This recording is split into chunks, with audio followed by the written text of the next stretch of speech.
Thank you for your kind indulgence, ladies and gentlemen. I invite you to remain seated for the parade of flags, and thereafter we'll stand for the playing of Jamaica's national anthem. We will stand when the Cadet Company invites us to, by their stance after they have posted the flags. So I invite you to turn your eyes to the excitement. Right ahead.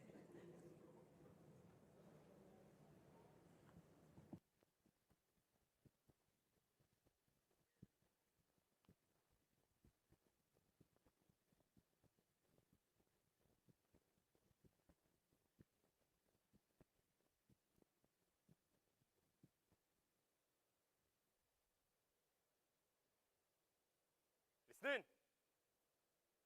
Block party. Block party. John.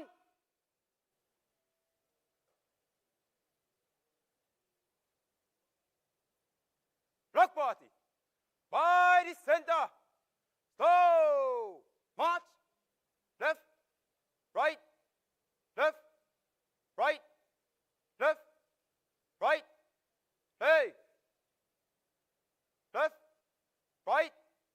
Left. Right. Left. Right. Hey. Left. Right.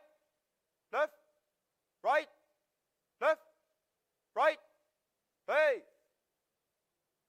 Left. Right. Left. Right. Left. Right. Hey. Left. Right. Left. Right. Left. Right. Hey. Left. Right. Left. Right. Left. Right. Hey. Block party. Halt. Block party. Right and left. Turn. Up. Up. Mount. Up.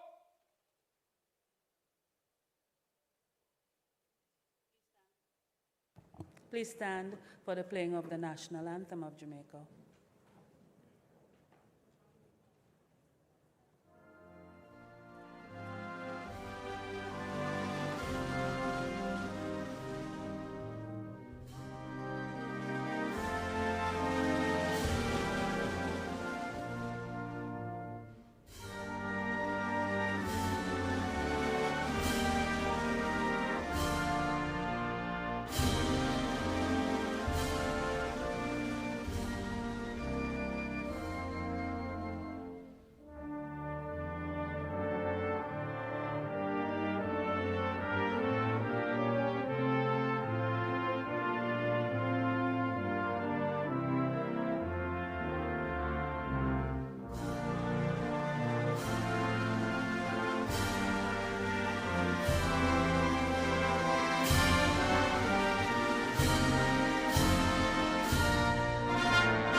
Thank you. You may be seated.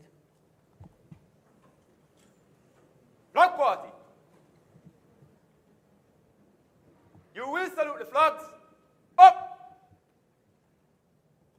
Down. Up. Block party. Right and left. Turn. By the center. Quick march. Left, right.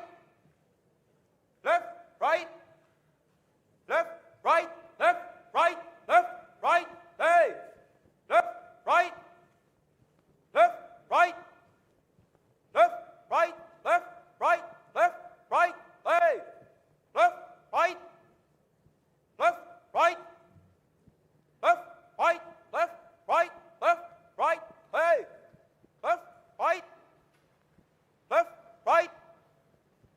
And now we'll take that applause that you gave them earlier.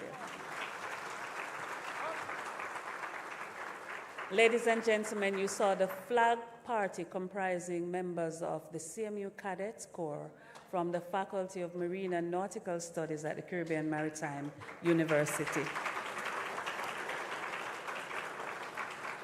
And you just clapped them twice. You're not listening to me at all.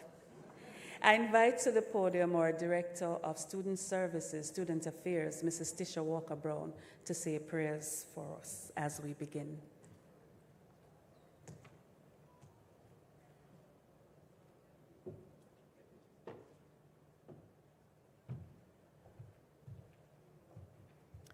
Let us bow our heads for prayer.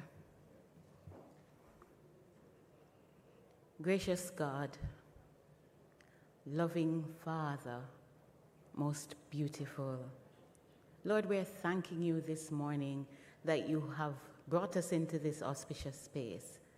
We're thanking you this morning, God, that even though we are from diverse background, we are united in this space this morning for this common cause. We're thanking you, Lord Jesus, that even as we go through these 2 days of conference, information-driven sessions, we ask, God, that our discussions, our decisions will bring glory to your name, and that even as we pursue these, that your wisdom and understanding will, Lord Jesus, take control, and Lord, will be our portion. And Father, after we would have completed all this, it would be good for us to say that, God, the sessions were insightful and uplifting. Lord, we are placing everything in your hands because we know that with your tender care and direction, it will be well. And so we thank you this morning, God, even as we say, take over. In Jesus' name we pray. Amen.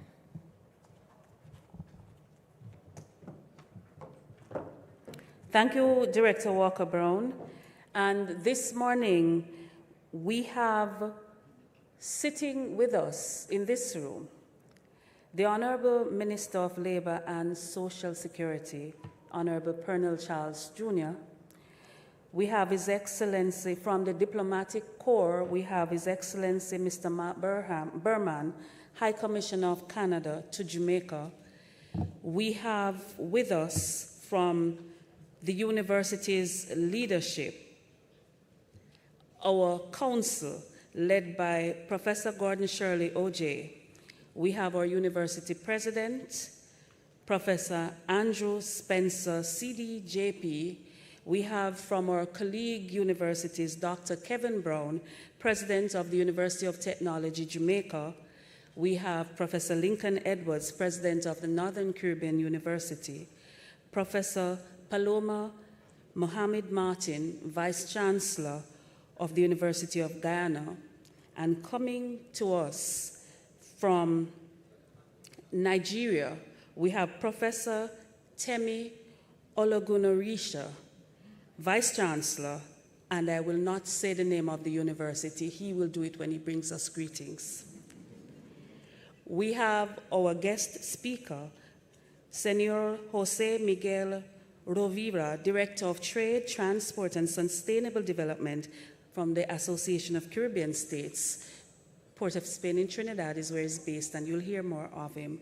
From our regional maritime leadership and diplomacy, we have a friend of CMU, Dr. the Honorable Ambassador Dwight Gardner, Director and Registrar General of the Antigua and Barbuda Department of Marine Services and Merchant Shipping. We have our partners, international development partners, the Maritime Authority of Jamaica, the Shipping Association of Jamaica, the Airports Authority of Jamaica. We have Dr. Kevin Nilsson from ECO Canada. We have several heads of agencies, executives and staff of the Caribbean Maritime University seated with us. Special invited guests, our students, ladies and gentlemen all, the welcome is not mine. I will invite the owner of the yard, and I'm giving you Jamaican terms now if you are not from Jamaica. When we say yard, it's where we live and function. So I invite the president of our university, Professor Andrew Spencer, with all sorts of exciting postnominals, to come forward and welcome you this morning officially.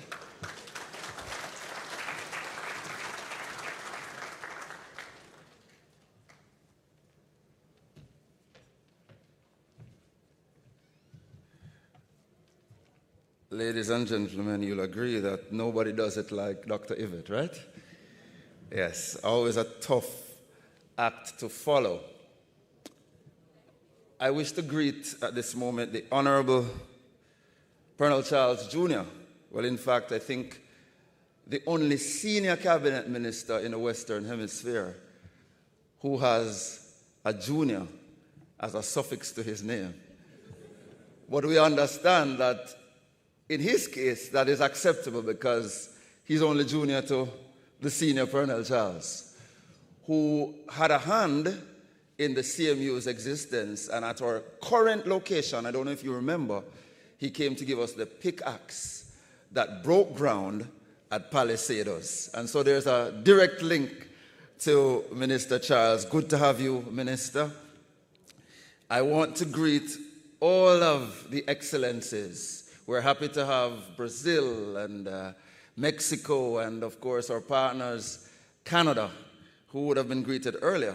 Very importantly, though, we also have Ambassador Dwight Gardner, who is our friend, always has been a friend of the Caribbean Maritime University. And somebody just said that we gave him the doctorate last year, so I should call him Dr. Dwight Gardner. I see our friends as well from Eco Canada, Dr. Kevin Nielsen, our keynote speaker. Thank you for being here, sir. We look forward to hearing from you. Of course, we can't have any of these things without having Darwin Telemac join us. And Darwin, in true fashion, shows up just in time. I tell him I need to figure out that just-in-time thing that he does where he walks through the door just before he has to speak off a flight. I see here as well members of our council. I'm very happy to see Rear Admiral Peter Brady, former Director General of the Maritime Authority of Jamaica, I think the founding Director General, if I'm not mistaken, who served for about 25 years there, and who is now a member of our University Council. I see Una May, Lady Una May Gordon, the heart and soul of many things that we're about to discuss over the next 2 days, also a member of our council. And I'd like to pause at this moment to recognize Dr. Tamika Benjamin from the Ministry of Education. Let me see if I can get this right. Education, Skills, Youth, and Information. And she's the Assistant Chief Education Officer, who is an individual who has restored my faith in the public sector, I must tell you. So she holds a special place for me. Evan Thompson, everybody else who is here, I could go on and on. I promised myself I wouldn't repeat all of what Dr. Smith-Johnson just said, but I wanted to highlight a few people today. Do not be confused because you see a partnership with the Ministry of Labor and Social Security. It's a natural fit. And for those of you who followed our path and our trajectory, I have friends here today who are heads of universities, vice chancellors, presidents.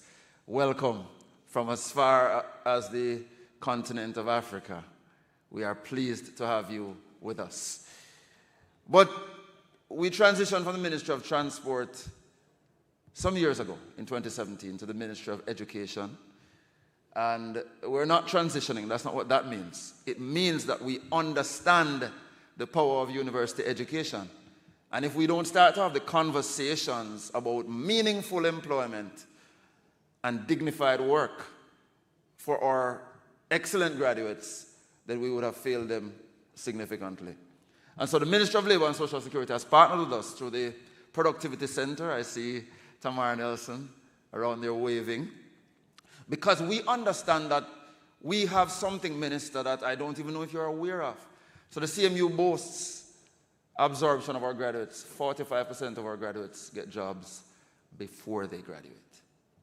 That's enviable anywhere in the world. 71% within 6 months of graduating, and 81% within 9 months of graduating this institution. Now, we haven't forgot the other 19%. We encourage them to start businesses And so we look out for them in multiple ways. So your ministry is a perfect partner for us. Ladies and gentlemen, the greatest danger is not that we aim too high and miss, as many of us are afraid to do, but that we aim too low and actually hit. So this must be the anchor over the next 2 days. I want us to think in this way as we consider our oceans, the blue economy, the very future of the generation to come. We cannot afford to have low ambitions. And I know you've been to many conferences. Too often the conversations surround small fixes, short-term gains.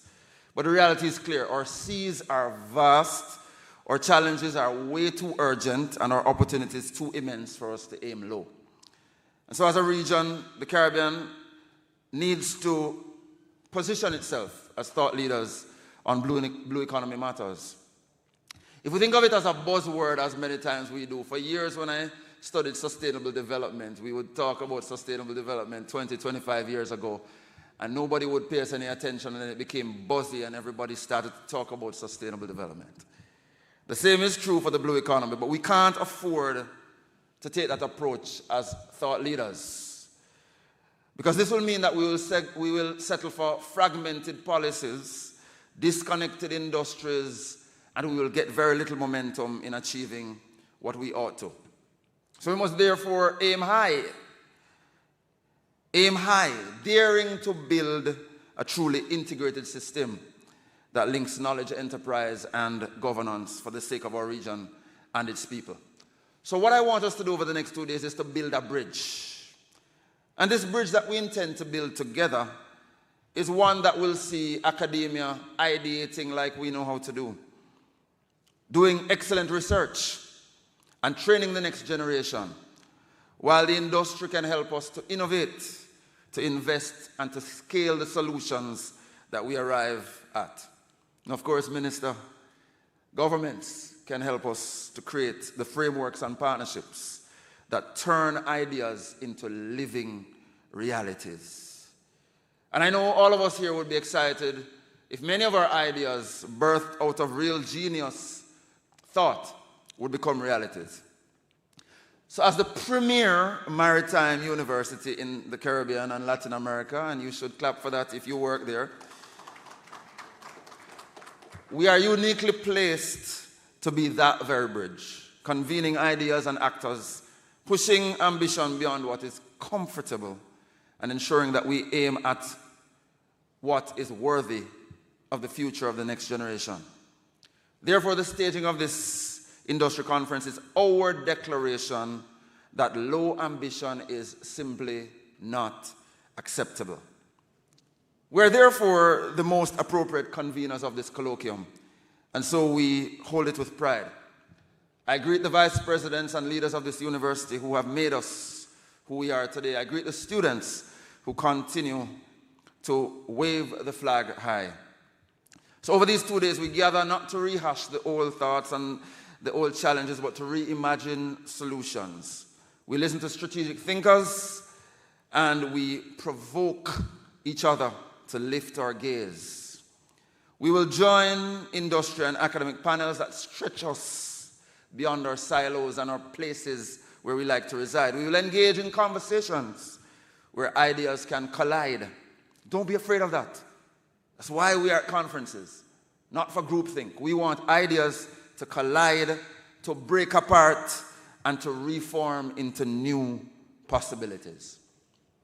And so every dialogue, every connection must be measured against the question, are we aiming high enough in our maritime spaces, or are we hitting too low? I greet all of our panelists. We have some very distinguished ones. If I started to name them, I see Amina Blackwood-Meeks and others. If I were to start that process, then I'd be here for another 15 minutes, and I know you don't want that, as lovely as my voice sounds. So before I close, let me say thank you to all of you, speakers, panelists, researchers, industry leaders who have accepted our invitation, bringing your expertise and your passion to this forum. To our sponsors, for sure we thank you. Our partners, staff, faculty of the CMU, everyone behind the scenes, the conference chairs Give a round of applause to Professor Ibrahim Ajaguna and Dr. Yvette Smith-Johnson. So let us not merely hit the target of what is convenient. Let us dare to set higher aims for our oceans, for our industries, for our communities, and for our future. Let us aim higher in insisting that sustainability is non-negotiable. Let's aim higher in making inclusivity the measure of real progress. Let's aim higher in driving innovation that is tailored to our Caribbean reality. Higher in collaborating across borders, just as the ocean itself knows no boundaries. So on behalf of this very distinguished university, the very best I may say in the region, I thank you and I declare our Industry Academic Conference 2025 officially open. Thank you.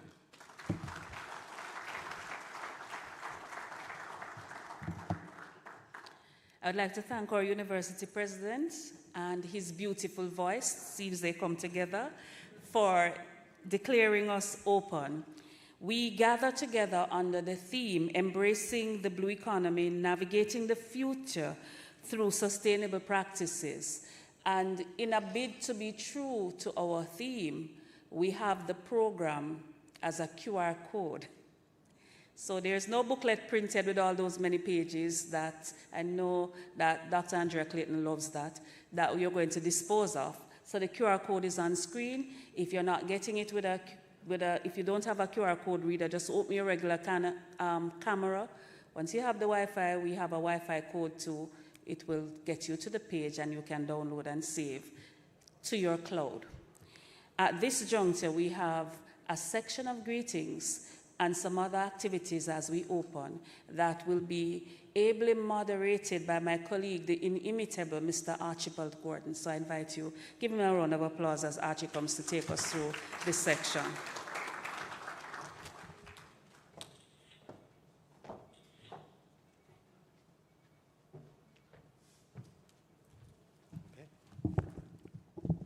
Good morning, everyone. Good morning, everyone. Fantastic. All right. So as you heard both there from our president as well as Dr. Smith-Johnson, today we are joined by an extraordinary gathering of voices from academia, from government, from industry, as well as from diplomacy.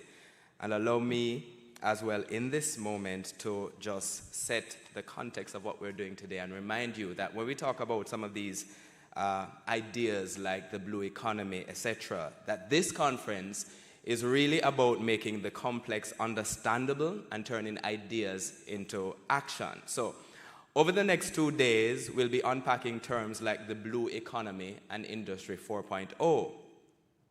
Now, if that sounds technical, let me break it down. When we're talking about the blue economy, it's simply how we live, how we work, and how we thrive with the sea.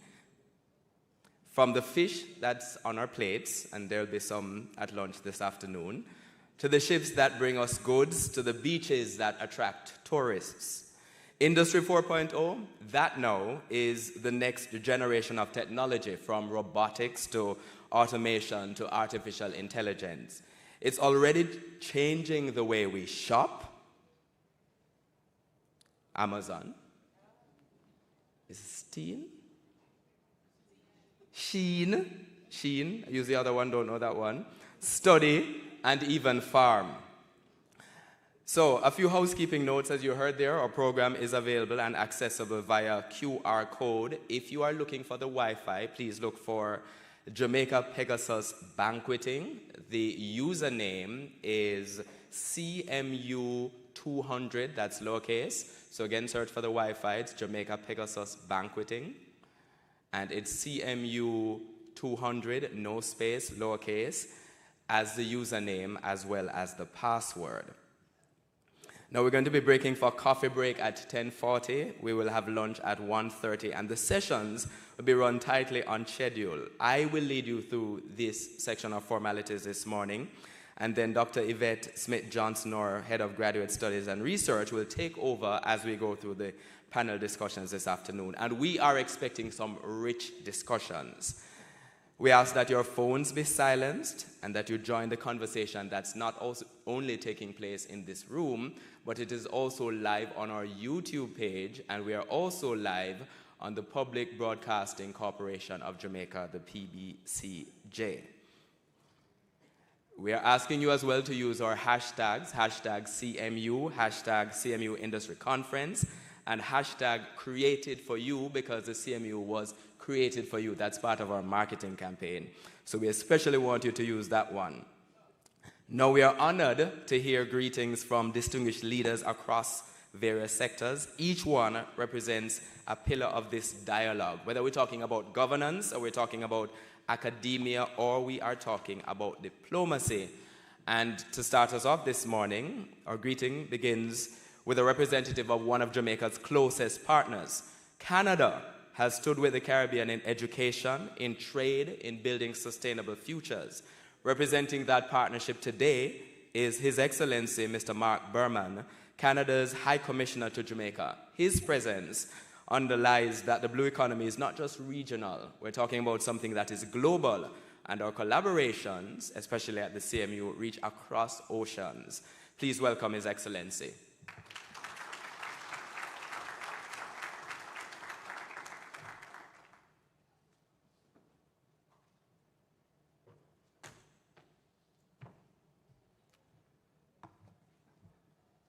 All protocols having been observed, I would like to acknowledge the Honourable Pernell Charles Jr., Minister of Labour and Security, distinguished guests. It's a pleasure for me to be here this morning.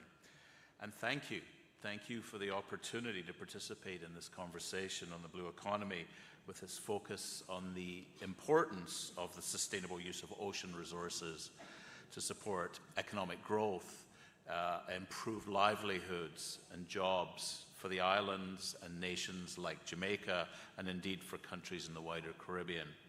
I've had the pleasure to speak on this issue a couple of times since I arrived in Jamaica as Canadian High Commissioner, and I've noted that while Caribbean nations are often characterized as small island developing states, they should more accurately be described as large ocean states, with many controlling vast maritime territories that dwarf their landmass. And because of the region's dependence on ocean-based industries, development of the Caribbean's blue economy is critical, as it impacts issues such as food security, the marine life management and conservation, tourism, and disaster risk reduction. As a leader in the development of the blue economy, I'm proud to say that Canada has considerable expertise in the development of climate-resilient coastal economies and effective ocean management.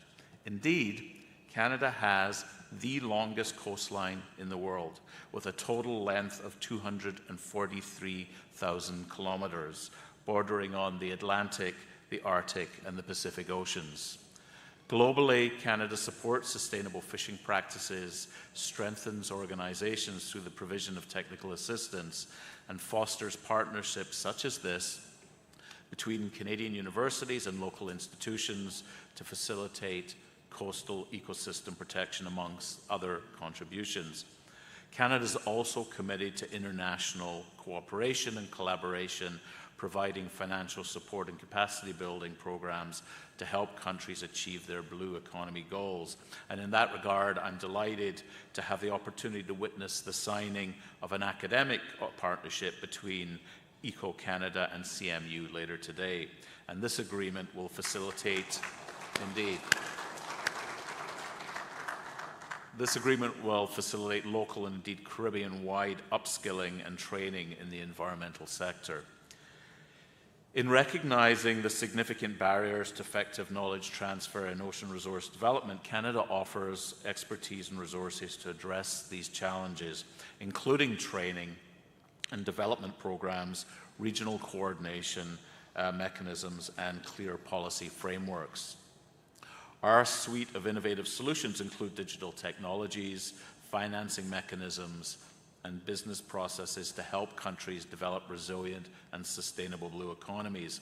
And Canada supports developing countries to address biodiversity forest loss, and to improve ocean health, combat pollution, and reduce the effect of climate change, largely through the Global Environment Facility, or the GEF. As the 7th largest donor to the GEF, Canada pledged $241.8 million over the period 2022 to 2026, and it's this program which is currently funding 9 national projects in Jamaica, totaling $15.7 million.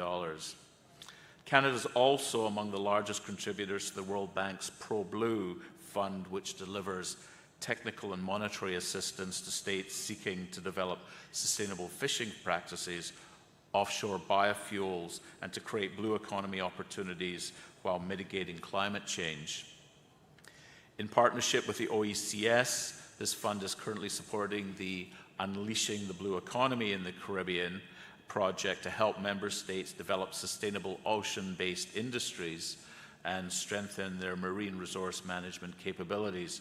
And through Canada's Regional Development Program, we're supporting the development of the blue economy here in Jamaica and the wider Caribbean. And this includes helping to establish sustainable ecosystem-friendly fishing practices, building the capacity of Caribbean institutions in technical vocational education and training through partnerships with Canadian universities, and supporting coastal ecosystem protection and conservation. Specific support has also been provided to entrepreneurs through the Blue Tech Challenge managed by the IADB. And as the largest non-regional shareholder alongside the UK at the Caribbean Development Bank, and the largest contributor to the Special Development Fund, which is the CDB's principal pool of concessional resources, Canada is engaged in the CDB's Blue Economy portfolio, which includes funds for local ocean-based entrepreneurs, embracing renewable energy, and displaying a commitment to innovative solutions to the effects of climate change. Implementation is also ongoing on the Skills to Access the Green Economy, or the SAGE project, which has already resulted in over 1,000 students trained in water, coastal management, and ecotourism. And Canada has supported innovative blue economy initiatives through programs such as Compete, which has yielded significant success by supporting Jamaica's ornamental fish industry to become one of the country's top 5 agricultural exports. I say all of this because I want to underline, one, the commitment that Canada has for this region, but it's not all altruistic. The blue economy is a global common. What you do here affects here. We all need to work together.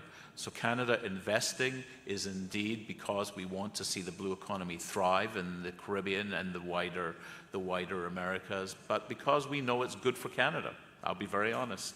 We need to work together, and we all play a part. So the achievements underscore Canada's efforts to balance environmental conservation with socio-economic development. It's important. We will continue to be a strong partner. I want to thank you very much for your kind invitation to address you today. I want to wish you all great success in engaging in the conference with new opportunities, in unlocking and looking for fruitful opportunities. Merci beaucoup. Bonne journée. Thank you very much.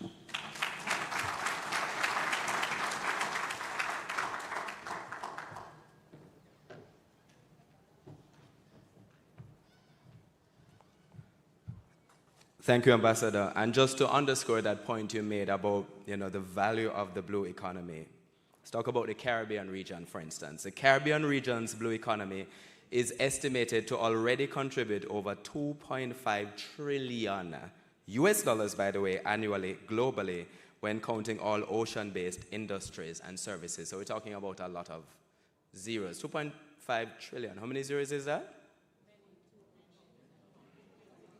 I'll leave it to figure it out. So we often talk about the Caribbean as one space, we're very distinct islands, but it's important to remember as well that the sea doesn't really just divide the Caribbean, it also connects us. Few know this better than Ambassador Dwight Gardner. He is Director and Registrar General of Antigua and Barbuda's Department of Marine Services and Merchant Shipping. His work ensures that our regional shipping remains safe, that it remains competitive, and internationally respected. His presence today reminds us that the blue economy is a shared responsibility for all Caribbean nations. So please make him welcome.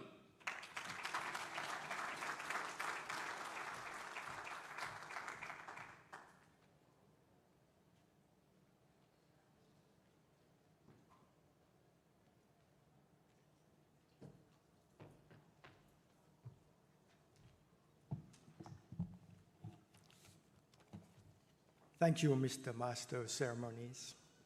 Honorable Minister, Excellencies, Mr. President, distinguished guests, fellow regulators, academic leaders, industry partners, and most importantly, the bright minds that are present in the room. Good morning and welcome to the Caribbean Maritime University Industry Conference with the theme, Embracing the Blue Economy, Navigating the Future Through Sustainable Practices. Let me begin by expressing my thanks to the CMU President, Professor Andrew Spencer, CD, for inviting me to deliver some brief remarks at this opening of this conference. It is both a privilege and a pleasure to address you today as we chart a course toward a resilient, responsible, and prosperous maritime region. I must also acknowledge our co-captains for this voyage, Dr. Yvette Smith-Johnson, and my dear friend, Professor Ibrahim Ajaguna, and our capable helmsman for this event, the Master of Ceremonies, Mr. Archibald Gordon. I have full confidence that under their stewardship, this conference will be a phenomenal success. The diversity of the audience here today underscores the blend of policy, commerce, and scholarship that fuels our blue economy. As we chart our shared waters, it is important to recognize that the blue economy spans far beyond a collection of marine resources to be exploited en masse. We are people of the sea, and the ocean is the lifeline of our region's trade, tourism, energy, food, and culture. As regulators, educators, and entrepreneurs, we share the responsibility to safeguard our oceans while unlocking their potential. Today's program, from the very beginning through to the last panel discussion, will showcase how cooperation between governments, ports, shipping lines, industries, and universities can achieve or accelerate innovation in green shipping and ocean stewardship. Over the 2 days, we will be building bridges between industry and academia, as you will engage in a palette of riveting panel discussions with leading thinkers. The rich agenda reflects our shared conviction that no single institution can realize the sustainable maritime growth alone. By exchanging insights in panel discussions, virtual presentations, and networking breaks, we will strengthen the bonds that will carry our region towards a cleaner and much safer future. I will exit by saying this: let us purpose within ourselves to seize this moment to gain new knowledge, forge new partnerships, pilot transformative projects, and harmonize regulations that protect our coasts and empower our people. Ladies and gentlemen, I encourage each of you, whether you oversee port facilities, teach the next generation of maritime professions, craft national policies, or just a curious partaker to commit today to one concrete step that advances the blue economy. Thank you for your dedication, your expertise, your collaborative spirit. Together, we will navigate the challenges ahead and chart a sustainable course for the Caribbean waters and communities. Ladies and gentlemen, enjoy the conference, and I look forward to our collective progress. I thank you.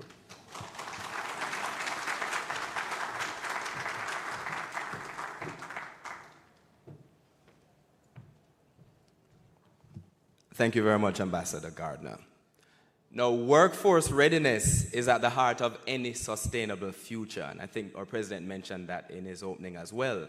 So that is why our partnership with EcoCanada is so important, helping to certify, to train, and to prepare people for green and blue jobs. Leading that charge is Mr. Kevin Nielsen, President and CEO of EcoCanada. His vision underscores that sustainability is not just about natural resources, but also about human capacity. Please make him welcome.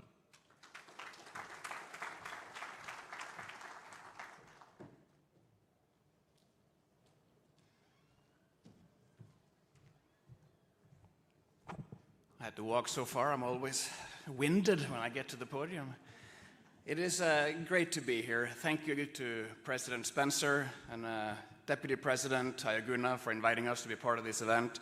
It is a true honor to bring greetings to this event following the High Commissioner Berman of Canada, distinguished ministers. Also special, I have to meet you at the Ambassador of Antigua. I did celebrate my honeymoon in Antigua 25 years ago, almost to the date. So I was a little in over my head at that time, but we'll talk. Also, we just arrived with my colleagues from Canada at the table over here from Trinidad. We did the milk run hop from Port of Spain to Barbados to St. Martin to Kingston. And on the way, we actually picked up a lot of people that are in the room today. And I think that's kind of part of why we're meeting today, is to make sure that when I see those people next time on that milk run hop, if I do it again, I know who you are, and we can connect and we can continue the discussion and the collaboration. So very nice to meet you guys now that we're dressed up. I think we're all wearing rugs and different outfits on the airplane looking like bums, but good to see that we all clean up quite nicely. I also want to just take a couple of seconds to recognize the Caribbean Maritime University. What a tremendous institution that is.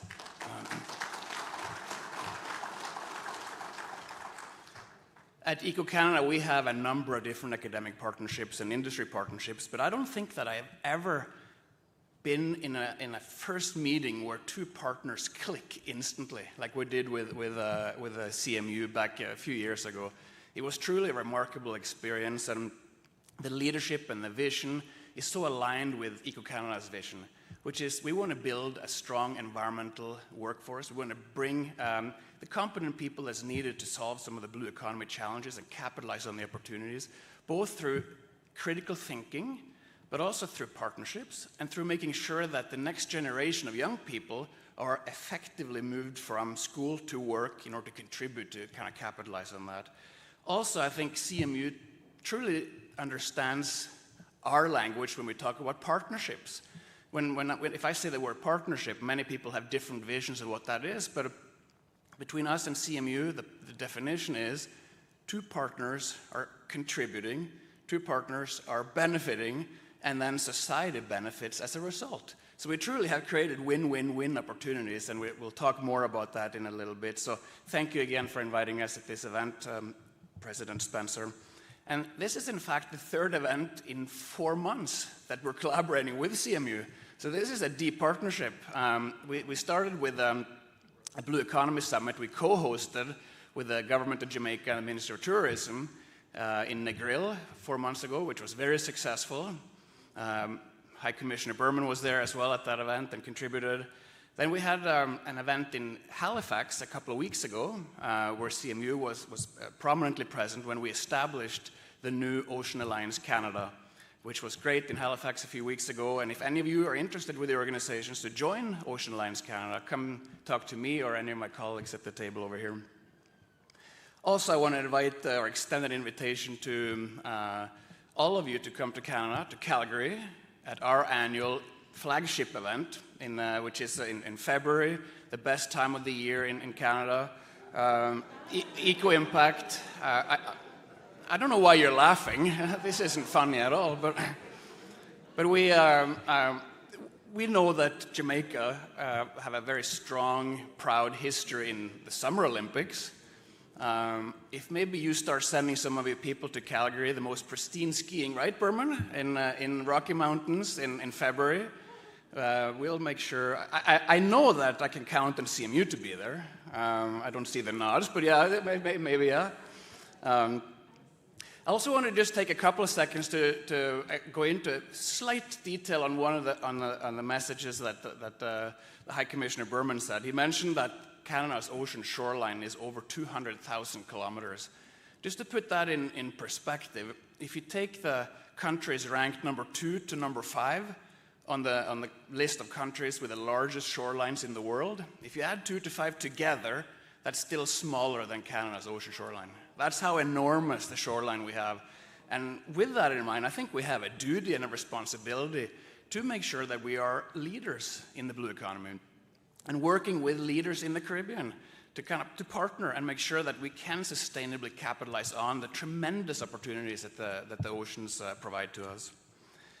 I'm also excited that later on today we will sign a further formalization of a partnership with CMU for the issuance of a Sustainable Blue Economy Professional designation in this region, as well as some accreditation news. So stay tuned in about an hour and a half, and we will have some more information on that.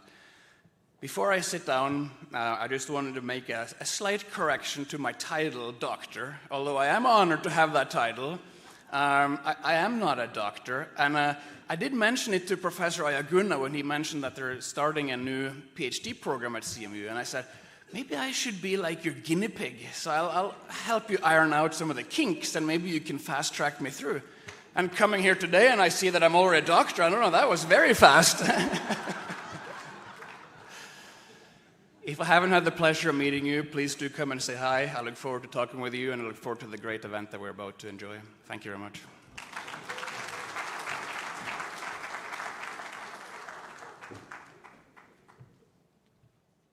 And we look forward to coming to Canada.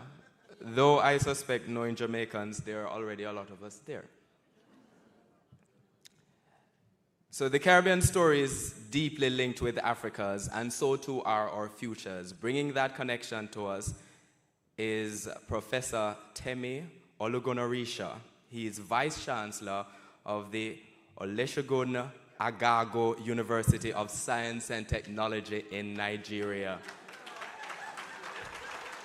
And here he is.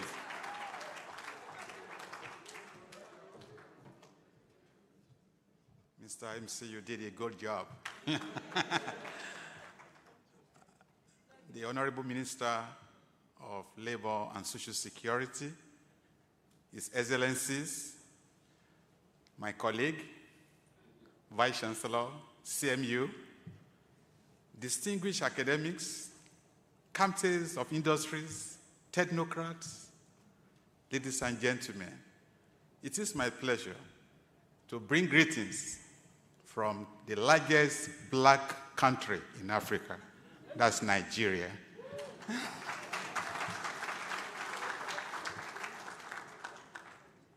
Nigeria is rich in crude oil, but we are beginning to look at the ocean because we discovered that the ocean, the crude oil will soon finish. And that is why in Nigeria, the federal government just established a new ministry of blue economy and marine resources. Yes, because we are well endowed in the area of ocean, I'm sure you know the Atlantic. We share the Atlantic with you. And we also have the Gulf of Guinea, very, very endowed. And my university has key into that agenda, that's the blue economy agenda, because we are just located 5-10 minutes to the Atlantic Ocean. And we have support of the state government. And on this note, I also want to bring greetings from my state governor, His Excellency, Dr. Lucky Orimisan Ayedatiwa, because the blue economy is also very, very central in its developmental agenda. In Olusegun Agago University of Science and Tech, where we hope to admit the first set of students into our School of Maritime Transport and Logistics by September 2026. And that is why our collaboration with CMU is very germane, and it will help us to address some of the challenges in terms of manpower, because this is a green area for us. And I'm so happy to be here. This is my second time in CMU and attending this conference. And on this note, I want to wish all of us successful discussion and collaboration. Thank you very much.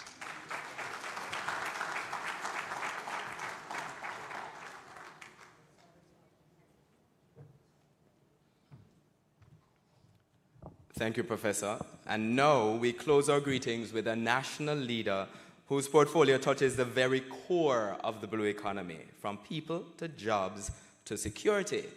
As Minister of Labor and Social Security, the Honorable Pernell Charles Jr. is charged with ensuring that development translates into opportunities and protection for our citizens. His presence today underlies that the blue economy must serve people first. Please welcome the Honorable Pernell Charles Jr., Minister of Labor and Social Security.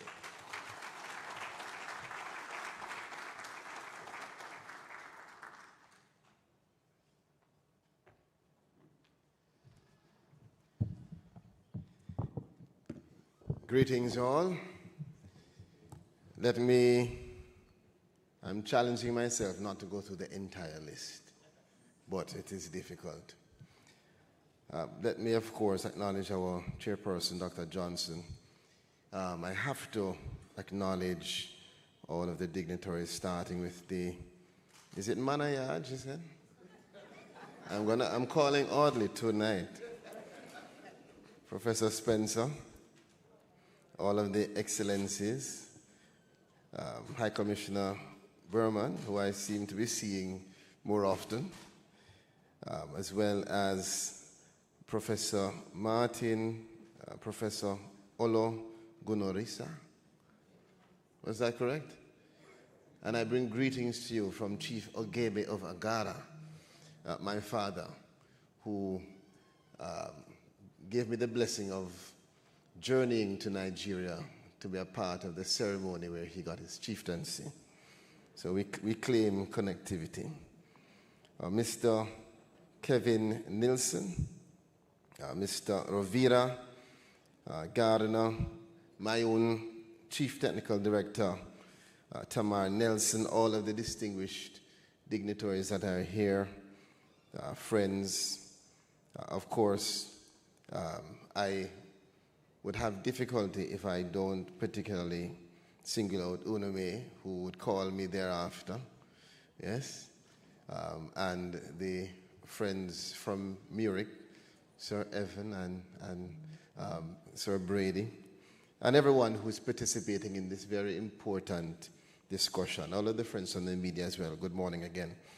I recalled once going to an event where, in being introduced, the person reminded me of the several ministries that I have served in. And it is all connected to the blue economy. So I should perhaps be the minister of the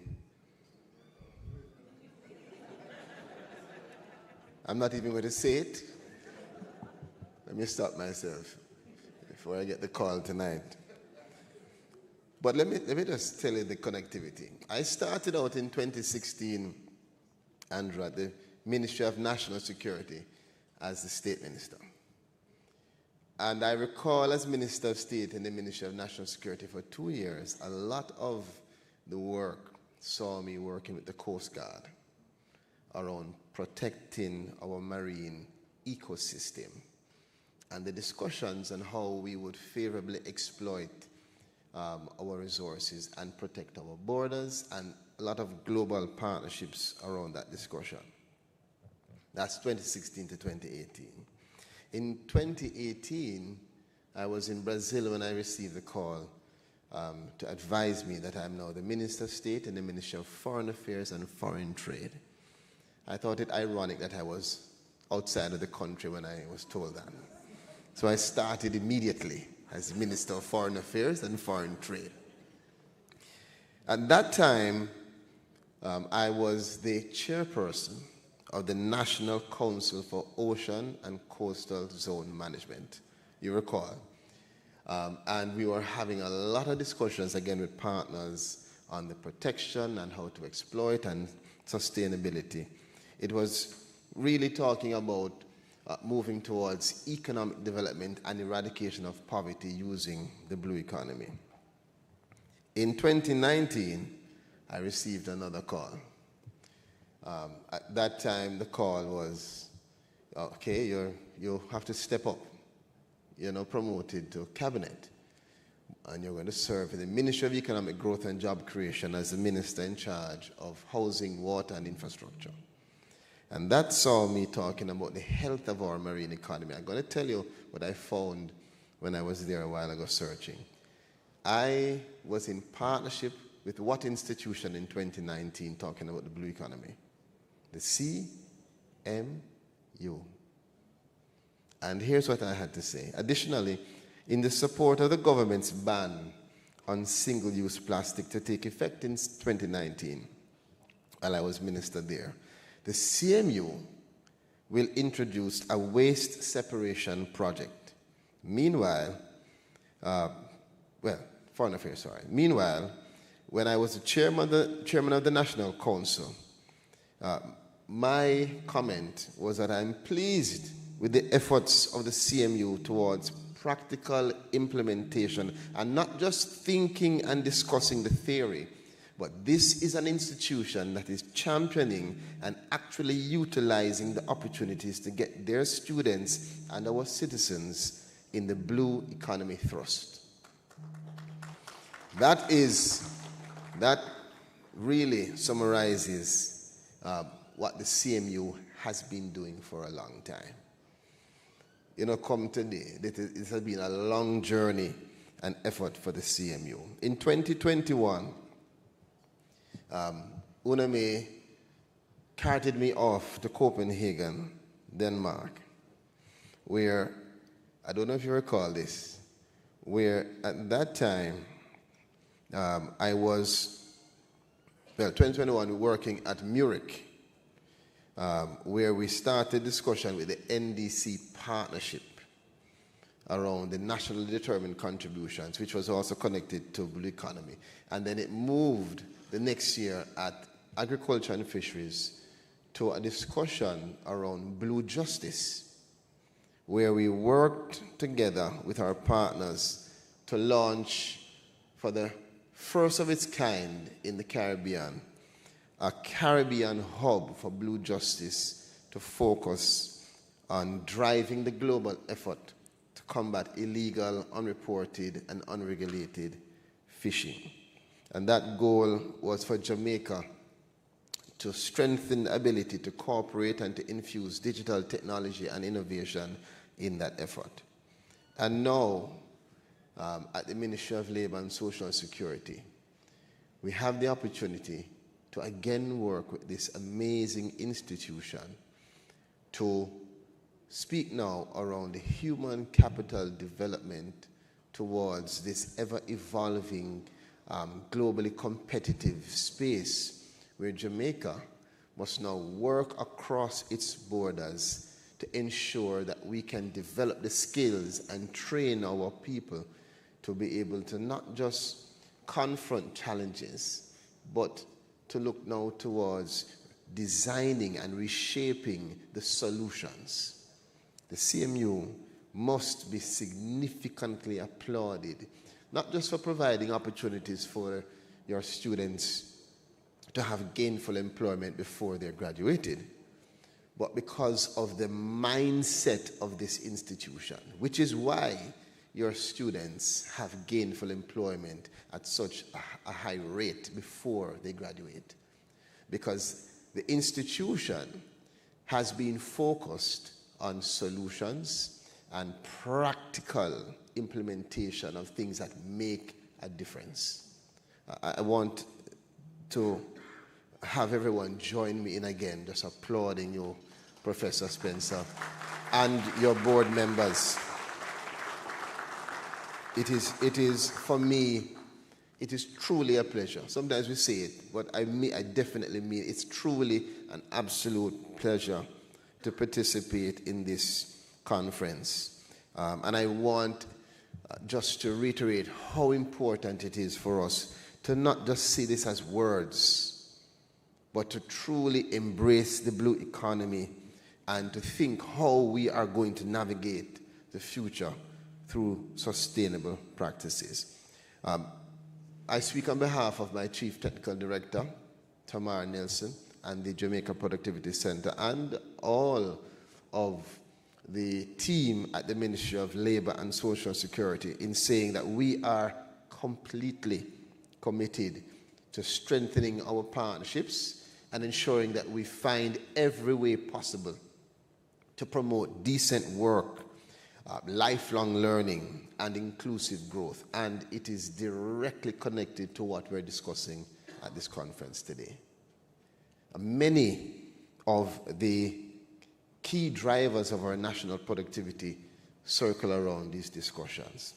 And so I want to I want to welcome all of our friends who have joined us from far and from near. And I want to just reaffirm for you the position and posture of the government of Jamaica in understanding and acknowledging the importance of the blue economy. It is deeply rooted in our global commitment towards sustainable development. And there are several reports that have laid the foundation for what must be a new developmental paradigm, one that balances how we develop the economy while we balance the ecological responsibility. And it's not easy. We talk about it, but it is definitively not easy, because it means that you have to expend money to invest in ensuring that you have the right equipment, the right operations, the right protocols, the right practices, and that you understand the impact of getting it wrong. And that means you have to see beyond what is just in front of you. And so there are several principles that guide us. And today, those principles must lead us to see that the blue economy offers a practical and transformative framework for us to promote climate action, resilience, protecting the marine ecosystems, and ensuring that whatever we do, whatever we teach, that we are sustainably using our resources. It was said before, where perhaps we need to change the definition to being large ocean states. And High Commissioner, trust me, whether we define it as that or not, it's what we are.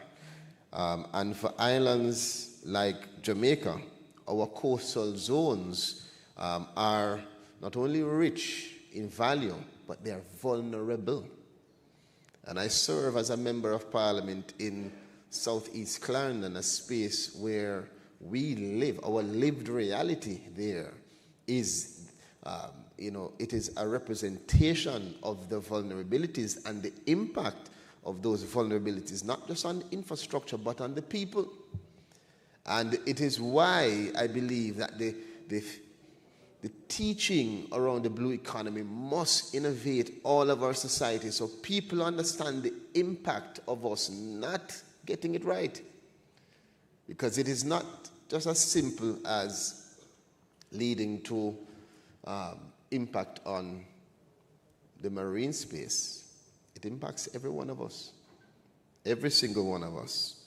So the conversation around our coral reefs, mangrove forests, seagrass beds, wetlands, not only support biodiversity, but I think it also must be important in indicating that it supports and bolsters marine industry and will create a lot of opportunity for more graduates, not just from CMU, but across the country, to have gainful employment. These ecosystems contribute greatly to our GDP. It is said that whatever the contribution now could be doubled easily, if we start to be more strategic and deliberate in how we interact with and protect the marine space. It's also about the creation of employment and providing vital sources of nutrition. And in the Ministry of Agriculture where I served, I recall the discussions on expanding the different types of sustainable fishing practices to ensure that we can attract the investment and create more employment for Jamaicans. A lot of what is passing us and going elsewhere, it is as if you're looking on revenue just moving past you on a daily basis. So we have a lot to do in terms of understanding the abundance of our resources and acknowledging our responsibility to really maximize what is now an underutilized potential of the blue economy. And this is often due to people just not understanding or not being aware.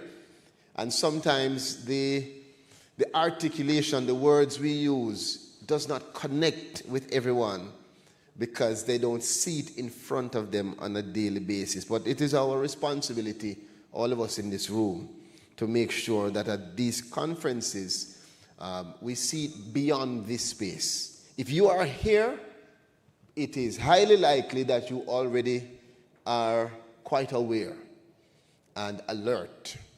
But the responsibility is to take this information and to disseminate further.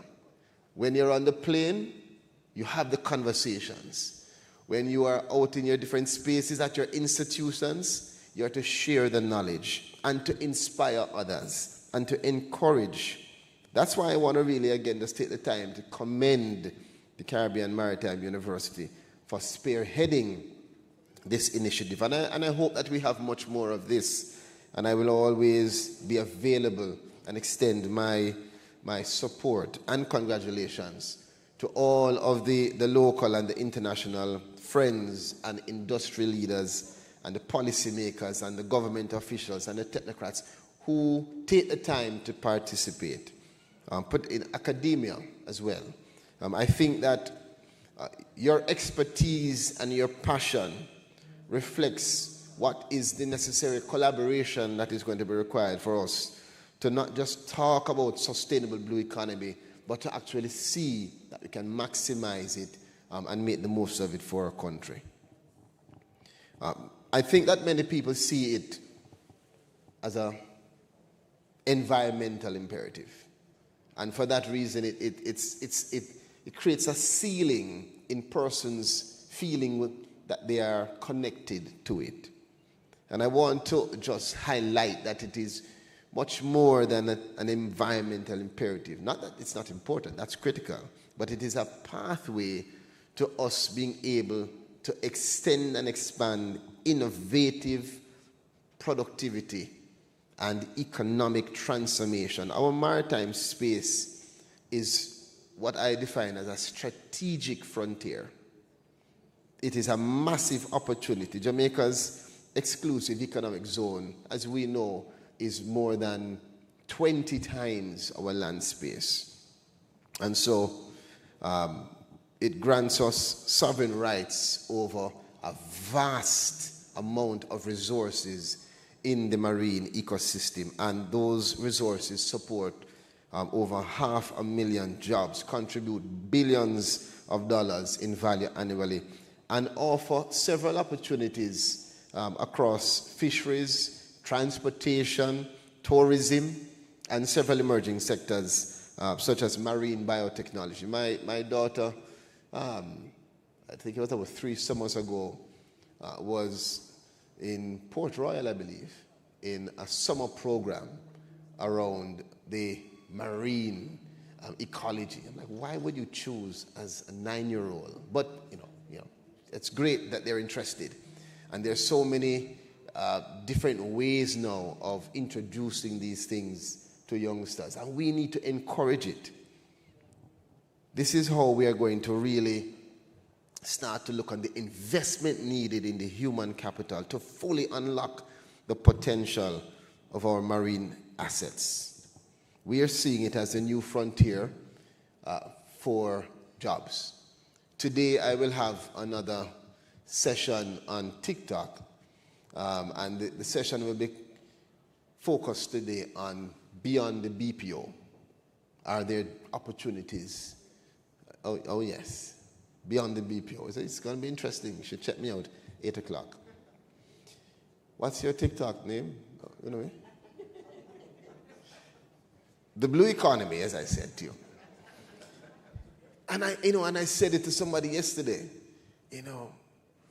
There's so many opportunities, and I think the blue economy creates an opportunity for high value jobs in areas like bioprospecting, green shipping, ocean-based renewable energy.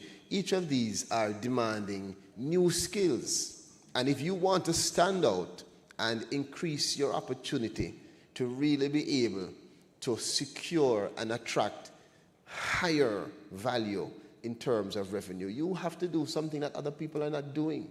You have to stand out of the crowd. And so I want to encourage persons to really look towards the new skills and the innovative approaches toward work development and what the future of work will be in the maritime sector. It is rapidly evolving.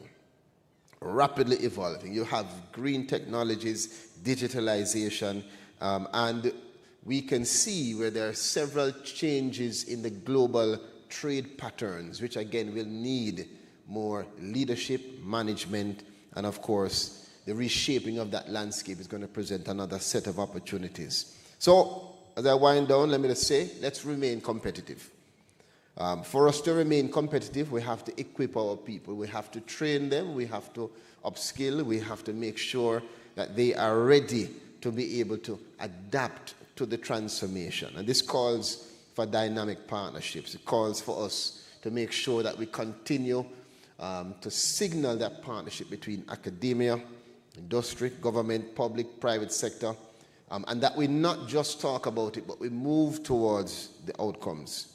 So navigating these changes is going to be demanding, but it's necessary. Necessary. At the Ministry of Labor and Social Security, we recently launched our Just Transition program, and that is one way of us ensuring that we can navigate the changes that are demanded in terms of innovation and collaboration to really have the right approach to ensuring that our growth increases and becomes more sustainable, inclusive. And so, while the blue economy does focus on growth in the sector, this just transition framework that we are advancing at the ministry ensures that we do what we have to do from our perspective to make sure the growth is sustainable. And it means that we are looking towards providing that roadmap for green innovation while we also safeguard the workers and the communities. Remember, human capital development is priority. We can do all in infrastructure and technology, but we must train and provide opportunities for our people. As I close, I want to say again, moving forward, I encourage us to remain conscious of both the social and the environmental dimensions of the blue economy. we have to protect our vulnerable coastal spaces. And in speaking to a minister recently in charge of climate change, I did encourage, and I lend my support also to it, to us reaching out to some of these international bodies, in Climate Fund and otherwise, to shift the priority for small island developing states from a consistency towards mitigation and move it towards adaptation.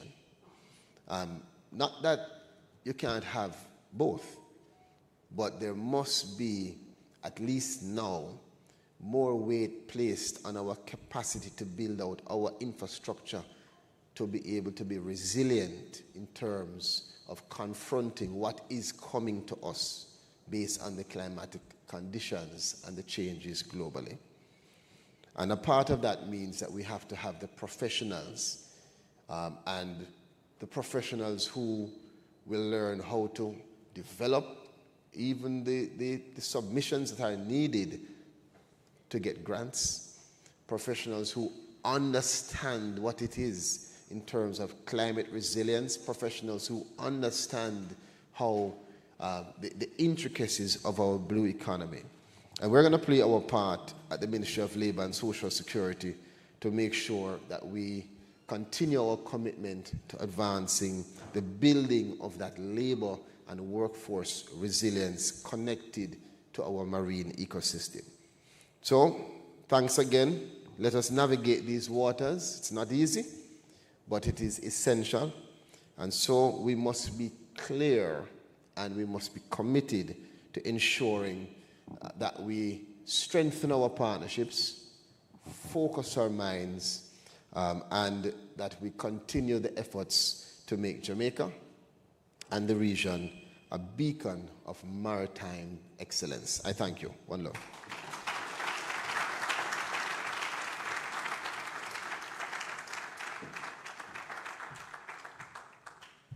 Thank you very much, Minister. As you said, there are capacity. We need to increase our capacity to build out. We have to build out our own capacity, rather, as we look at what's happening globally. So I'm the translator today. I'm going to say you have to be a little about Talawa. You have to turn your hand and make fashion, because that's what the world is requiring of us right now. If you look at the developments in the United Kingdom, if you look at the developments in the United States, if you look at the developments in Canada, there's a lot, and we're going to be biting and chewing and talking about some of those issues this afternoon. Now, before we turn to our keynote, we're going to be pausing for a taste of our culture. And we want you to enjoy this performance from the CMU Creative Arts. When we talk about the blue economy, we are often thinking about just the economy in terms of the marine portions of it. We're thinking of it just in terms of dollars and cents, and often we're not thinking that culture is a big part of that actual economy in and of itself. And we want to remind you that maritime strength is anchored not only in ships and in trade from that kind of perspective, but also in the stories, in the rhythms and creativity of our people. Please make welcome a representative of the CMU Creative Arts.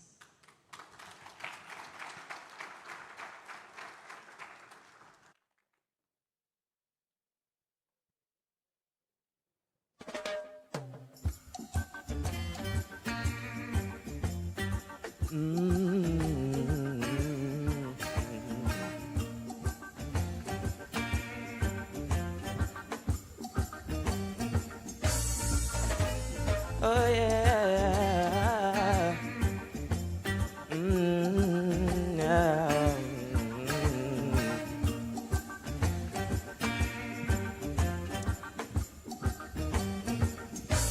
And I wanna love you and treat you right, and I wanna love you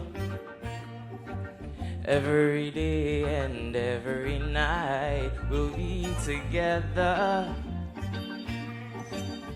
with a roof right over our heads, and we'll share the shelter of my single bed, and we'll share the same room For Jah provides the bread. Is this love, is this love, is this love, is this love that I'm feeling? Is this love, is this love, is this love, is this love that I'm feeling?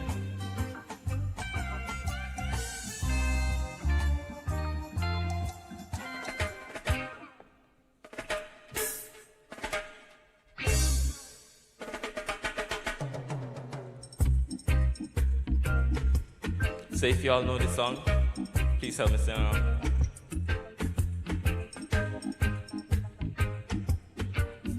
And we're jamming.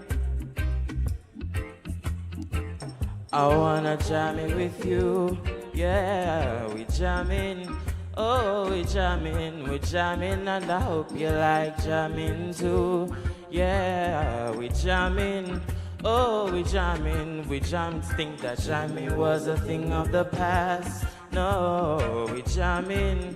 Oh, we jamming, and I hope this jam is gonna last.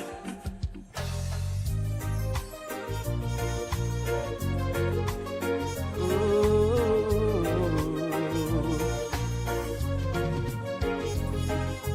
Looking out across the nighttime, the city winks a sleepless eye. I hear her voice shake my window, sweet seducing sighs, and get me out across the nighttime, for walls won't hold me tonight. And if this town is just an apple, then let me take a bite. And they say, why? And tell them that it's human nature. Why does he do me that way? And they say, why? And tell them that it's human nature. Why does he do me that way?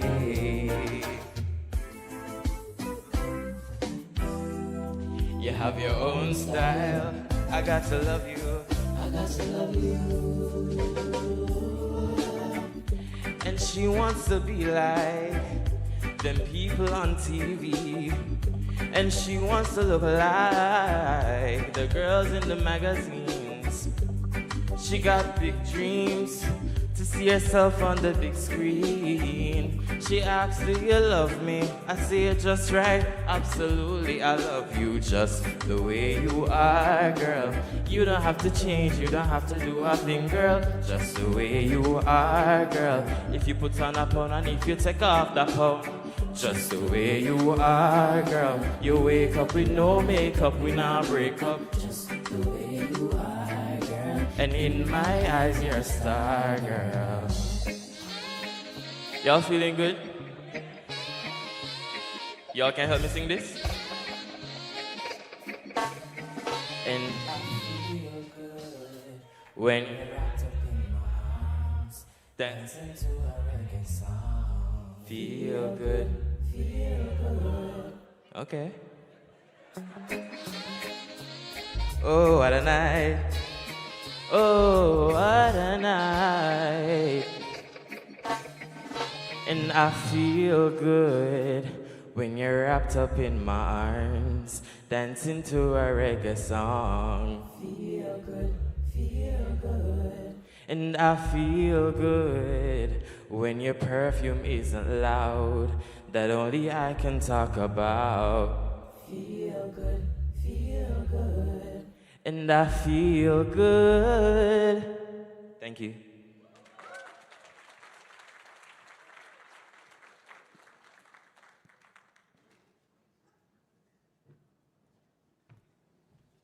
A round of applause again for that representative of the CMU Creative Arts. It is now my honor to introduce our keynote speaker, Mr. Jose Miguel Rivera is the Director of Trade, Transport, and Sustainable Development at the Association of Caribbean States in Port of Spain, Trinidad. In this role, he leads major initiatives that directly shape the way our region manages trade and transport, always with sustainability at the core. He brings more than 2 decades of experience across public and private sectors. He's worked with the Latin American and Caribbean economic system in Venezuela, where he pioneered projects such as a network of digital and collaborative ports, helping our region prepare for Industry 4.0. He's also supported micro and small enterprises, designed policies to improve competitiveness, and coordinated with global partners like the OECD and CAF. Now, earlier in his career, he also served as planning director at the Panama Maritime Authority, and he has gained further expertise in consulting and industry. Academically, Mr. Rivera holds a master's in transport and port management from Spain, a bachelor's in international business from the United States, and advanced training in supply chain management and public management in South Korea. What makes him the right voice to launch this conference is that he sits at the intersection of trade, of transport, and sustainability, precisely where the future of the blue economy will be decided. His work shows us how our Caribbean nations can strengthen economic resilience, seize opportunities, and at the same time, safeguard the ocean that sustains us all. As we embrace the challenge of navigating towards a sustainable blue economy here in Jamaica and across the region, there is no better person to set the course. Please join me in welcoming our keynote speaker, Mr. Jose Miguel Rovira.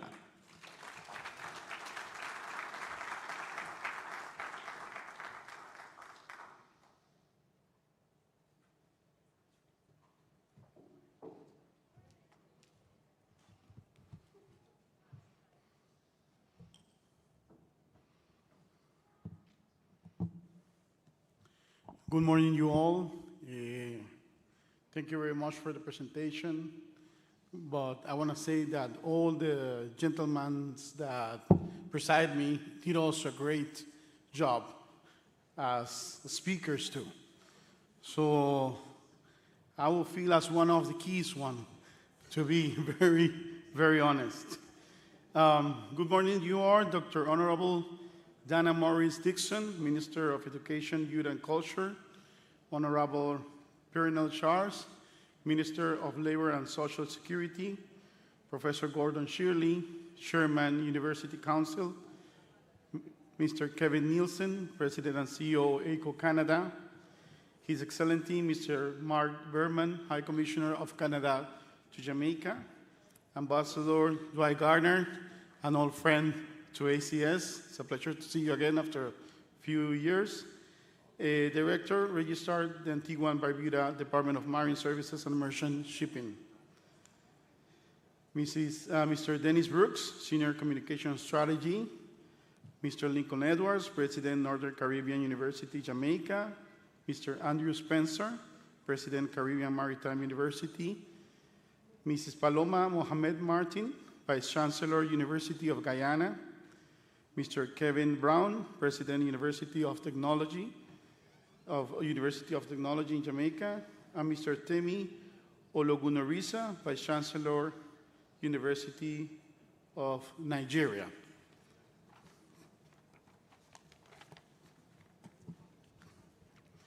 Excellencies, distinguished colleagues, members of the business community, ladies and gentlemen, it is an honor to address you today on a subject of profound importance to our region and indeed to the world, the blue economy. For us in the Caribbean, this is not an abstract concept. This is our geography, our lifeline, and our shared responsibility. In the past 5 years, we have witnessed remarkable shifts in the world, geopolitical realignments that have disrupted global trade and shipping patterns, affecting small states most acutely, and accelerating global transition toward decarbonization, reshaping the energy landscape, investment priorities, and trade routes. And then, heightened urgency in tackling climate change with small islands and coastal states, our states, at the front line of impacts. These shifts underscore a simple truth. The Caribbean must be proactive, not reactive. We must leverage our seas not only as a natural endowment, but a strategic asset for economic diversification, competitiveness, and resilience. The blue economy, when embraced through sustainable practices, offers us a pathway that is both pragmatic and visionary. Around the world, best practices have shown that sustainability is not an obstacle to growth, but rather the most reliable foundation for long-term prosperity. Integrated ocean governance ensures coherence between tourism, fisheries, shipping, and energy, avoiding duplication and conflict. Decarbonized shipping and ports are not simply environmental goals, they are business imperatives. As new international maritime regulations tighten and markets increasingly reward low-carbon operations. On the other hand, blue finance instruments, such as debt for nature, swaps, and blue bonds, are providing the powerful tools for unlocking capital while protecting marine ecosystems. Community-centered innovation in fisheries and tourism ensures that growth reaches people, not just balance sheets. Marine litter and plastic pollution demand a circular economy approach, recycling waste to energy initiatives, and new business models that transform waste into value. These lessons must guide us as we chart our regional course. Regarding education, one of the main reasons for us to be here, or the core one, as the Caribbean Maritime University invites us, in the thriving economy requires people trained, skilled, and empowered. Through partnership with universities and marine institutions, universities like the Caribbean Maritime University should promote as much as possible all the curricular that embedded sustainability, green shipping, and digitalization. But we must go further. Youth, women, indigenous people, and coastal communities must not be left on the margins. They must be at the center of this transformation. As seafarers, entrepreneurs, innovators, and stewards of the ocean, inclusion is not an afterthought. It is the very foundation of sustainable development. Excellencies, our vision must travel into action. Allow me to highlight 4 areas where practical collaboration between government and private sector can yield transformative results. To start, the decarbonization of shipping and ports. The Caribbean is a maritime of crossroads. If we modernize our ports with shoreside electrification, renewable energy integration, and digital logistic platforms, we will position ourselves as leaders in green shipping corridors. For the private sector, this is not only about compliance, it is about future competitiveness in global supply chains.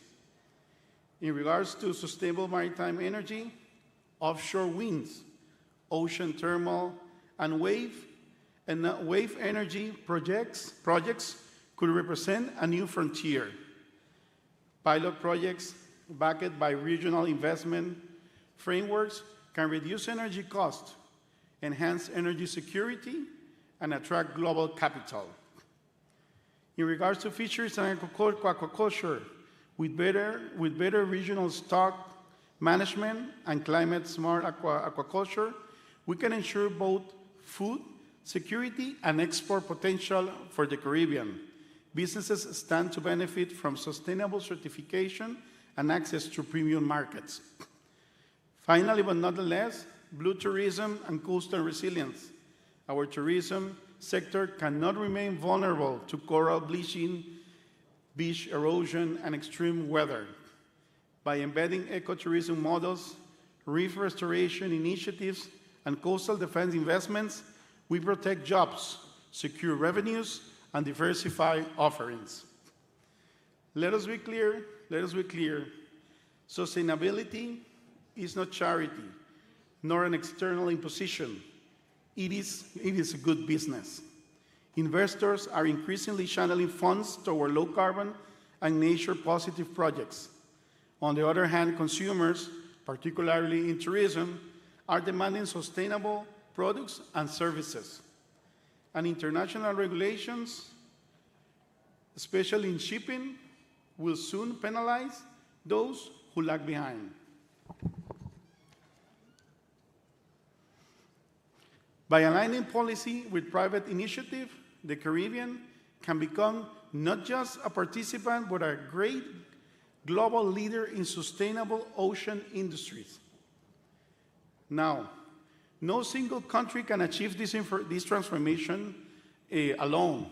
A lot of my previous colleagues have mentioned it. The challenges of climate change, shipping modernization, and marine resources management are regional by nature. Our success will depend on pooling resources and experts through Caribbean-wide frameworks and speaking with one voice in global forums on climate finance, trade, and ocean governance. And by building public-private partnership that brings government, entrepreneurs, and civil society into common purpose. Distinguished colleagues, embracing the blue economy is about much more than managing our seas. It is about reshaping our economies, future-proofing our industries, and strengthening our sovereignty in a turbulent world.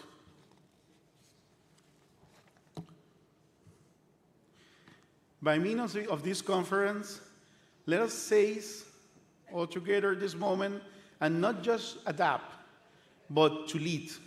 Let us chart a course where Caribbean shipping is green and competitive, where our coasts are protected and prosperous, where our youth see opportunity in innovation, and where our seas remain a source of life and pride for generations to come. Together, let us navigate the future, a future that is blue, sustainable, and resilient. Thank you very much.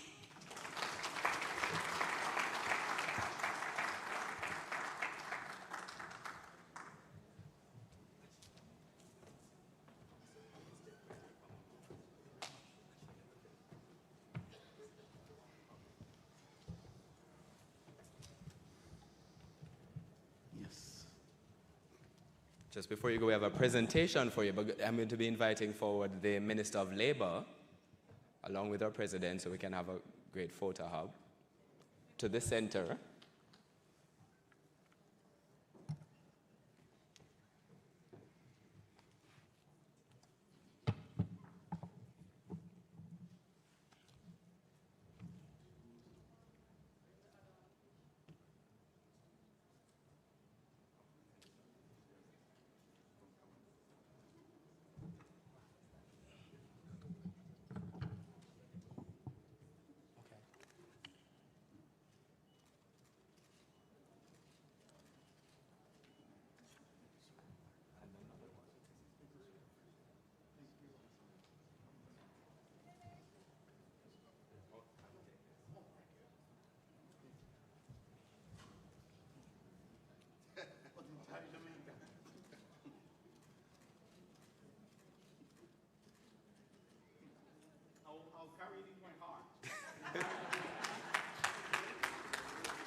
Thank you very much. We're sending you home. You see, this is typical. These are typical Jamaicans, you know. You're not leaving without something. Sorry. Thank you. Thank you very much, Mr. Rivera.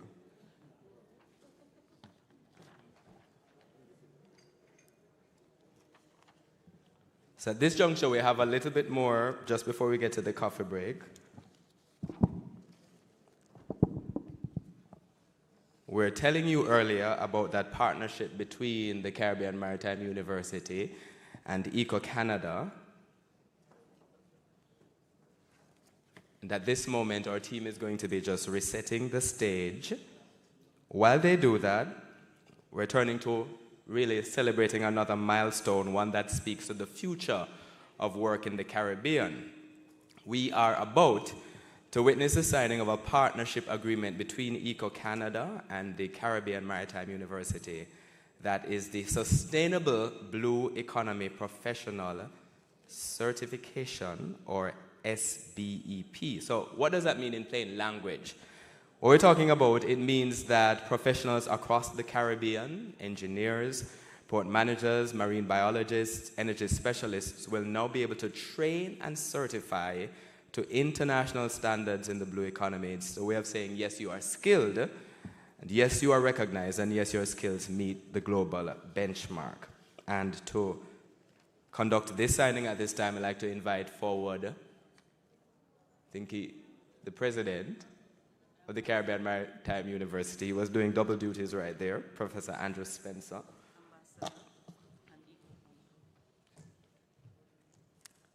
Alongside the representatives of Eco Canada, Mr. Kevin Nielsen, President and CEO of Eco Canada, Dr. Rohendra Chaudhry, who is Vice President of Professional Services, along with Dr.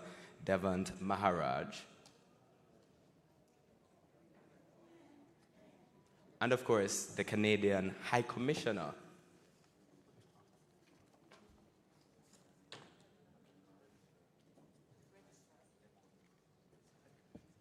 And the University Registrar.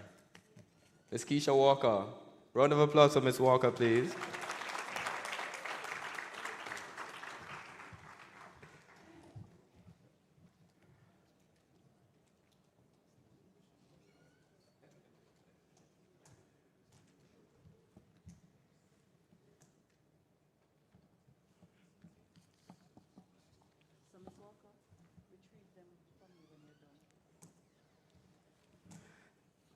So what is this partnership about? This partnership really is about connection. It links Canada's experience in sustainability and workforce development with the CMU's expertise in maritime education.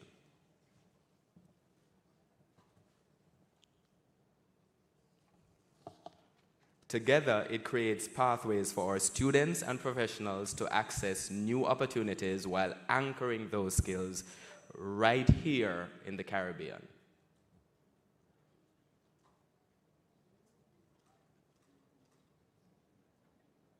Go ahead. You may sign.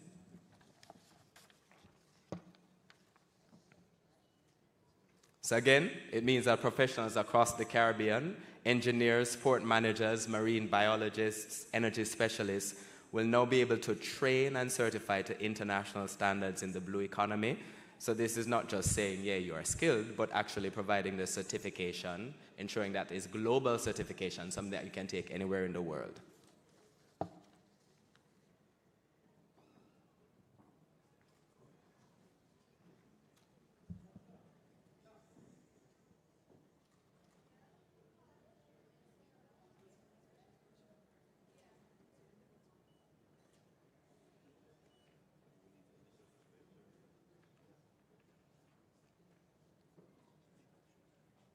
They're initialing each page as well.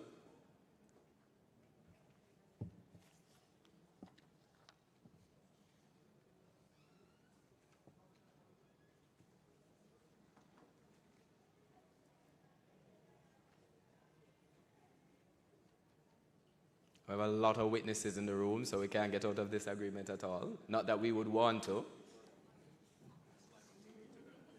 And it's also live on TV. PBCJ.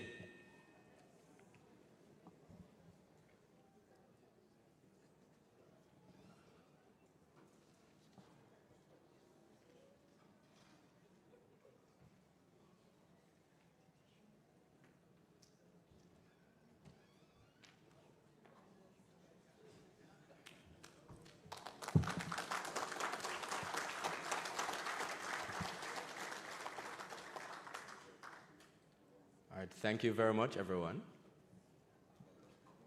No, more pictures.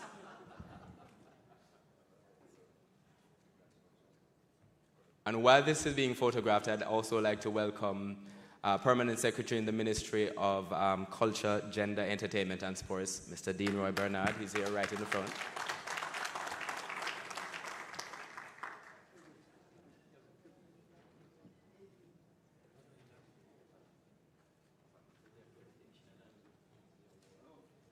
So a little housekeeping, a lot of activity this morning. We're going to be moving on to the next section, which is the Certification for Sustainable Blue Economy Professional Designation. And I'm going to be inviting forward Mr. Kevin Nielsen, the President and CEO of Eco Canada, to tell you more about this section.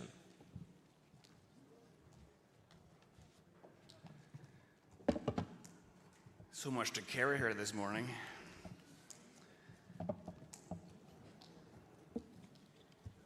Well, it is a great honor to be here at the event that is hosted by the Caribbean Maritime University, celebrating not just academic excellence, but also professional leadership in the sustainable blue economy.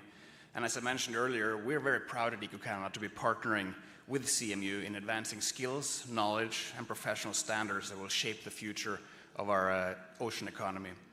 Today, I think, marks an important milestone, recognizing both individuals and the institution at CMU for their commitment to excellence. So I'm going to start talking a little bit about the Sustainable Blue Economy Professional Designation. This designation represents international recognitions for professionals who demonstrate expertise, leadership, and commitment to sustainability in the ocean and marine sectors. It signals to industry, to government, to academia that these individuals are at the forefront of advancing sustainable practices and innovation. And it shows not only their commitment to excellence and their knowledge, it also shows a commitment to ongoing professional development to maintain the designation.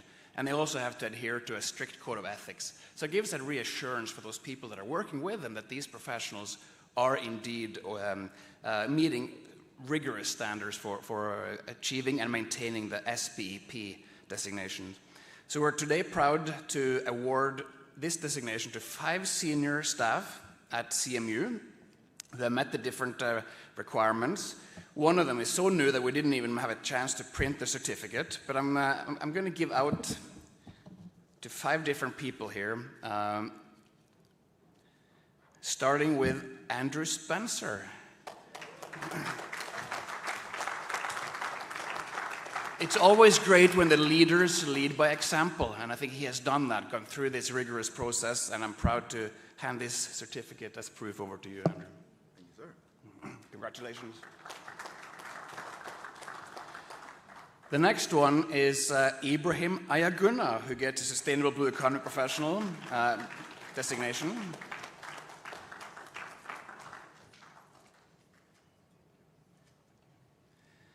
Third one is Jamila Geddes. Not here. And then we have, oh. On her behalf, all right. Oh. Thank you. Oh.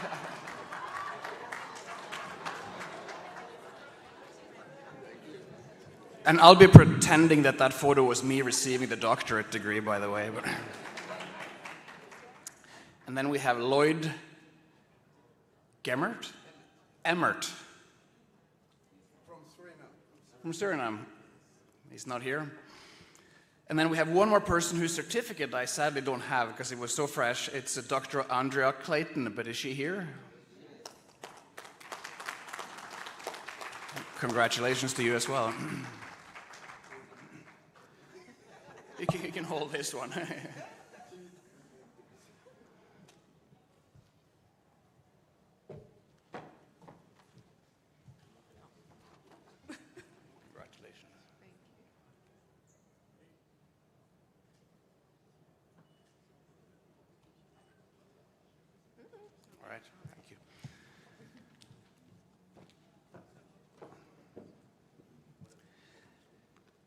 alongside these individual recognitions, we're also proud to formally accredit 4 programs at CMU.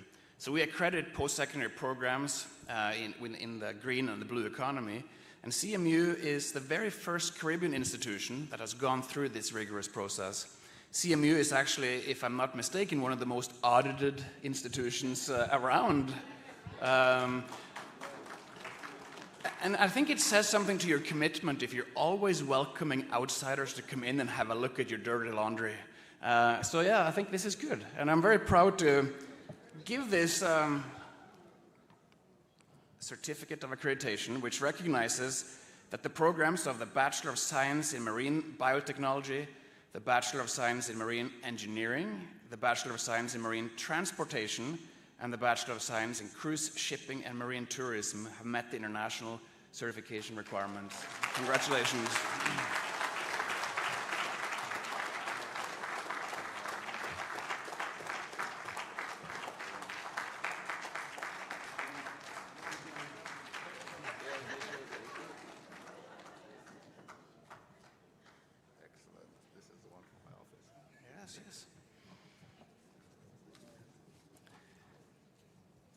So again, I want to extend my congratulations to the SBEP recipients and to CMU for achieving the program accreditation.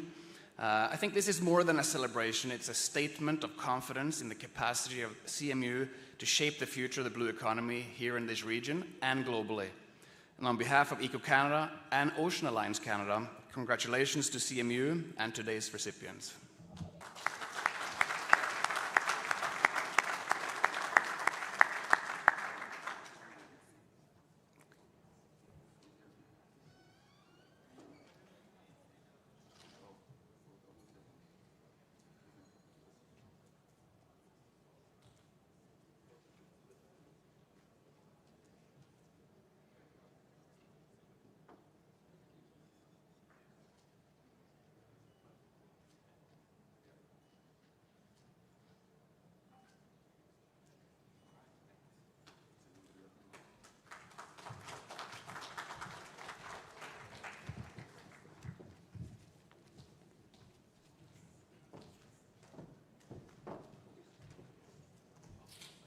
We just invite Professor Spencer back to the stage for this final activity before our very, very short coffee break.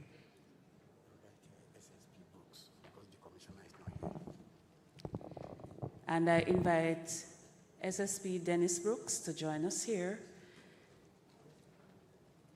as we're not seeing Commissioner. We're not seeing Compol at all.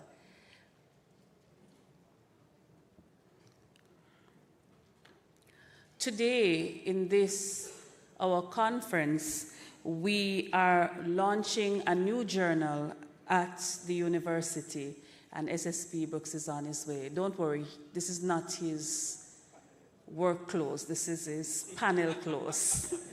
He does have those uniforms that keep us together when he leads in his role in policing science.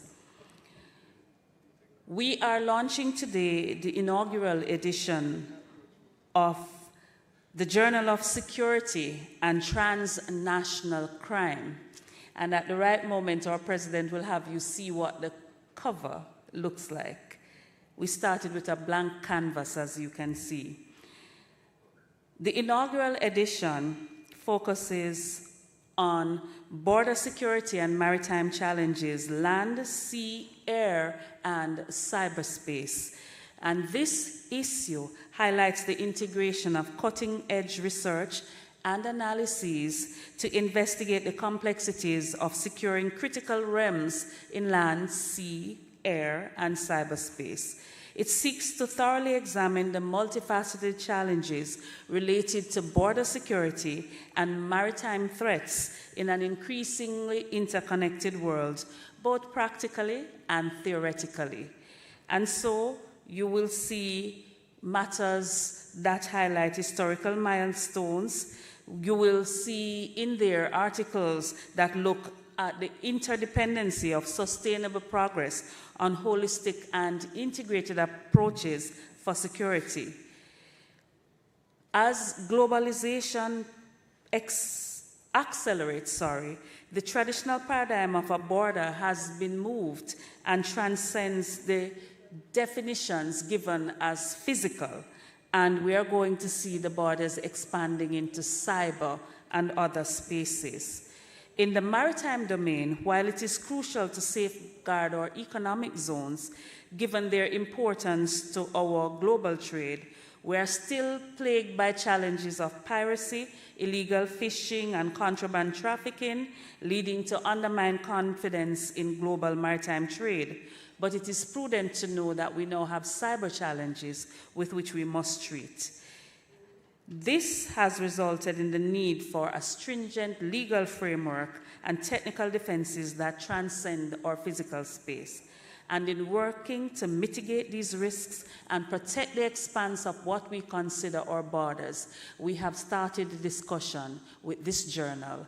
And at this juncture, Professor Spencer is going to have you see what the cover to the journal looks like, and representing the CMU and the Jamaica Constabulary Force, which is our public policing professional space, we are now officially unveiling your minds, reveal we will do. Go ahead, Professor Spencer, the inaugural edition. There's only one condition, you have to start applauding before I turn.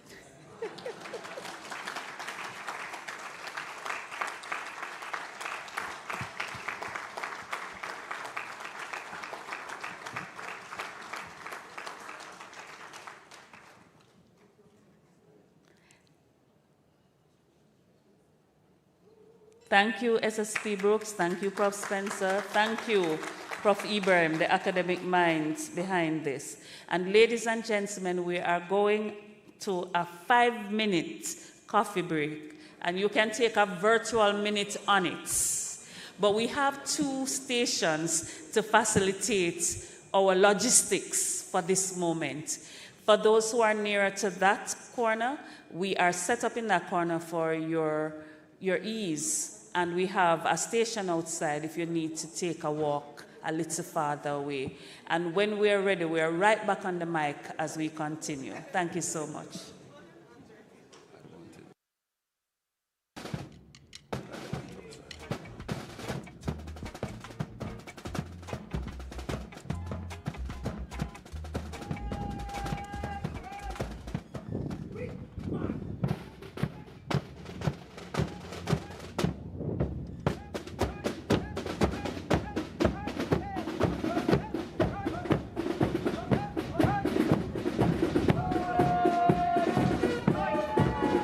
Caribbean Maritime University cadets on display at Parade Square on the main campus at Palisados Park in the Jamaican capital, Kingston. A far cry from the 30 students around when the governments of Norway and Jamaica set up the institution that would eventually become the CMU, the Jamaica Maritime Training Institute, back in 1980 at Norman Road in Kingston. At the time, the plan was simply to train enough Jamaicans to man the 5-ship fleet of the Jamaica Merchant Marine. Devron Newman is the Dean of the Faculty of Marine and Nautical Studies, just one of several now at the CMU, and he was one of the first Jamaicans to be trained back in the 1980s. I decided to join the Jamaica Maritime Training Institute at the time because the opportunity presented itself, and I saw this as an opportunity, something different from the traditional career paths that existed at the time. The focus then was on short courses, just 3 months. It was very interesting, it was very challenging, it was different, but I think what made it most interesting was that we didn't know a lot about what we were getting into. That's my intake, and as of such, we enjoyed all the challenges that were presented to us. By 1984, the Norman Road location had become inadequate, and the main campus was moved to the current location, Palisados Park, on the shores of the Caribbean Sea, near Norman Manley International Airport. The partnership between Jamaica and Norway was strong. The Norwegians were very professional in their daily duties. They were very organized, very disciplined, and they taught us quite a lot. In the early 1990s, the Institute continued to expand. More programs were added, more staff recruited. I joined the Caribbean Maritime University in 1990 as secretary to the principal, Rudolph Boyris. What was it at the time? At the time, it was the Jamaica Maritime Training Institute. By 1993, a name change. It was now the Jamaica Maritime Institute, JMI, and fully Jamaicanized. The first Jamaican executive director was appointed. It was a small institution. It was headed by Commander Michael Rodriguez. The student body was also small in number as well as staff population. In 2001, even more programs were added as the Institute expanded its focus and a new name underscored the change. It was now the Caribbean Maritime Institute, CMI. Then came the big change, university status in 2017. In just a matter of years, the organization had expanded rapidly from short certificate courses to diplomas, undergraduate degrees to doctoral degrees. Those changes in terms of the status of the institution have given me a sense of pride in terms of where we're coming from. Knowing where we're coming from at Norman Road at a very small building which housed about 30 cadets at the time compared to what we are seeing today. That has been significant and it's very much appreciated. Being a university, that is the ultimate in terms of the educational institutional status. And it has afforded the seafarers not only the option of getting a certificate of competence, but also to be awarded with an undergraduate degree. The Institute was training far more professionals than just seafarers, to include engineers, logisticians, welders, to name just a few.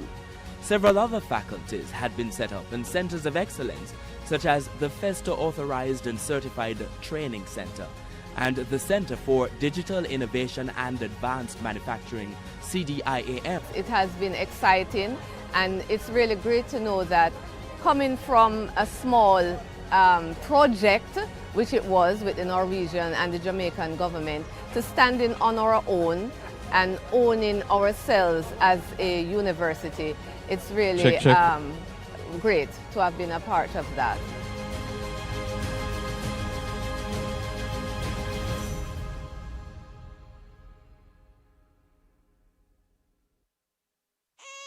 The first sound they make is to simply let the world know they're here. And then it's our duty to help them show the world why they're here in the first place. Give them every advantage with the Guardian Achiever, a plan that provides for their educational dreams and protects their health and life in the process. For more information, call 888-4LIFE to speak to an advisor or visit myguardiangroup.com.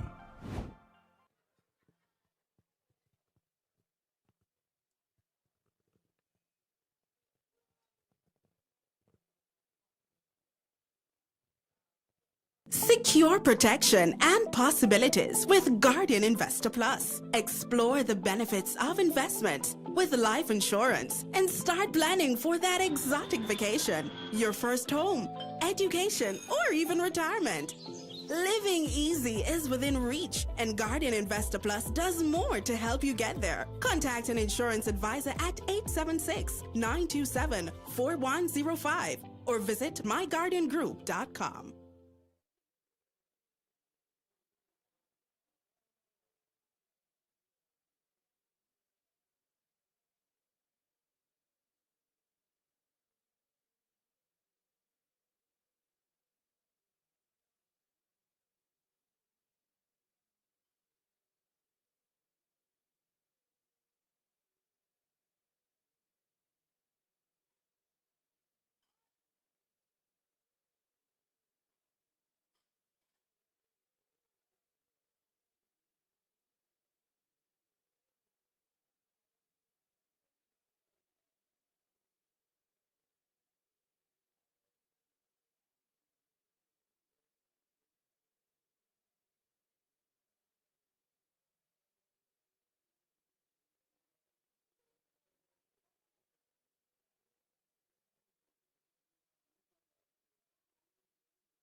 Good afternoon.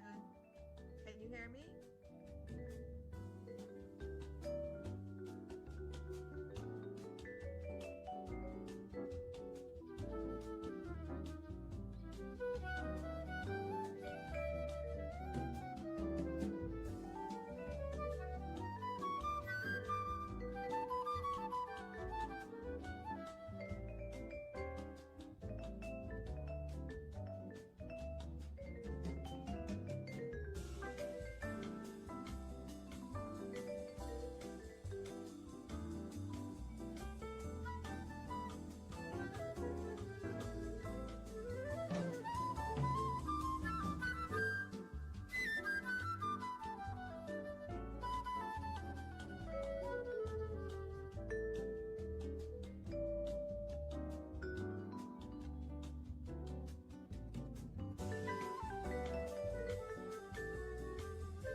So ladies and gentlemen, in the interest of time, I invite you to do a very Jamaican thing. It's called ride and whistle. And if you've never tried it before, this is a good time. It means really that you're invited to multitask.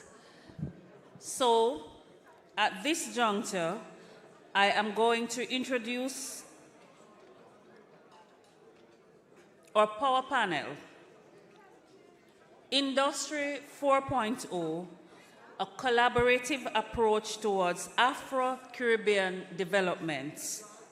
Industry 4.0, a collaborative approach towards Afro-Caribbean development.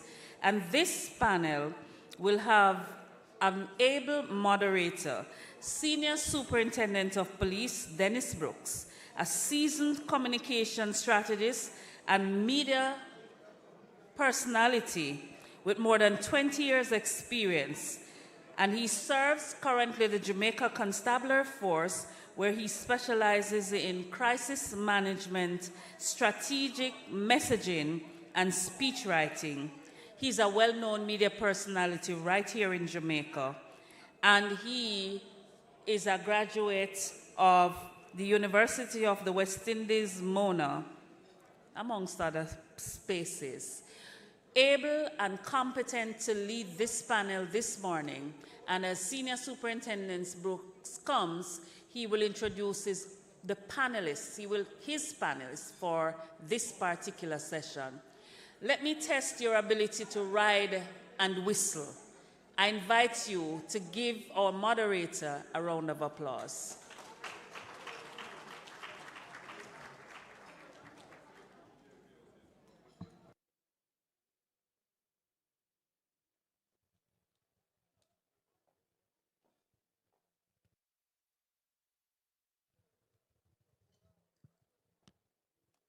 Check.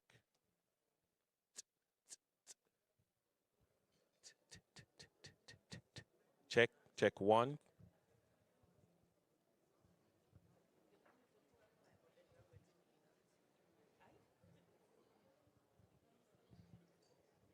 Check, check, check, check, check, check. 1, 2, 1, 2, 1, 2. 1, 2. Not seeing this, not seeing this, you seeing this, you seeing this? Go on. Good morning, ladies and gentlemen. All right, maybe the Pegasus coffee is known to be very strong, you know. Huh? Check, check, check, So check, check, check. let me check. try that again. Good morning, ladies and gentlemen. Hey. You seen it? Let me just say that when I was asked to moderate this panel earlier this year, I immediately said yes. It is something that I found interesting from the start, and so it is definitely viewed by me as both a privilege and a pleasure to welcome you to this important session. The session is called Industry 4.0, a collaborative approach towards Afro-Caribbean development. And we're gathered at a time when the rapid evolution of technology is indeed reshaping global economies and redefining how universities teach, how academics learn, and how we prepare our societies for the future. And so this session that we have planned today is particularly designed with 3 clear objectives. First, to articulate the transformative impact of Industry 4.0 technologies, such as big data, machine learning, the Internet of Things, or we call it IoT, additive manufacturing, augmented and virtual reality. But it's also focused on teaching and learning within the Afro-Caribbean context, which we believe is a context that is relevant. Secondly, we want to analyze the critical skills that our students must develop, skills that go beyond technical expertise to include emotional intelligence, adaptability, complex problem solving, and collaboration if they are to succeed in a smart economy workforce. And then thirdly, we want to explore a framework for stronger collaboration between academic institutions and industry partners, ensuring that our efforts are not only innovative, but that they are also sustainable. And so, to help us navigate the waters of these issues, you see what I did there? The waters of these issues. We're fortunate, I think we are fortunate to have with us a very distinguished panel of leaders in academia and higher education, and I think they should be applauded for making the time to come here and have the conversation themselves. I'm going to ask you to welcome Professor Lincoln Edwards, who has served as the 24th president of the Northern Caribbean University since 2017. He holds a BSc with honors in chemistry from the University of the West Indies, Mona, as well as a PhD in pharmacology and a DDS from Lorna Linda University. He has conducted significant research in diabetes and hypertension, supported by grants from the National Institutes of Health. He has also held leadership positions within the American Dental Education Association. Put your hands together for him. Professor Andrew Spencer has served as president of the Caribbean Maritime University since September of 2022, bringing distinguished leadership in maritime education as well as tourism. He's the first full professor of tourism in the Caribbean. He holds a PhD in tourism strategy from Bournemouth University and is the author of 6 books and more than 50 publications. Put your hands together for Professor Andrew Spencer. Dr. Kevin Brown is president of the University of Technology, Jamaica, and is an accomplished aerospace engineer with over 18 years experience in academia and industry. He holds a PhD and a master's in engineering, in mechanical engineering, that is, from the University of Nottingham, specializing in aerospace structural system design, engineering materials, and computation analysis. And if you're into Rolls Royces, he may give you a hookup because he is a former Rolls Royce engineer. He led major civil aerospace technology programs and managed multidisciplinary projects. Ladies and gentlemen, put your hands together for Dr. Brown.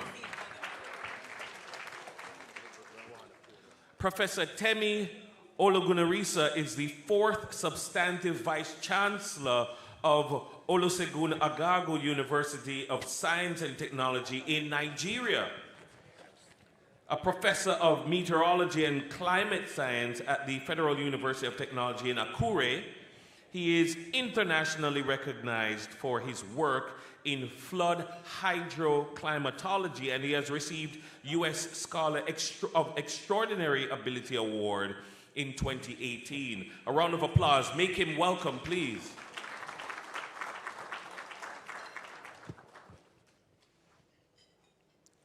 And joining us via Zoom, we have Professor Paloma Mohammed Martin. She is the 11th Vice Chancellor of the University of Guyana. She is the first woman to lead the institution in its 63-year history. She is the first female Vice Chancellor in the Anglophone Caribbean. She is a full professor of behavior and strategic communications and a futurist scholar. She is internationally recognized for her work on the impact of technology on human life systems. Put your hands together for her joining us from the University of Guyana. Here you go.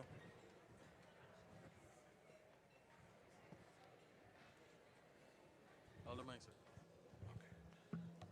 And so, ladies and gentlemen, indeed, each of our presenters brings a unique perspective and a wealth of experience, ensuring that the conversation that we're about to have will be both meaningful and timely. Before we begin, I want to welcome Odette Dyer, the Regional Director of the Jamaica Tourist Board, and her team. And we thank the JTB, who they are sponsors. We'd also like to welcome Dorette Campbell, Principal of Edna Manley College of the Visual and Performing Arts. And so, ladies and gentlemen, over the next about 50 minutes, we will be hearing the thoughts of the panelists. They're going to be challenging each other with ideas, and then we're going to open the floor in the final 10 minutes or thereabout for your contribution, your questions, and their answers. And so, without further delay, let us begin this journey into Industry 4.0. All right, ladies and gentlemen, I'm going to begin the conversation by directing a question to Professor Edwards. Now, Prof. Edwards, from the NCU vantage point, in what ways, and I know this is a hot button issue, in what ways would you say AI and virtual learning are reshaping how students today learn and engage with the course material before them?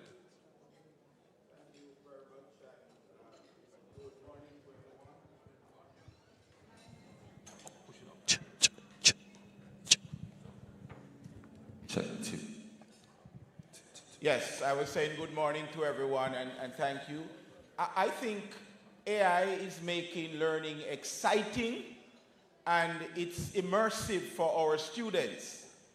Imagine, let's say you're taking a history class, and because of technology and AI, you are able to take a journey into history because you have software that can recreate a battle or whatever it is. So the students can be there, immerse themselves into that, and the teachers now are acting as tour guides in a sense, guiding them to look for important landmarks as they go through this in technology. Simulation is a big thing. Right here in Jamaica, we have challenges with spaces for our nurses in the health sector. And so one of the ways we can mitigate that is to have the students do a lot of spend clinical time on this simulation, the high fidelity mannequins. They can practice techniques over and over. So by the time they get in the clinic, they are ready to go. They don't have to spend a lot of time learning things at the bedside because they have already done that on the simulators. So they are able to move forward with the kind of confidence that we need them to have as they move forward.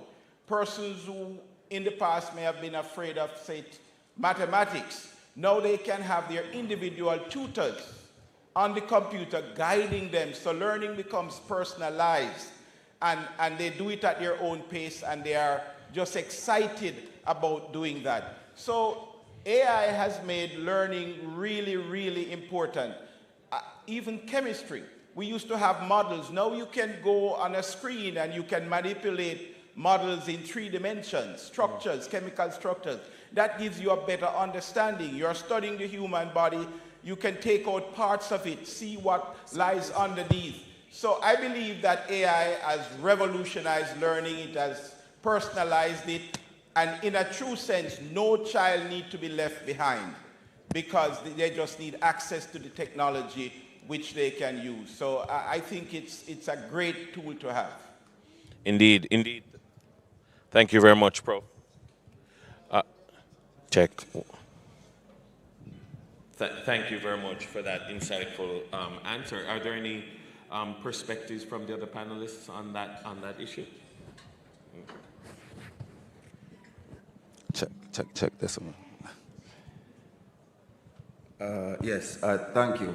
So, well, first of all, I'd like to start by saying that I'm excited to be on this very esteemed panel of distinguished individuals with my good friend, Professor Mohammed Martin, who I would have loved to see in person, but she understands that we'll connect at another time and place. And happy for my friends on the platform. Just to say, I'm happy to hear that, as Prof. Edwards says, that now with AI, chemistry just got easy. Because I still can't understand the mole concept from fourth form. And I think that makes the point. I think that makes the point that we are now in a space with the democratization of information, which is probably even more powerful than the democratization of wealth that people are talking about. Because with this kind of access to information and tools in the way that students now have it, what it has done is to level the playing field.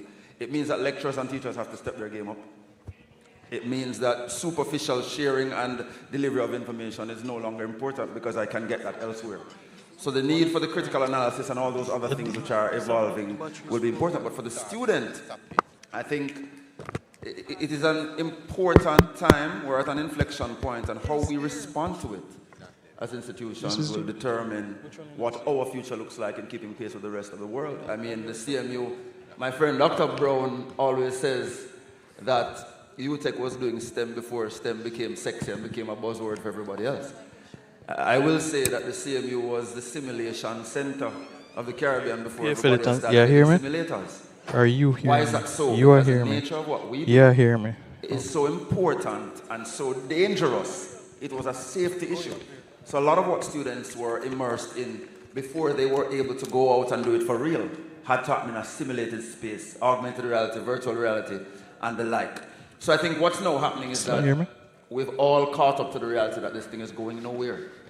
And so it just means we have to shift our perspective in moving forward. Indeed. Indeed. So I think that sets up, I think that, yeah, we're good. I think that check, are you hearing me? No? All right. We'll go again. I think that quite rightly sets up another important question, because, you know, your answer made me think about my own son, who is 6 years old, who asked me earlier this year to go on GPT chat and make a Pokemon story for him. And I insisted, no, let's make a Pokemon story with our own brains, because I don't want to stifle his creativity. Over the weekend, I couldn't find him. He was hiding somewhere in the house. And when I found him, he was under a bed, and I thought that he was maybe watching something on YouTube that I told him not to watch. You know what he was doing? He was on GPT chat, making, no, that's what he calls it. That's right. He was on GPT chat, making up a Pokemon story about himself. And so I put the question to you, Prof. Spencer. You lead a very renowned global maritime university. It's more now, it's not about what, it's not about if they're going to be using AI, but it's about developing core competencies. And my question then is, what would you consider to be the core technical competencies and essential qualities essential to then reshaping how we learn to meet an AI-empowered workforce? Yes, so very interesting question, because one of the things we say at the Caribbean Maritime University is that we're training our students to peacefully coexist with the technology. There's always a thought that somehow it was one or the other, and that one had come to replace the other, and that somehow they could not survive together. Where we are now is moving students from a place of simply familiarity with, because I think that's what we've been working on, getting them familiar with the tools that are available. Moving them from familiarity to mastery. So it is now having individuals who know what elements of the job will be required to be done by technology, and understanding that the critical analysis skills. And this is why they now need to start shaping themselves to becoming top-notch. I give you a very strange example. When I was doing my PhD about 14 years ago, I was looking at technology adoption for travel firms. It was such a cutting-edge topic at the time. And we were saying travel agencies were about to disappear, and we're using big words like disintermediation. It was clear to me then that we just didn't understand how labor could have been divided. That's all it was. So I remember saying to the same travel agents, you can't just be a ticket booker anymore. You now have to become an expert advisor for things that are more complex and complicated. So it's about shifting the thinking. It's critical thinking, it's problem solving in ways that the coding may not be able to deliver just yet. May get there. But I think what it means for us is that once the mindset changes from one of fear to one of facilitation, then we'll have a workforce that's exceptionally ready to take us to the next frontier. Absolutely. And so, maybe you have some good luck. Yeah, let's see. I want to turn our attention then to Guyana, because the University of Guyana has an engineering program, for instance, that is well regarded, highly respected. And so, Prof. Martin, as we adjust to the new norm, how has virtual reality, for instance, virtual reality training enabled the University of Guyana in the repositioning of its engineering program? Thank you very much. Can you hear me well? Yes. Great. So I'm so sorry that I can't make it. We just couldn't get the flights to work. So I think this is one of the key things that CMU and its partners in the region have to work on. We have a sea that connects us, and yet we have to spend 48 hours trying to get to and from a single place. It would take us 90 minutes. But I'm delighted to be on the panel. If I may be allowed to respond to two things, because I think one of those things is that you just asked is important as I frame what I'm going to say. We are entering into an age where there will be no new norm. Everything is happening too fast. There is hyper disruption going on in all spheres of life, political, social, and in the education space. And of course, this is driven by technology, but this is also driven by human behavior and some of the differences and needs that we are now prioritizing as a species.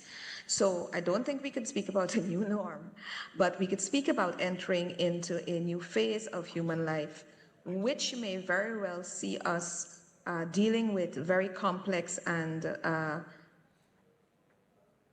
worrisome situations, like a scenario in which there is a post-education moment. I wouldn't go there yet, but I just want to say that with AI, it is not a panacea. Everybody speaks beautifully about what its uses are and how we can use it in the best interest of humanity, yes. But where our region is concerned, and in that regard, I want to focus on what we're talking about, the panel.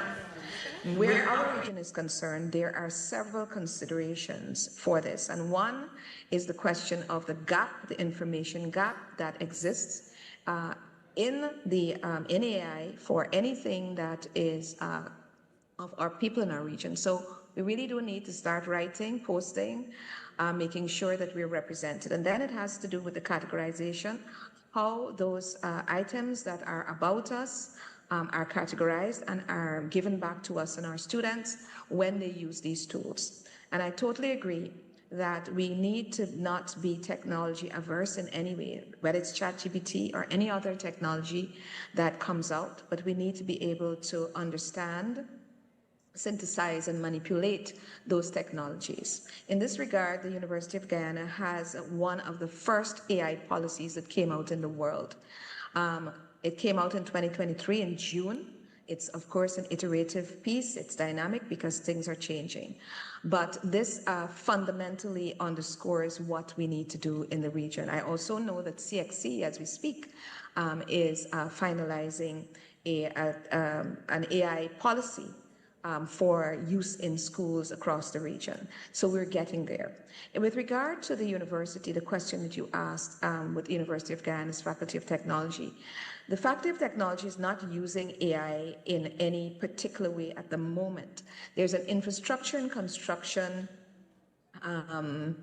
component, a program that we're developing where we're using Alpha, which is our own platform using gaming technologies and simulations that we're developing for students who are out of school and those who are likely to be engaged in repetitive tasks. Of course, in our petroleum engineering programs and so on, we use industry-established software which are very well versed in doing simulating well drilling and all of these complex things that we can't do in the university because they're on our oil industry is basically in ultra deep water. So we do a lot of simulations, but with industry standards, standard software and so on. But we are also developing and testing our own Alpha platform that has gaming technology integrated, virtual reality integrated, as well as simulations that are integrated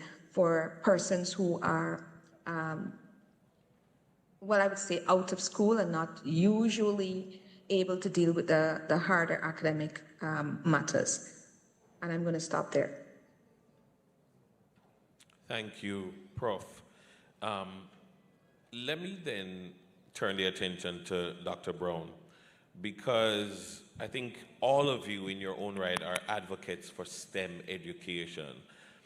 Should you then, and should advocates for STEM education be doubling down specifically on STEM instruction, or should we be blending it with arts and humanities like STEAM, that approach, to meet industry demands? All right, good morning, everyone. It's a pleasure to be here. Thank you, Professor Spencer and your team, for the invite. I don't think it's an either or, right?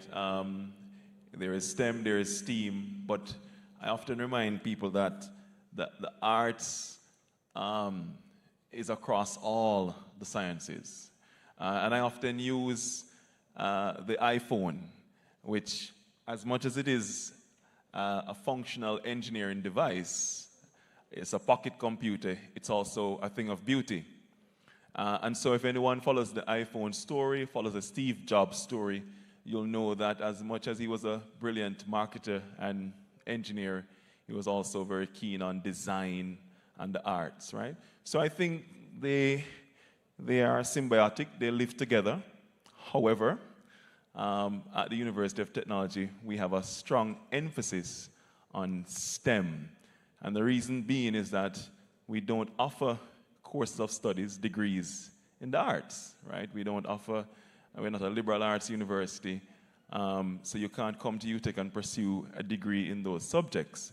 But within our STEM degree programs, you will find the arts, you will find the social sciences as modules, because we want our engineers to be aware of the arts insofar as being critical thinkers, being able to use design and creativity to ensure that as an engineer you can still produce a product that's aesthetic, that looks and feels appealing.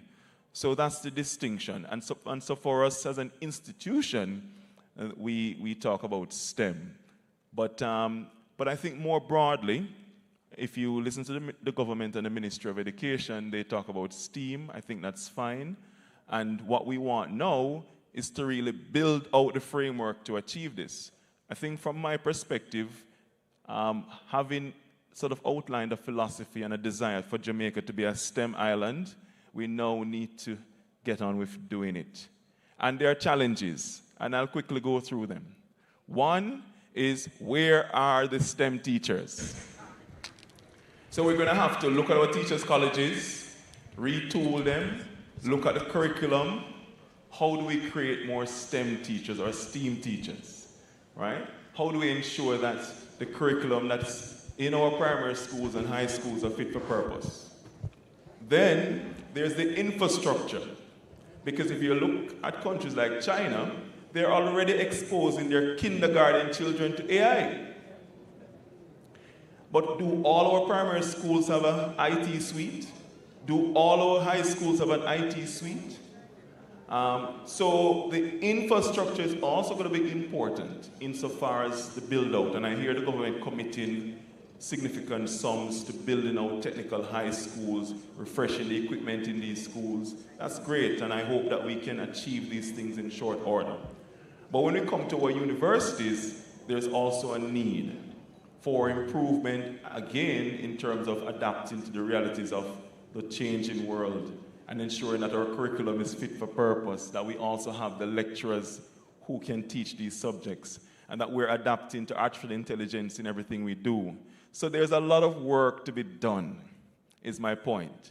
And so, you know, for me, I think what I would desire, and I see some government aficionados here, my PS from Ministry of Culture and others, you heard from Minister Pernell Charles Jr. earlier.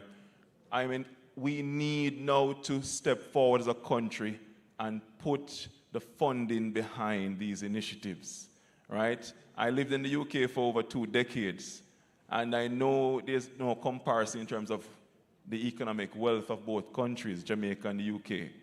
But for the little that we have, if we say we're going to be able to move towards artificial intelligence and adapt, then we must dedicate the funding to it. We must build out our primary schools, our high schools, our universities to the state of the art to expose our students. And we must do it quickly, because I'll end on this point. If we are going to grow Jamaica, I think the evidence is there that as much as we love tourism and it gives us significant economic benefit, it is not generating that growth. Growth is flat. So if we are going to move forward, we're now going to have to do 2 things. One, attract real industry insofar as technology and innovation, not consume it as we do now, but attract it insofar as we are involved in design and manufacture of technology.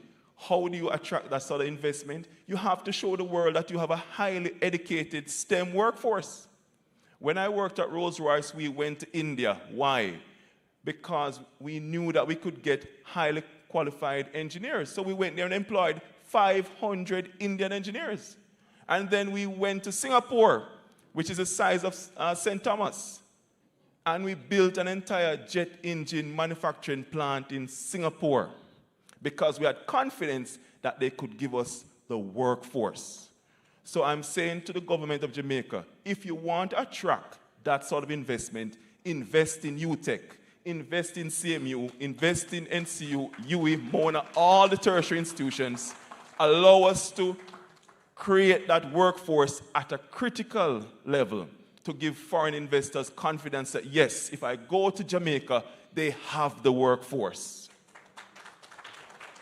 Right, so, quite so. Prof. Temi, drawing on the proposed collaborative model, the 2+2 for marine and nautical studies between CMU and OAUS Tech, how can Industry 4.0 technologies help break down, dismantle the barriers to education and accelerate Afro-Caribbean development? Thank you very much.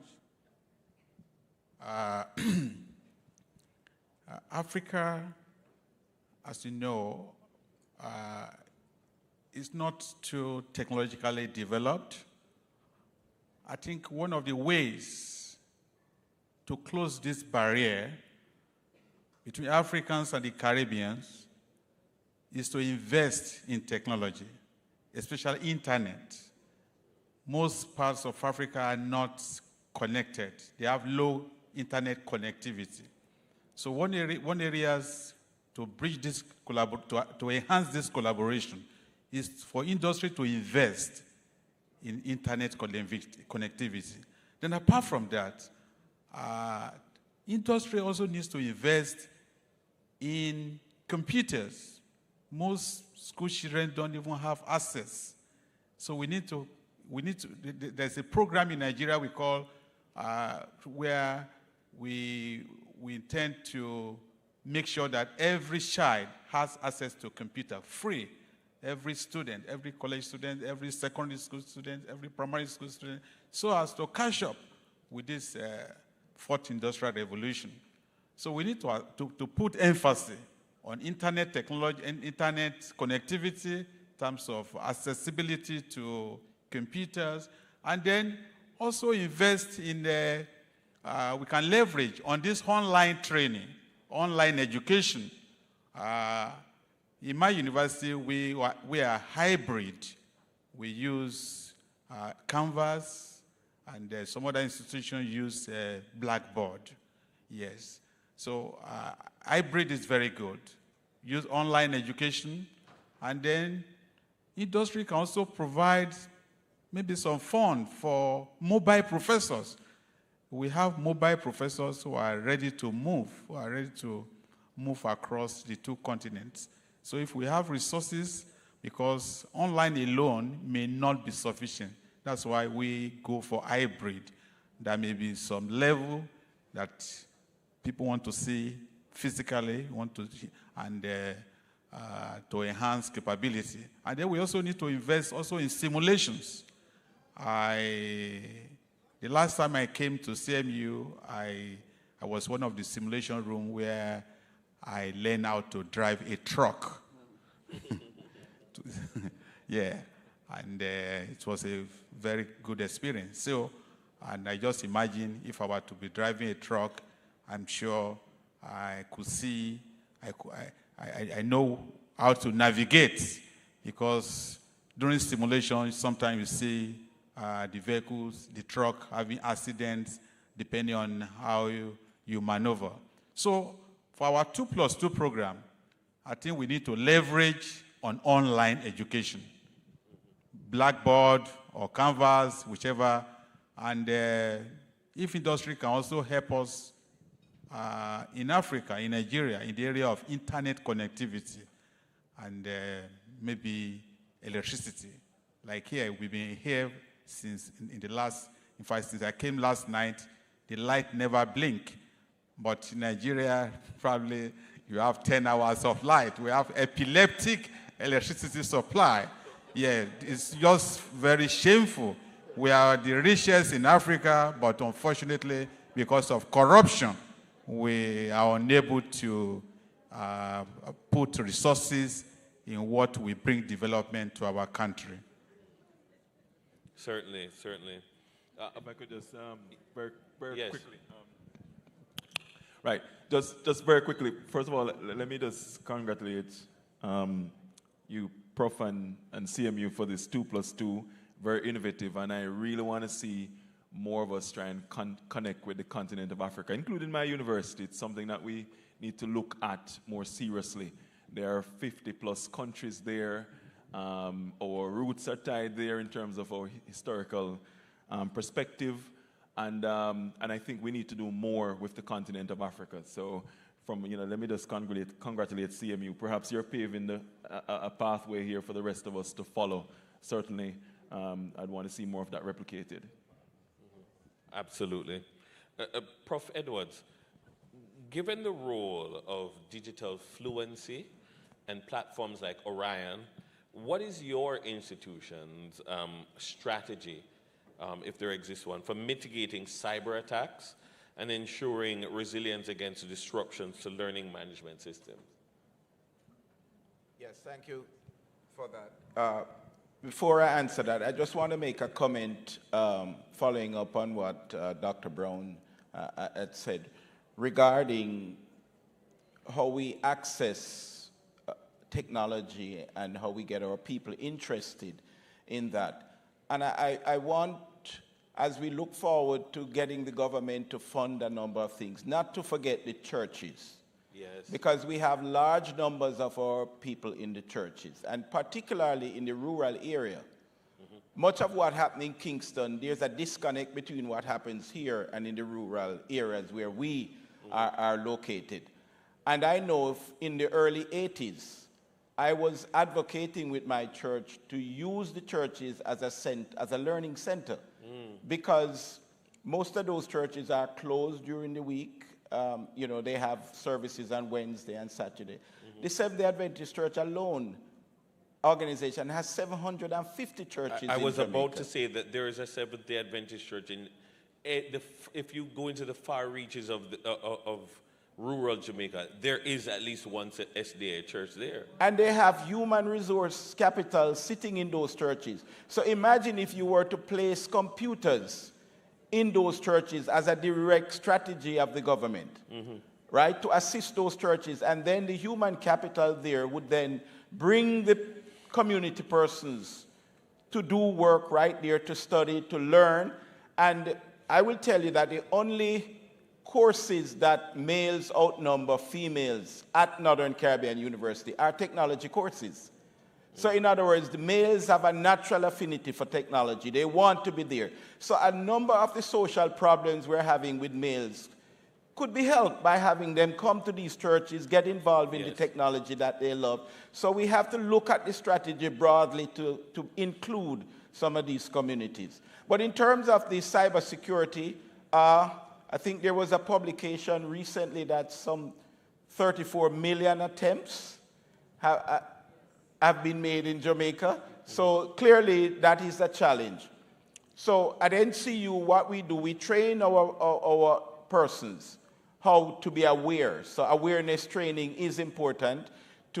For example, they need to know that when there are phishing emails, not to open them, and to be aware of that. Unplug their computers when they're not in use and so forth.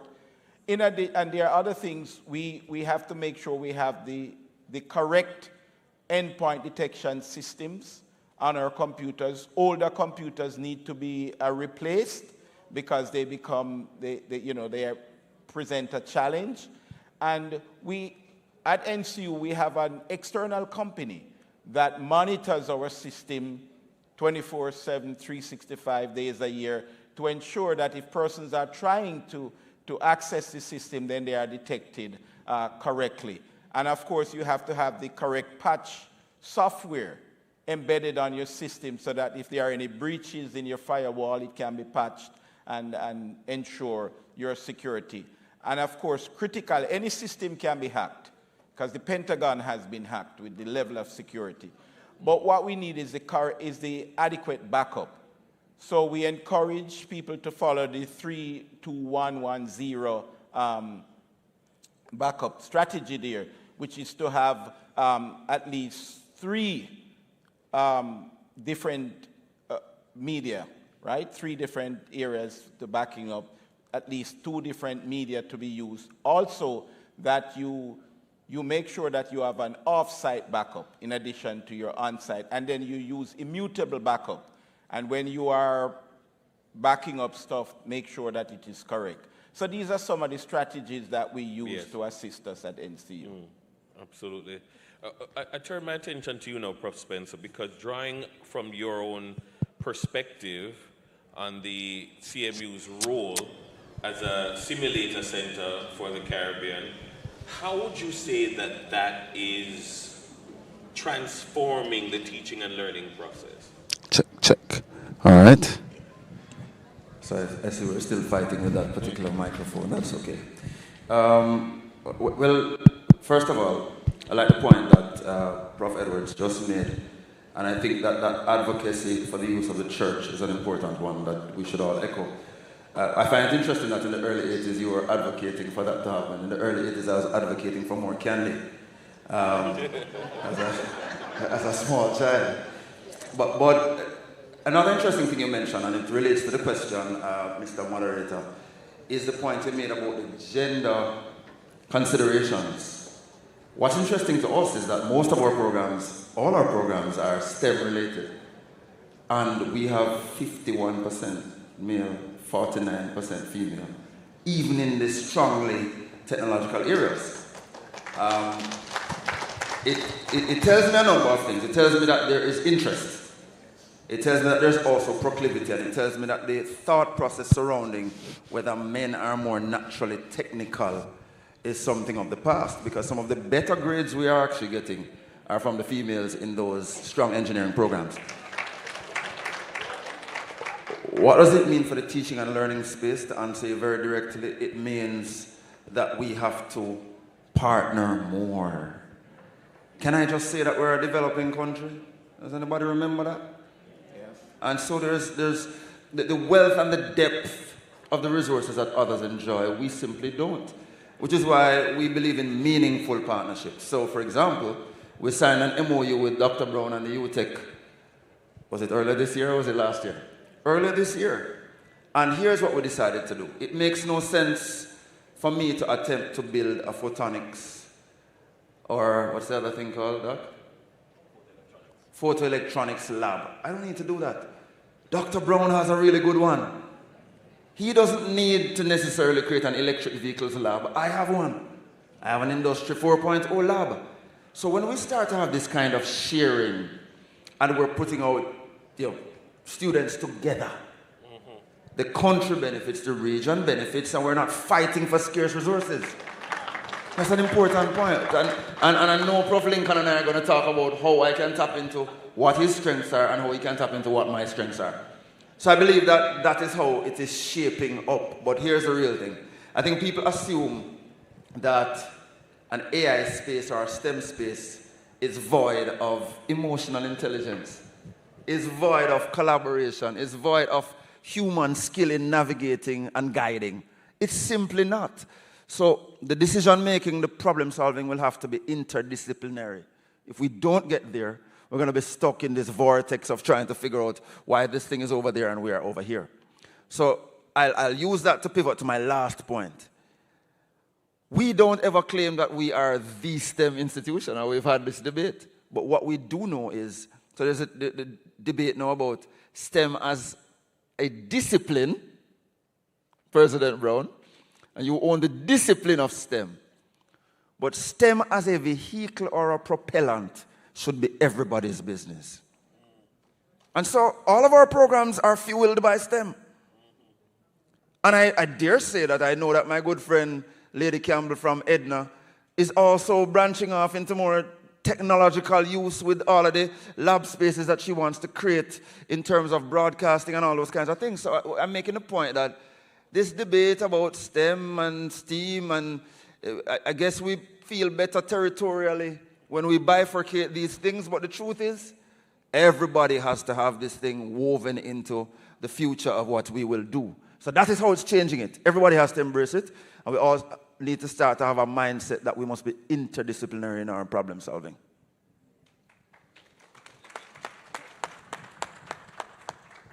I really like that approach. If I go back to you, Professor Martin, Professor Mohammed Martin, having been exposed then to copious hours of online learning, we now realize that, especially in the post-COVID period, do you expect that there will be a ripple effect on graduates' ability to actually communicate in the work environment? Yeah, I just wanted to say two things. One, Einstein himself said that science is art and art is science, and that we really just, through our small computing capacity with our own brains, kind of separate them, but they really are very much intertwined, as all of life is. It's an ecology. The other thing I want to say is that, education is a programming language of a certain kind. Right? Depending on which perspective you come from, that's the programming language that you kind of use to get your citizens and those who you expose to these education systems to operate in a particular kind of a way. So taking it from that perspective, yes, the data from other parts of the world, we don't have enough data in the Caribbean yet about the response of our students to what has happened during COVID. But certainly, if we look at data from the rest of the world, like North America, there is emerging data that suggests that certain kinds of cognitive and social functions have been impaired. And communication, interpersonal communication, I should say, because they're communicating very well using with technology-mediated communication, but interpersonal face-to-face communications in real life is what is challenging them. And they don't necessarily choose to operate in the way that we have in the past, in our life, in our kind of cohort, want to interact. many of them are saying that they want to be by themselves. A case in point, a couple of days ago, we interviewed someone at the university. This is just anecdotal, but just to kind of demonstrate what kinds of changes are happening that we don't really have a pulse on really well yet. We were interviewing a young man, very bright, young graduate from our computer sciences department, who I want to replace someone in my office with. And he said to me, he does not want to work in an office with people. He does not like to interact with people. So even though everything else is good for him, he's just not that kind of person. He's an introvert, he acknowledges it, and he wants to be sitting in a room with him and his programming, whatever it he's doing. He doesn't want to deal with people. And we're seeing this more and more and more. But it may be something to be alarmed about, or it may be that we're opening up a space, a different space, a virtual space, for people who have always been inclined to introversion. Remember, I'm a behavioralist, so I would see that as a possibility of as a democratizing kind of thing. In the workforce, we're seeing all of these reports coming out where people are saying, well, traditional workers, of course, our employers are saying they are not able to function with the kinds of attitudes and choices that their quote-unquote Gen Z employees are bringing to the workplace. And the Gen Z's choices are very, very different. Well, yes, they are. I can speak to some of that because of some of the research that we're doing among our students that started during COVID when we kind of pivoted to online, right? And some of what they said is basically the same thing. They don't want to be tied down to one particular subject area. They don't want to be focusing on a core. They don't want us to tell them what their degree must look like. They want to be able to design their own degrees because they have a sense of what the future of life and work for them is going to be. And therefore, from that vantage point, they want a little bit more flexibility. But of course, our technical adroitness needs to be present. So I think what could come back to my point about, the fact that we might be looking at a fast approaching post-education space as against an educating for life or life-educated space, which is going to change the way in which we think about education, the way in which they demand and seek education and training, and the way in which we structure our educational products and institutions. And this is not, I don't think this is 5 years away. I think this is maybe 10 years, between 5 and 8 years away, because things are rapidly evolving. And in the final analysis, the choices of the persons that we are seeking to quote unquote educate now, and I would want to argue that we're to navigate, help them to navigate rather than so much educating nowadays. These are fundamental questions that we really have to address. And the point about where we deliver the training and education or the navigation, whatever you want to call it, is important. So yes, places like churches, but places like markets as well. Because if you have a mobile education intention, then anywhere you have connectivity and a system that has enough power to transmit what you want or to give the user the choice of accessing whatever they need at that point. There's a discussion going on about plug and play education right now. So why do I have to learn these things? This is what teenagers are saying. Why do I have to keep this in my head? I have my phone. I will have an implant in 5 years, to tell me what I want. So why are you trying to make me learn these things, right? So apart from not being able to communicate in the way that we are used to them communicating, and this is not everybody, but some of them, and there might be other mitigating factors, we also have to think about the cognitive abilities that are changing. So people might be losing some, but we also need to push them towards higher order cognitive actions. So on Bloor's taxonomy, for instance, synthesis, analysis, innovation, those kinds of things. So we don't, the instruments are going to describe for them, ChatGPT does that, but it only describes what is known on the virtual space. It does not describe what is not out there. And this is the big gap for all of those people who are saying, oh, this is wonderful. It is wonderful, you know, but we need to recognize that in the Caribbean region in particular, there is this gap. There is this question of accessibility, which so many people have eloquently spoken about in the panel. So there are a whole host of things that we need to pay attention to study, and to understand a little bit better. But I fear if we take too long to do it, things are evolving so rapidly that we will probably have to leapfrog. Otherwise, we'll be left very, very far behind. One last thing I wanted to say about education and AI and technology in our region, which is what I study and I think I know fairly well because of, you know, what I do and what my interests are, where my heart is. The keynote speaker, or I think it was the minister, spoke this morning about this question of his 9-year-old daughter or 7-year-old daughter who would choose to do something, you know, in the blue economy.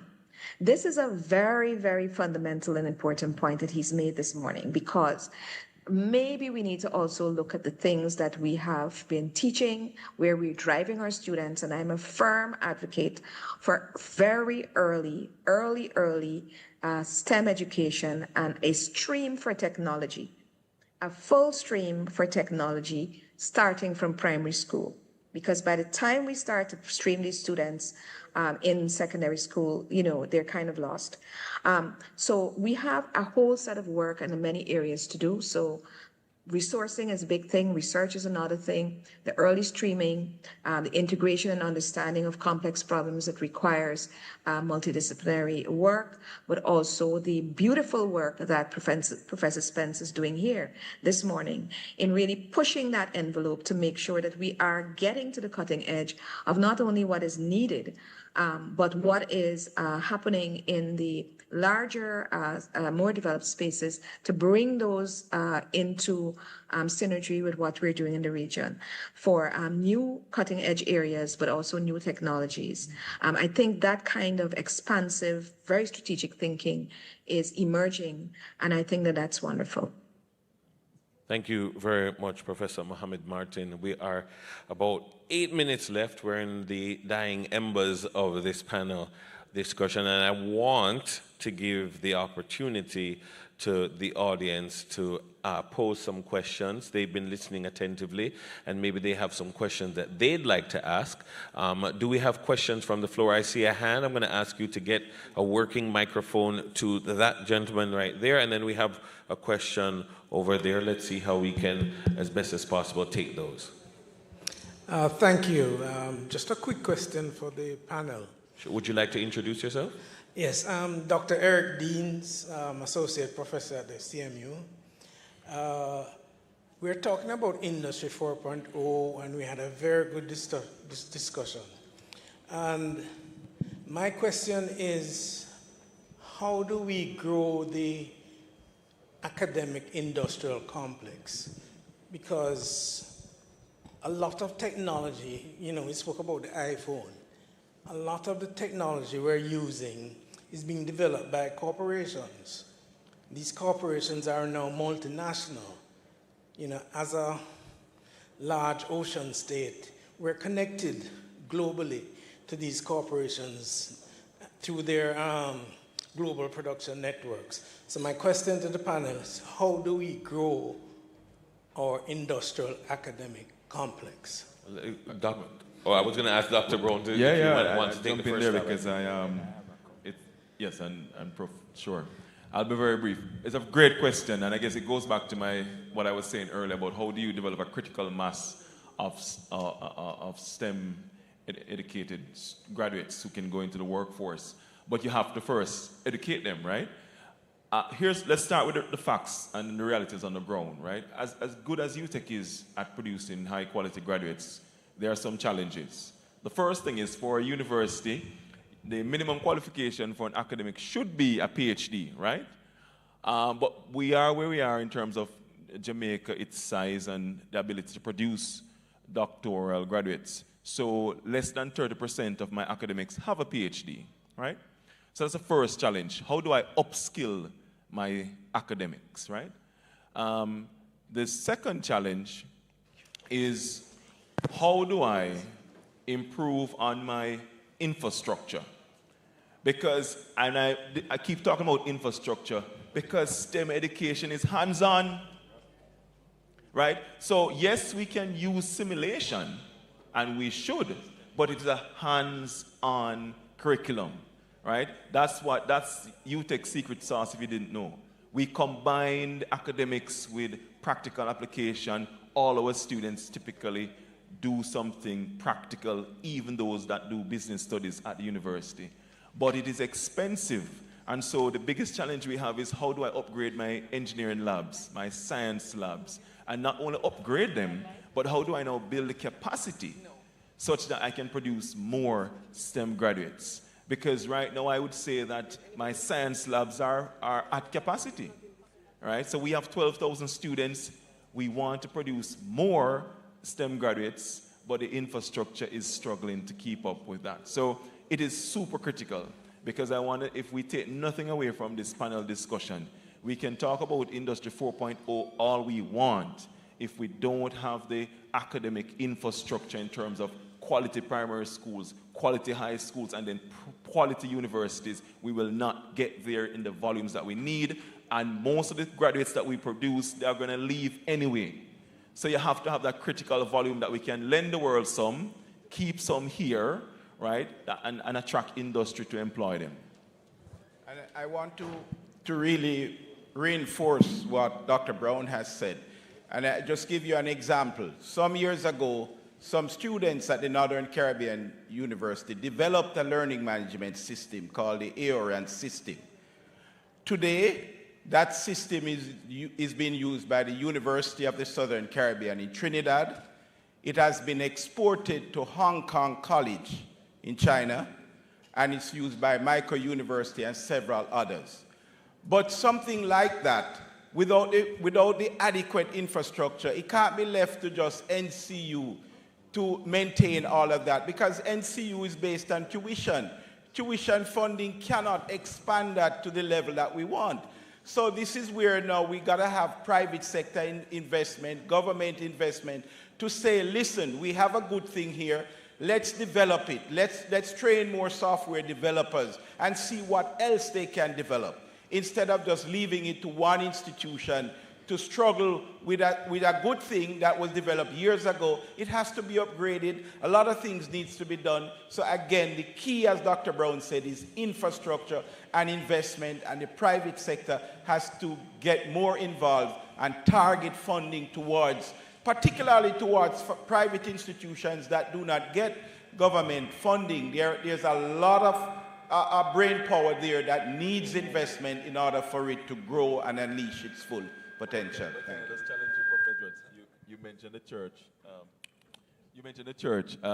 Can I just challenge you in terms of the church, not necessarily looking to the government to give you computers, but perhaps investing as well in terms of upgrading your churches to allow for the IT capacity that you talk about. So I'm looking to the churches. You spoke about the SDA. The SDA is a well-heeled church. Let me frame it that way, right? And I'm sure the SDA could put its money where its mouth is and build out the IT infrastructure in those churches. It doesn't flow to us as it seems. You couldn't leave that one hanging, could you? No, I'm not disagreeing. I'm just saying I know he wouldn't leave it hanging. No, I'm going to be very quick because I know there's a time constraint. Simple. Show and tell. Show and tell has been working for us. So you need proof of concept, at least proof of... So what we're trying to do now with expanding the academic industrial park is that we are inviting corporations to see what we can do. There's a value proposition that's very clear. It's a quality proposition. We're not making the quantity argument ever. But we are saying to you, come and look at what we have been doing with the little that we have. And the ecosystem is now being created, because what we're recognizing, if they'll allow me to call their name, Grace Kennedy and others are saying, you now have this little thing that appears to be doing much. how can we then send our people to you for upskilling? And then when we recognize that value, we pour into you so that you can further expand your infrastructure to be able to serve us. So it's show and tell. All right, we have a question. I see the hand right there. Can we get a microphone over?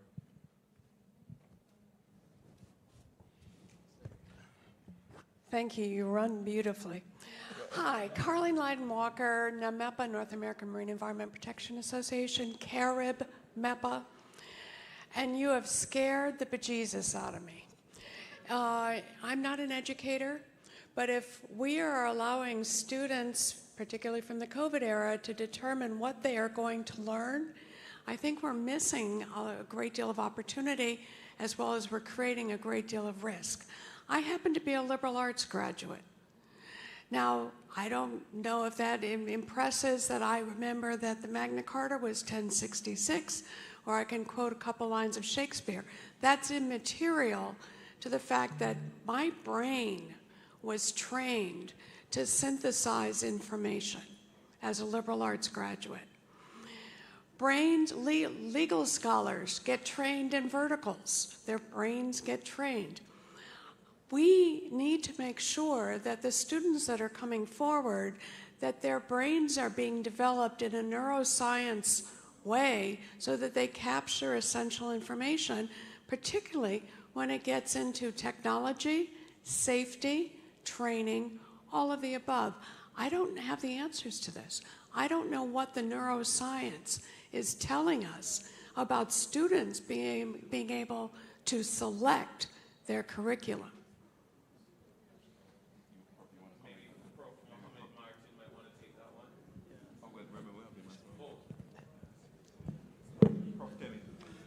Well, Prof. Temi? Yeah, if I get your question right, you were asking how do we tailor our children, school children, to be able to maybe develop capacity to become neurosurgeon in future? No.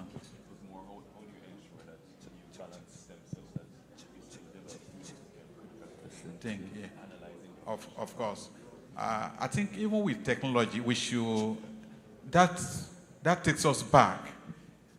STEM education without heart, for me, is not complete.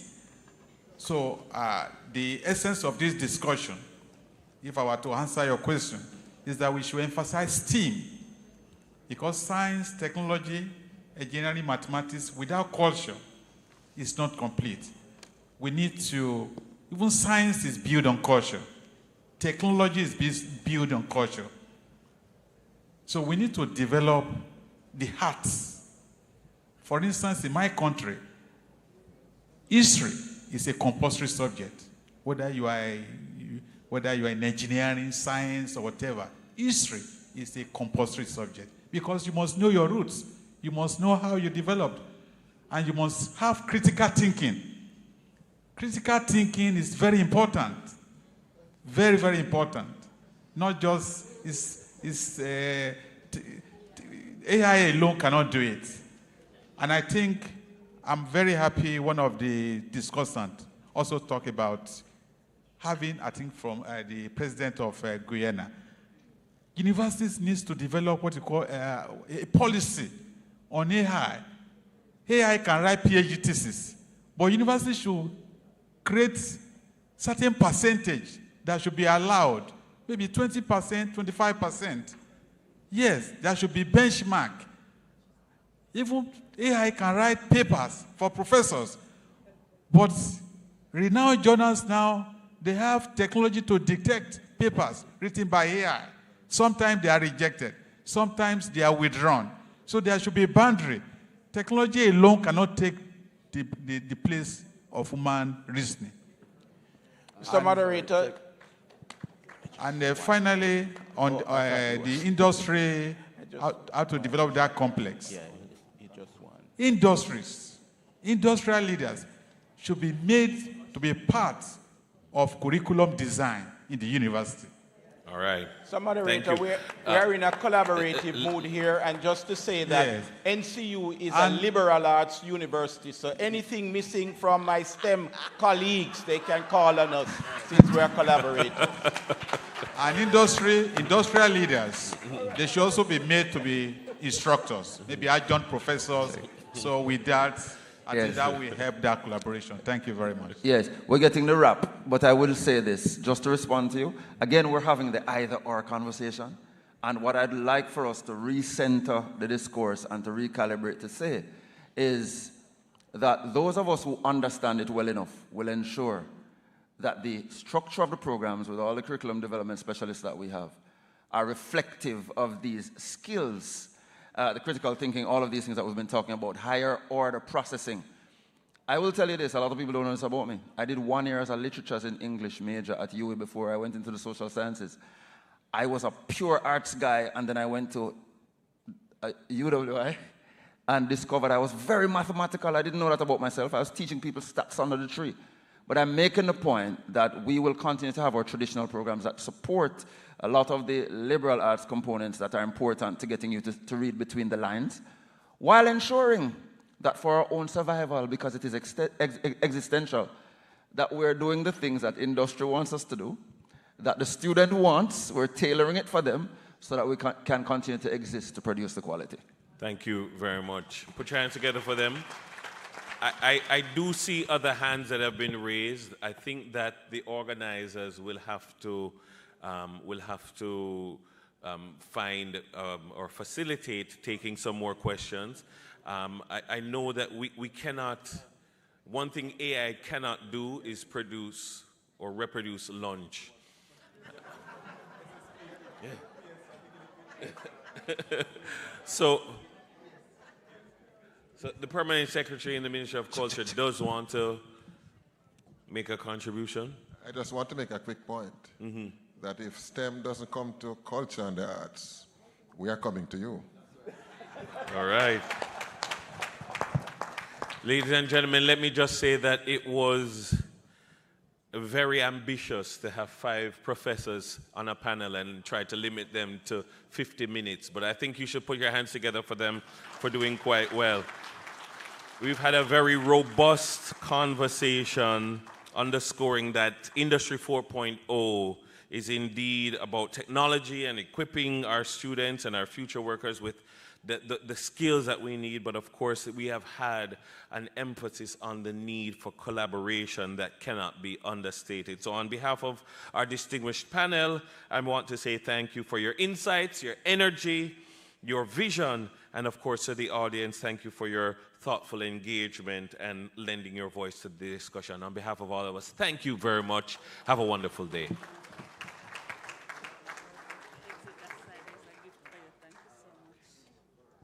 I want to thank SSP Brooks for being so affable and nice. If he were a teacher, he could have stopped them. Right.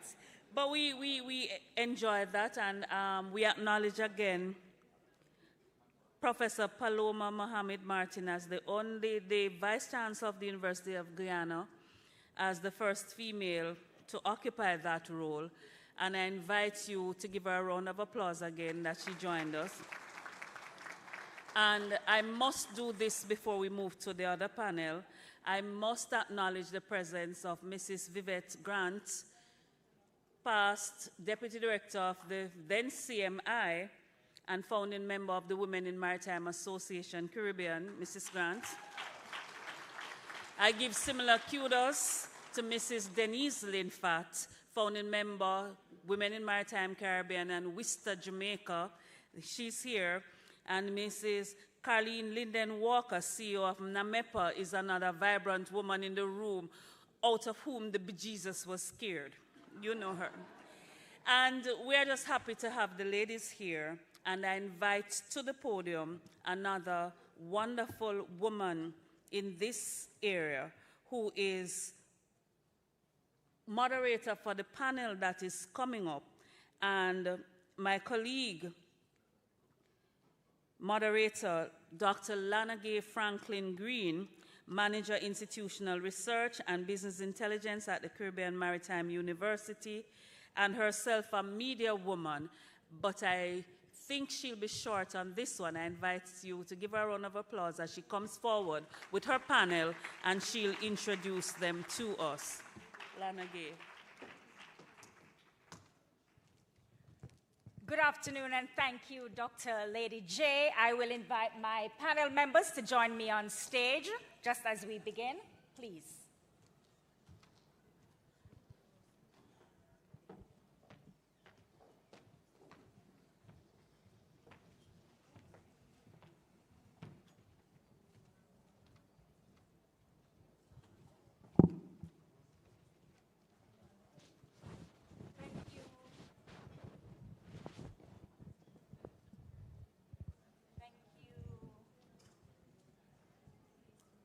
Thank you. Great.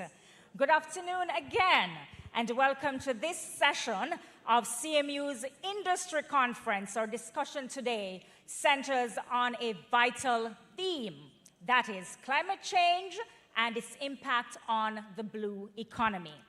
As many of us here know, the blue economy is both a lifeline and a frontier of the Caribbean, driving trade, tourism, and livelihoods. Yet it is increasingly under threat from the very forces of climate change.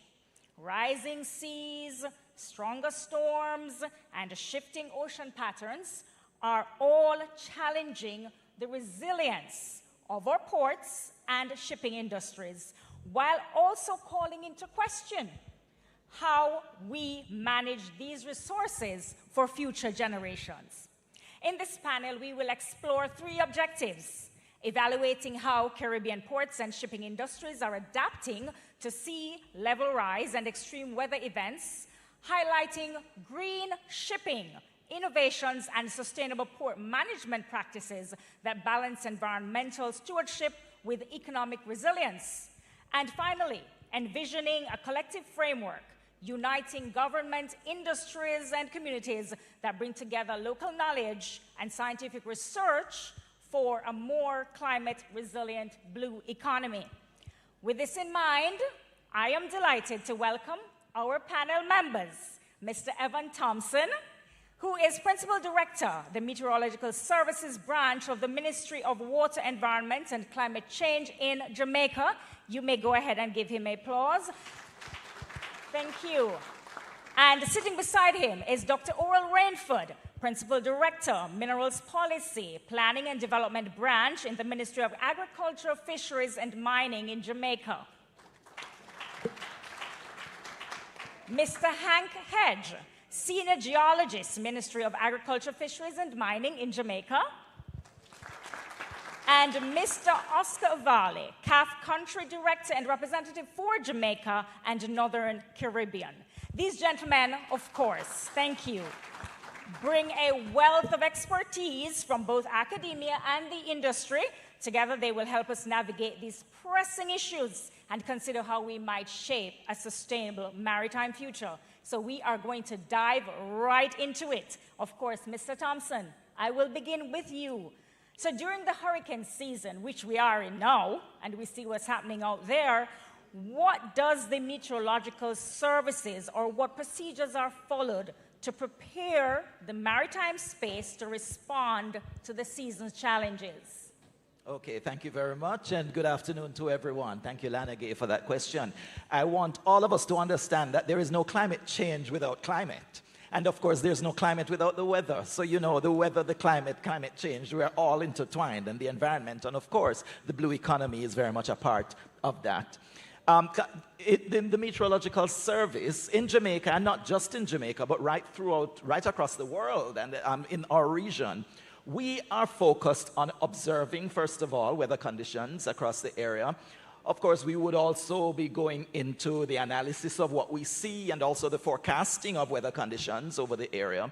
But we're also into warning in the event that there is any severe weather system, any kind of phenomenon that would impact whether our navigation over the waters or any kind of activity throughout the region. It's important that we are able to see what is happening and be able to work out what our position, our movements will be with the occurrence of these systems. Now, it's important that the meteorological services right throughout the region are actually interconnected, because what we do here in Jamaica is also done in every other area in terms of meteorology, because the observation is done, but it is shared.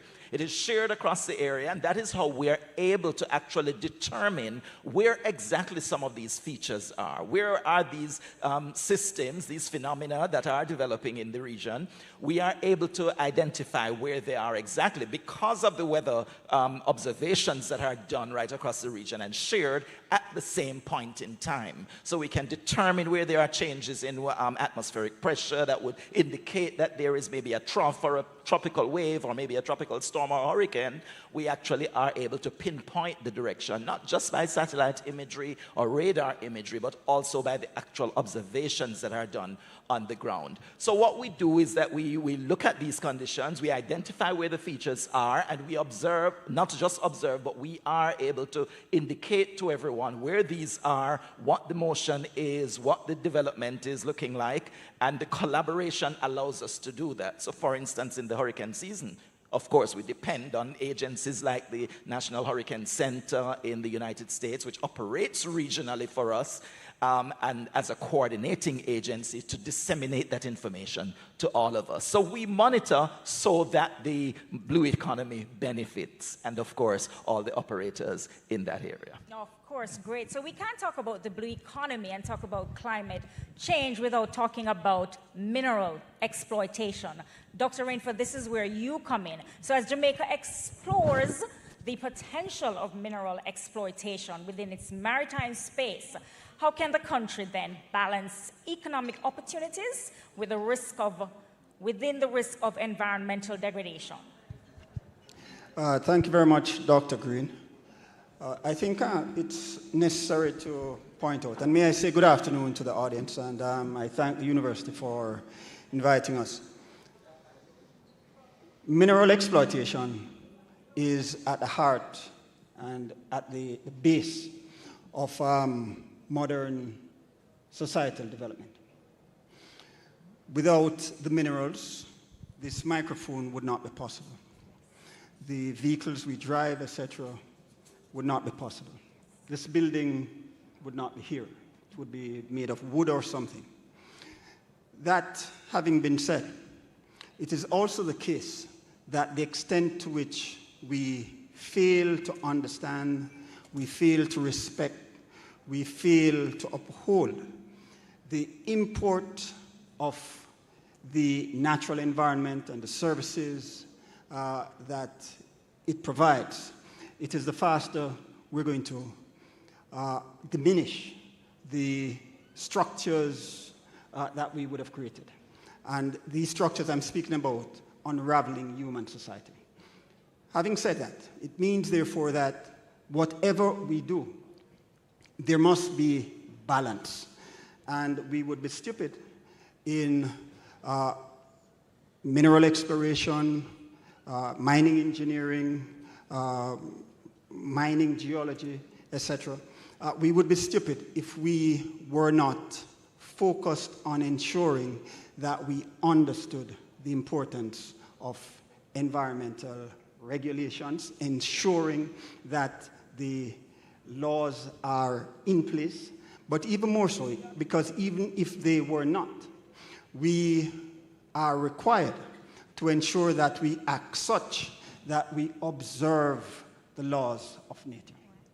Very simple, right? Again, the extent to which we seek to be rabid in effecting mineral exploitation at the expense of the environment is the speed at which we unravel whatever successes we think we will gain. And therefore, environmental management has got to be at the heart of what we do. Now, I'm a mining engineer, geologist, and sometimes people say, well, how is it that you say such a thing? as if, well, you are an environmentalist. We're all environmentalists.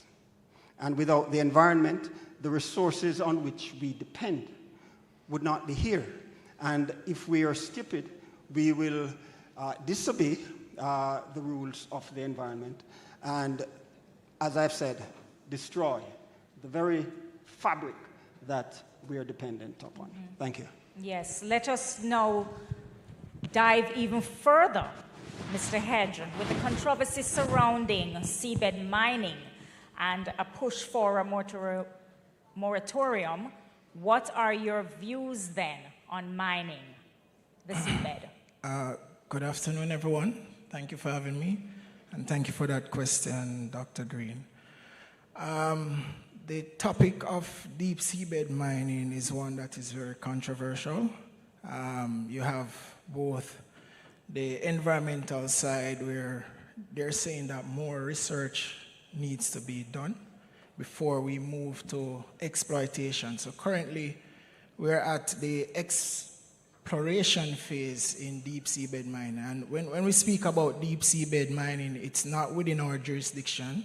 We're talking about the ICs, or the area which is governed by UNCLOS, which is the Law of the Sea Convention. And we have a body that governs or regulates those activities, and it is here in Jamaica, it's the International Seabed Authority. Now, in terms of my view on the matter, it's one that I see benefits coming from it. In terms of, we're thinking about going net zero with carbon emissions, and we need valuable metals like the rare earths. We need the coppers, we need the lithium, we need nickel, we need cobalt. All of these resources are out there, and the ocean is our greatest ally. All right, it's not just here for helping us with climate resilience and carbon sequestration, but it also provides economic gains for us. Now, deep seabed mining, it looks at resources like polymetallic nodules. I have here in my hand a nodule. This came from the Clarion-Clipperton zone. That's off the coast of Mexico, the Gulf of Mexico there. And these nodules are formed over millions of years on the seafloor.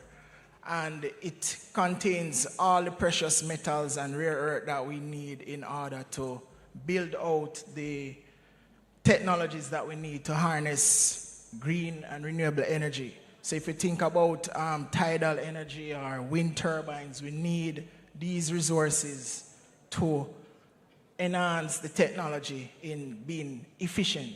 So I think it's a very critical industry, and it's one that is brewing. It's a new frontier for mineral industry, because as we know, 95% of our land-based mines have been exploited already. So the ocean is a new frontier. Our approach will have to be one that is, sustainable, one that, we take into consideration the harmful impacts that may arise from these activities out there. So there are training opportunities that the ISA offers that, CMU students, UE, professionals within the various industries can apply for training opportunities, as we need capacity building in order to take on this new frontier. Thank you. All right, great. Thank you for taking us abroad, and we're going to stay right there with Mr. Avali, because as the polar ice melts, right, and the new Arctic routes open, what ripple effects might we then see in the Caribbean's maritime economy and security? Thank you very much. Yeah, there we go. There we go. Let me first return the future to you. Thank you for the question, and thank you also for inviting me. Let me see, where did I bring my crystal ball? Or maybe I should just consult with Chat GPT, as in the previous panel. But I think the question is much more profound than it seems when you first listen to it. We're talking about the myth that has actually driven the discovery of the world for many, many centuries. Francis Drake tried actually to find the Northern Passage, to actually return to the UK after having circumnavigated South America. Now we're in front of a situation in which it seems that indeed we are going to find the Northern Passage, and the Northern Passage will reduce the time that it will take to get from one place to the other in the Northern Hemisphere by 40%. That was the easy answer.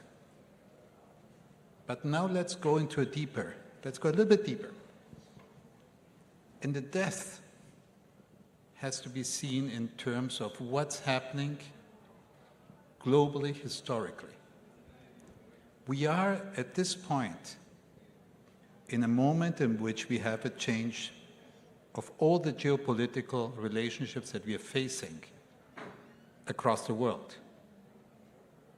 Imagine for a moment a situation in which that Northern Passage is subject to the current situation that we have, in which our global conflicts are becoming more and more complicated. So maybe even if we have the global passage, the shipping industry, in particular the insurance companies, would look twice before actually saying, let's go for it. Because the risks that we are facing and the uncertainties that we are facing may actually not compensate the 40% time reduction in the transport. Additionally, you also would need to set up the infrastructure. And by the way, even with climate change, it is very cold up there. And that has also a toll on all the equipment. I'm not an expert. Having said that, let's go a little bit deeper here and look at it from the point of view of the challenges, but also about the opportunities that brings to us. In the previous panel, I'm trying to remember the name of the professor that actually came from Senegal. And he puts on the table something that actually is essential in these kinds of discussions. The model, our development model, otherwise look how difficult it is to go from Kingston to St. Martin. My wife actually works in St. Martin, and to get to St. Martin, she has to fly via, unless she chooses a specific day in the week, she has to fly via Miami, from Miami to St. Martin. She has to sleep in Miami. The trip takes about 14 to 16 hours. And the cost of the trip is the equivalent of actually going to Europe. So, if we really want to think about the situation, how to work on these situations, in these environments, we have to start changing the paradigm. The same way the professor from Senegal just said, let's work closer together. What I would say is not only look at Africa, look at Central America, look at South America. I have the privilege of actually representing my organization, the Latin American and Caribbean Development Bank. We are just expanding towards the Caribbean, but we are now one of the largest fund providers for public finance and private financing in the whole region. And we are composed only of beneficiary countries. I have the privilege of working also in Central America, so I cover both regions, part of the Caribbean and part of Central America. The opportunity to rethink the paradigm of a development model in which you depend on certain ports and certain parts in certain countries which may not be always so amicable for you to getting there, is a great opportunity of rethinking the whole process and taking advantage and looking at comparative advantages inside and more towards Latin America, South America. Not Latin America doesn't exist. I don't like that word. It's South America, Caribbean, and Central America, and Africa. But rethinking it from a different perspective. And let's forget for a moment about the Northern Passage. Let it be. Let's think at what we want to do in order to integrate ourselves better and start avoiding that we always have to go to a certain place that takes about an hour to go from here by airplane, and it's extremely expensive. Yes. Thank you. We definitely need to get there, of course. Thank you, Prof. So we're going to move away a little now and go into practice and processes. Mr. Thompson, I'm coming right to you. So with the different weather conditions impacting Caribbean countries and affecting shipping schedules, or safety protocols, and shifts in navigation routes, how will climate change impact the maritime processes in the future?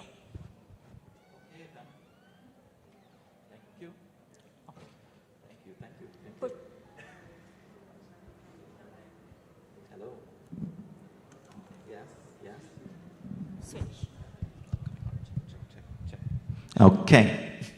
All right. Yes. Thank you for that question. I hope I can remember the question now. But in terms of how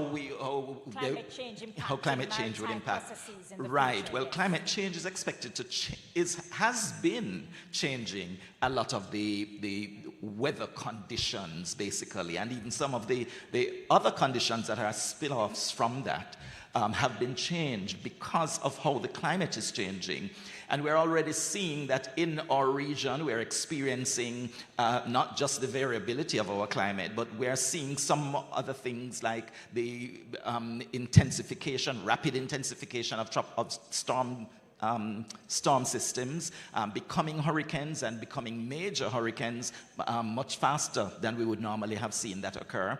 We're also seeing where some of these systems are occurring a lot earlier. Last year, we saw Hurricane Beryl being the first Category 5 hurricane moving into the Caribbean so early in July, at the beginning of July in that year. And so we're seeing some of these changes that clearly will impact navigation routes, will impact a number of the systems that are operating in the blue economy.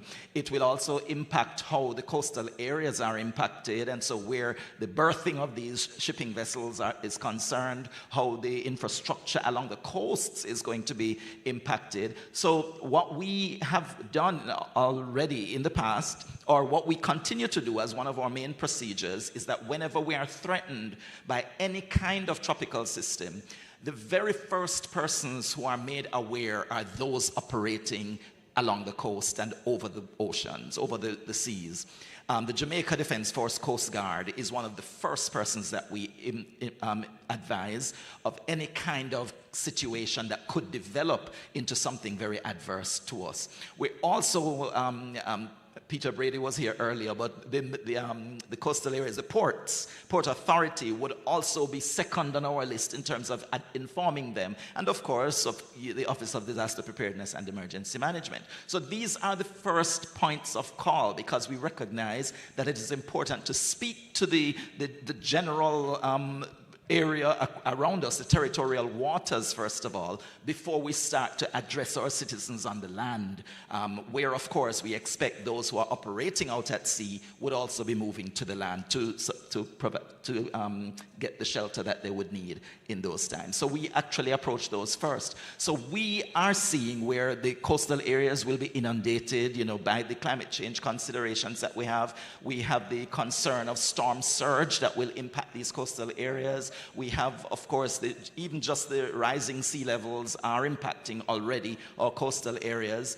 The kinds of ferocity of these systems is going to impact how we navigate and where we navigate in the event that these systems are developing. So climate change is really having a significant impact. And of course, we're monitoring and ensuring that the procedures are in place to properly advise and warn of the implications. Indeed, indeed. Dr. Rainford, I'm going to pick your academic brain here, and Dr. Rainford taught me during my master's program. So how can initiatives then, Doc, led by maritime experts and academic research now influence the development of a climate-smart maritime industry? Thank you very much.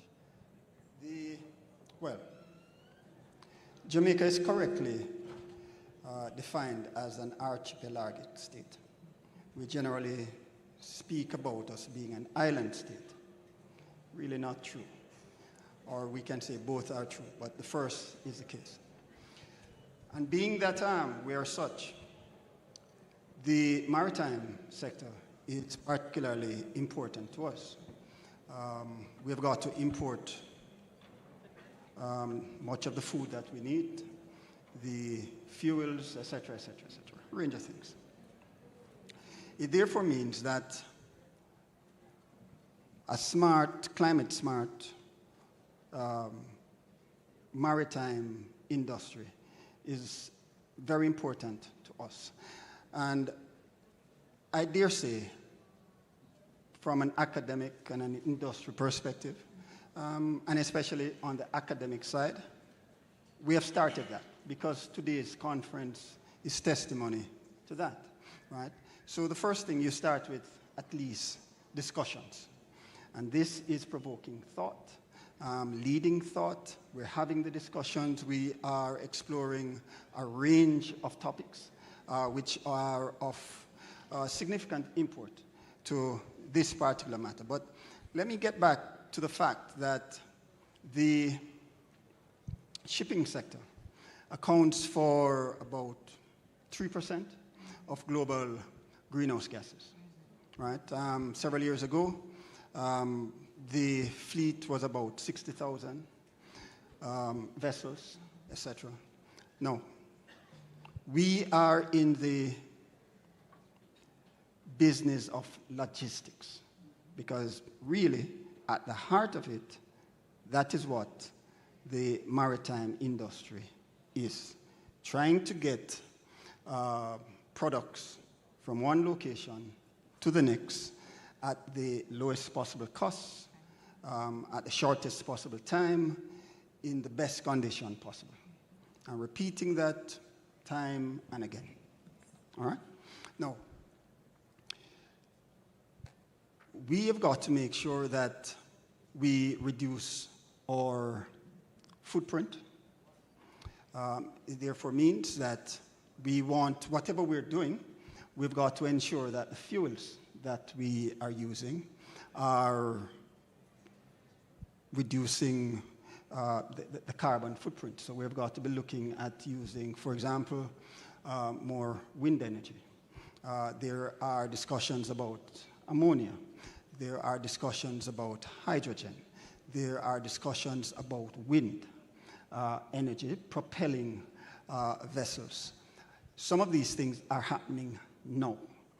The IMO has indicated that by 2030, compared to, I think, 2019, we want to see a reduction of about 30-40% of our greenhouse gas emissions, which we are responsible for. And by 2050, the number should be somewhere in the region of about 90%. There are thoughts that we may not achieve those figures, but we're trying. And that is what a climate-smart industry, maritime industry, will be focused on, trying to reduce the size of your footprint, very importantly. Trying to make sure that we can increase the speed at which we operate. The discussion just before Evan was about what's happening in the northern regions with the melting of the polar ice in the north. If it is possible to reduce the journey from whether it be Europe to Asia by almost a week, but by 40% in terms of the amount of fuel that you're using, the number of days that you spend at sea, the amount that you need to pay people, etc., etc. we're talking about a significant amount of money. So you're looking at significant savings. The climate smart sector, maritime sector, would be interested in something like this because you want to be able to move very quickly. You want to be able to reduce the amount of energy and especially dirty fuels that you would be utilizing in moving cargo from one area to another. And so, within academia and industry, those are issues which occupy our attention. We've got to focus significantly on ensuring that these things happen as it relates to, for example, the government and particularly the ministry with responsibility for transport. The focus has got to be that locally our fleets are adapted or adapt to the new requirements. They are, and also we are providing the facilities. So, for example, the Jamaican economy is heavily dependent on tourism, and there was a discussion about how flat the economy is, notwithstanding the outlay on tourism. Notwithstanding that, when the vessels are in port, for example, instead of having them burning heavy fuel oil, we need to look at the possibility of ensuring that they are utilizing energy from the sun, solar energy, or wind energy, so that they're not polluting the coastal space. The vast majority of our people live in those areas, and of course the environmental and the direct health impacts as a result of polluted air is something that we would want to see the back of, let me put it that way. So these are some of the things I do think which should occupy our time. I could go on, but I think I had better stop. Thank you. Yeah, thank you so much, Dr. Rainford. And as you mentioned dollars and cents, I'm going to bring in Mr. Avali here because I want to ask you, in the face of the climate change and emerging green technologies and breakthroughs, how can we then in marine industries pivot to remain both sustainable and profitable? Following up on your comments, I think what's critical is to basically have this alliance between industry, science, governments, and multilateral negotiations. When I worked on my PhD dissertation, one of the issues we looked at was basically related to the establishment of the Bretton Woods institutions at that point. And when that paradigm was established, the paradigm was exactly to bring together banks, governments, and at the same time also the multilateral systems. How can we establish that? If we are not working together with science, like, for example, in the Climate Change Convention, where we had the Intergovernmental Panel. The Intergovernmental Panel was key to actually develop not only a perception of what was going on and a scientific corroboration that indeed there is climate change, but at the same time also triggered the development of technologies that actually allowed us to respond and mitigate and respond and adapt to climate change. Let me be very concrete. Solar panels. When I started working on the climate change negotiation, which was, I shouldn't even say that, it was in 1991 in New York, when it was discussed on the 30th floor of the UN. There was a stalemate and there was no climate change convention, but there was a framework convention, and that was basically the way out. At that point, all these technologies were basically infant technologies that nobody was really taking too seriously.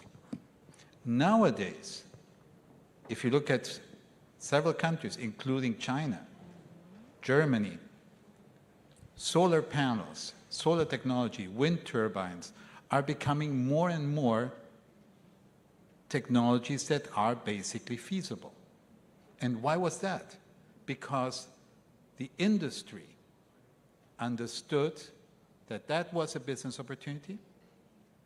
Governments basically took its attempt to establish systems to promote the development of these new industries. There's a very good World Bank report, actually, on innovation that was just published last year. I'm trying to remember the name, but it was just published. And it talks about how technologies can actually be used and what technologies and how you actually should use the technology at what point. When should you innovate, when not, and how. Here the same thing. And I think that the key issue here is really that alliance. And an example that actually showed how that can actually be successful is the Montreal Protocol. The Montreal Protocol, nobody talks about the Montreal Protocol any longer. Why is that? Because it was successful. And why was it successful?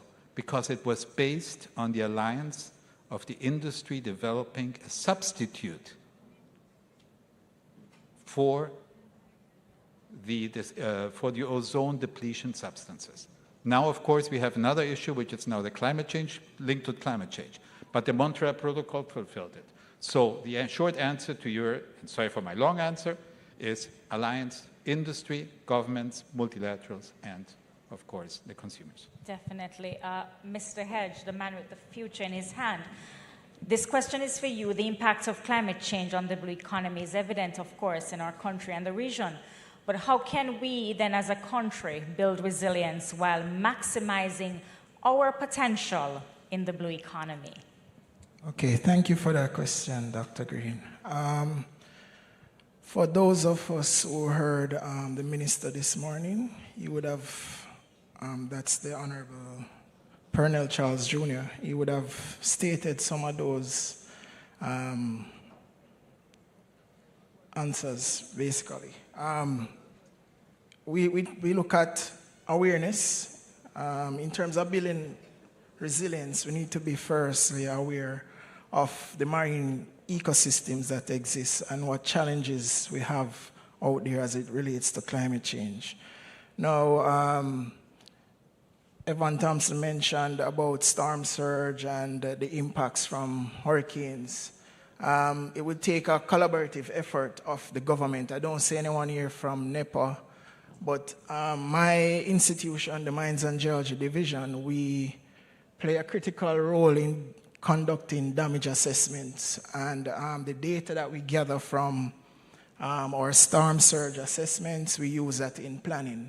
So I'm hoping that there are persons here from the Planning Institute or NEPA that can shed some light here.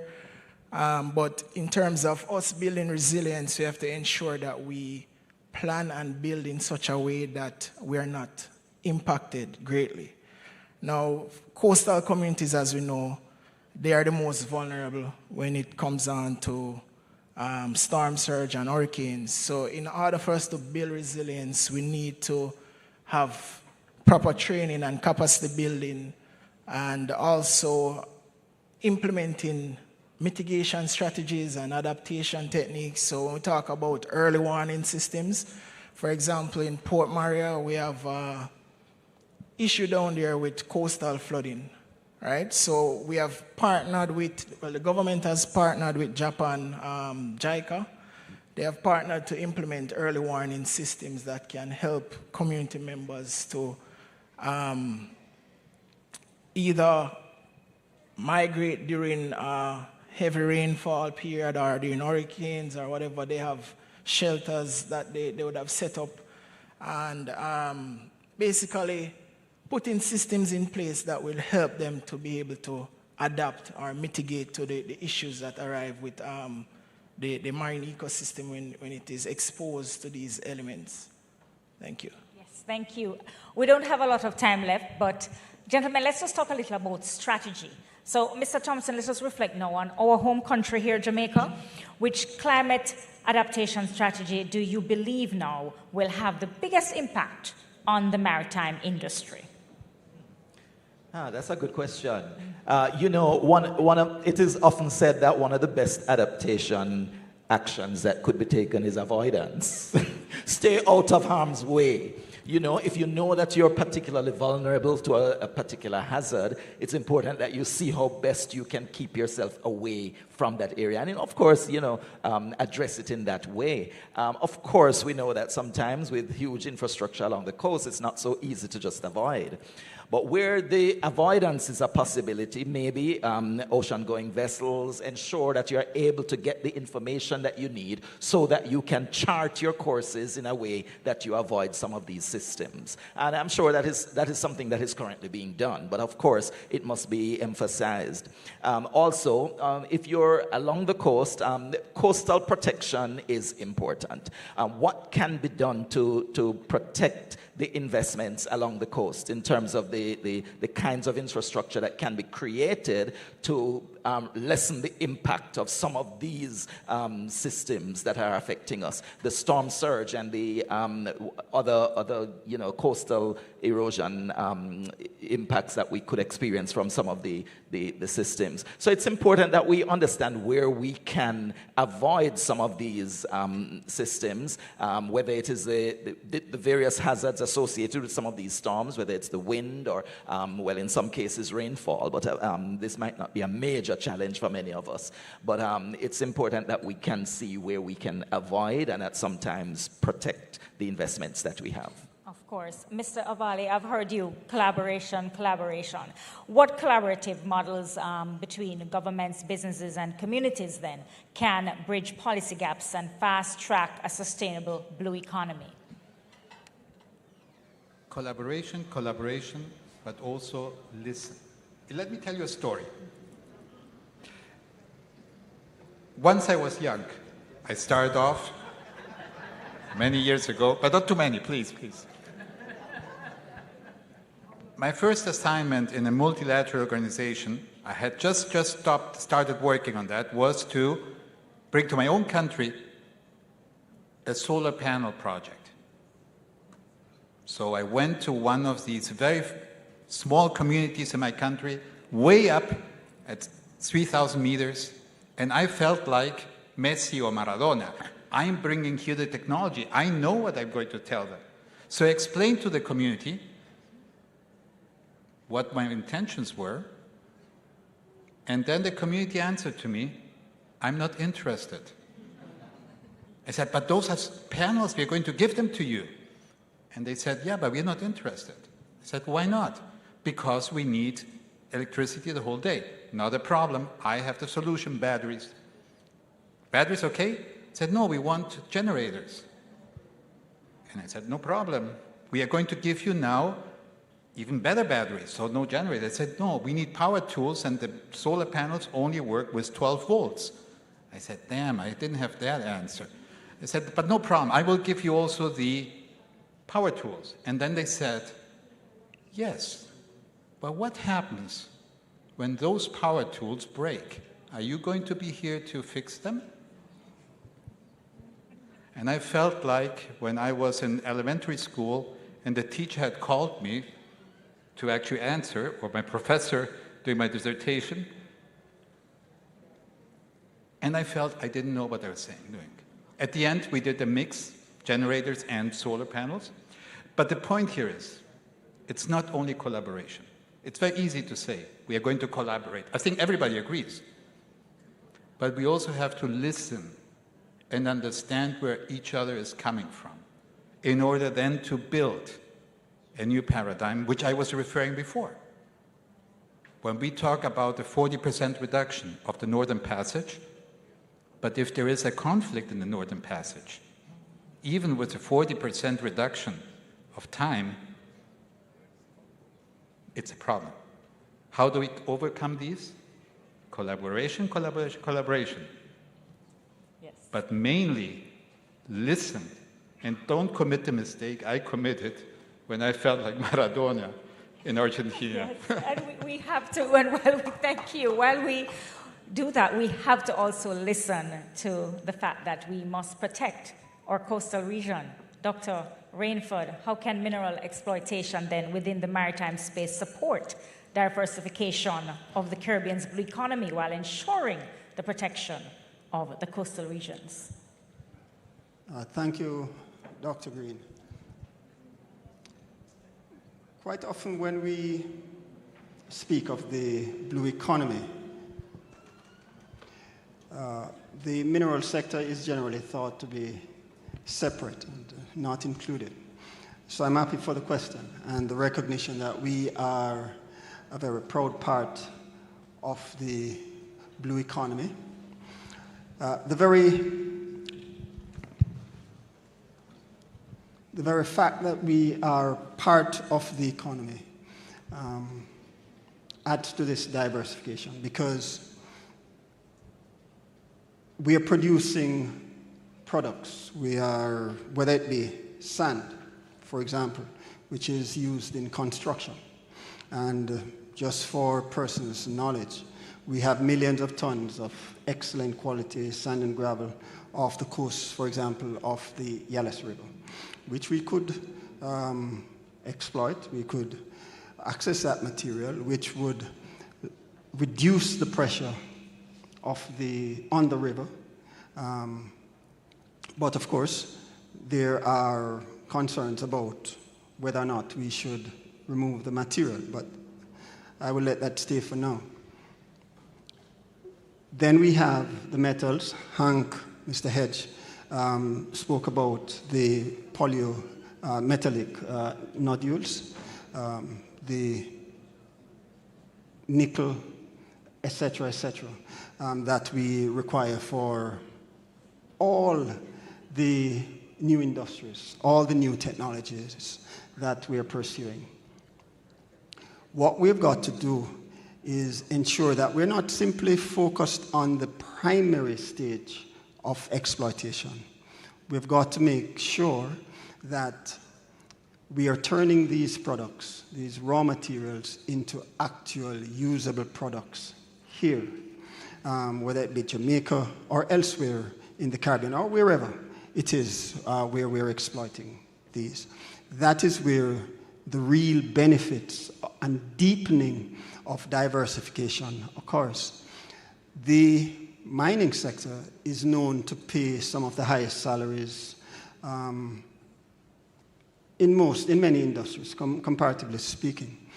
And so we're talking about having access to significant sums which persons can then invest, people who are working in the industry, which persons can then invest in other areas, whether this be on land or at sea. On land, the range of investments can vary. But since we're talking about the blue economy, the increase in employment is adding to the diversification. The higher salaries, etc. But additionally,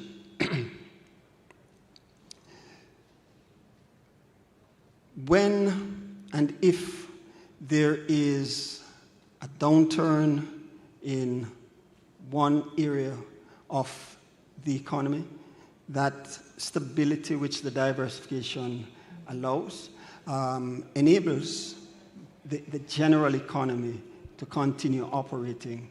And so you don't have that massive negative downturn that you could otherwise have experienced.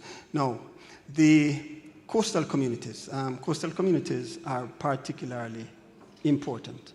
As I said earlier, we have massive numbers of our population centered in those areas.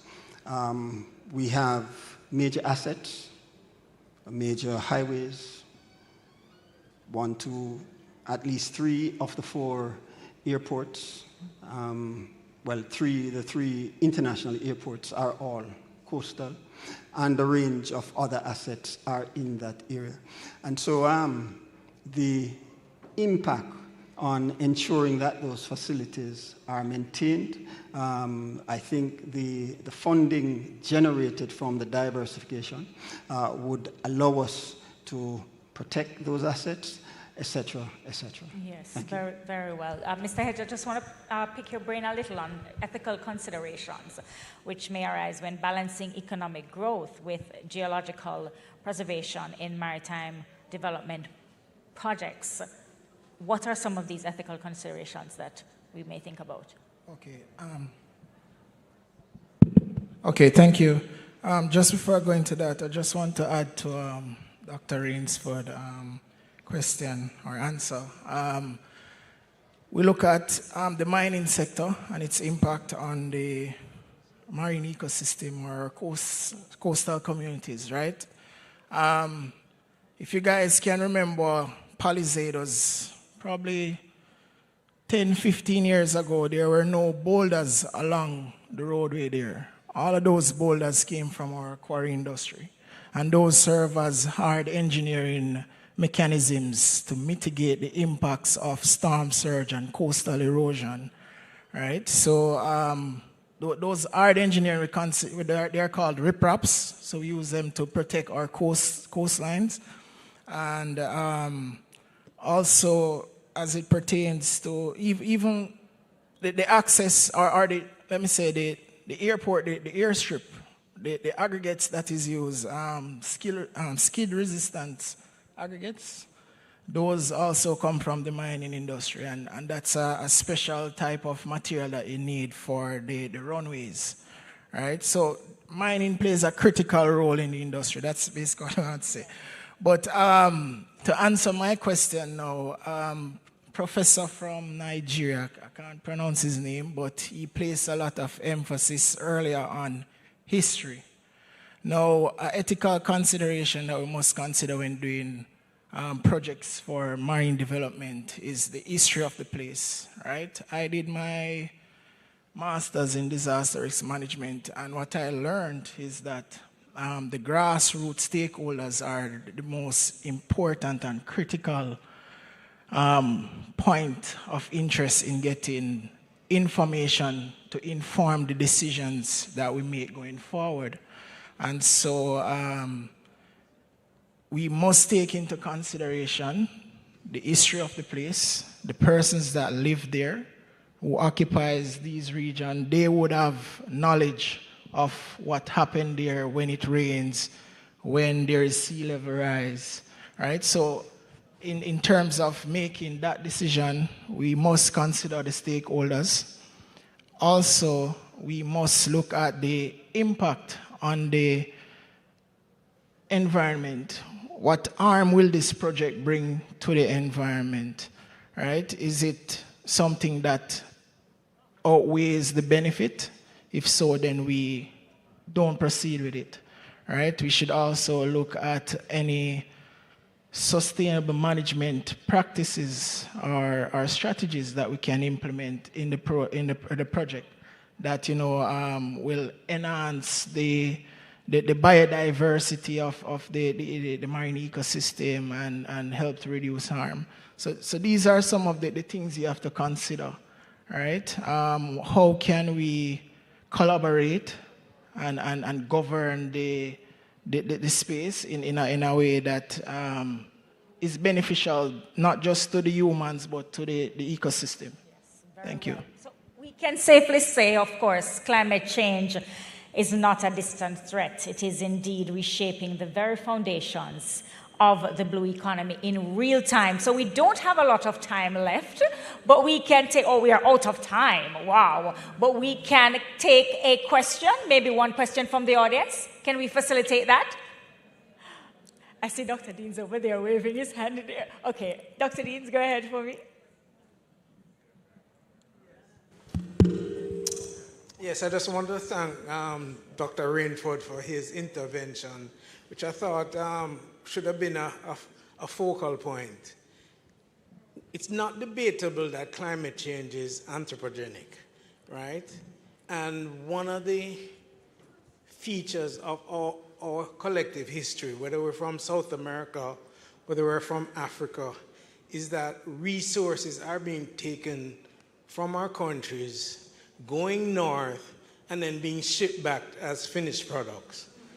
That process needs to change in order to reduce the need for all of this transportation.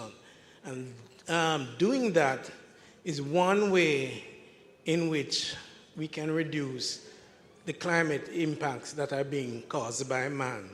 So I just wanted to hear the audience's view, having two mining engineers up there and having Mr. Thompson up there, their views on having more industries at the source of the minerals and reducing the need to transport them by maritime means.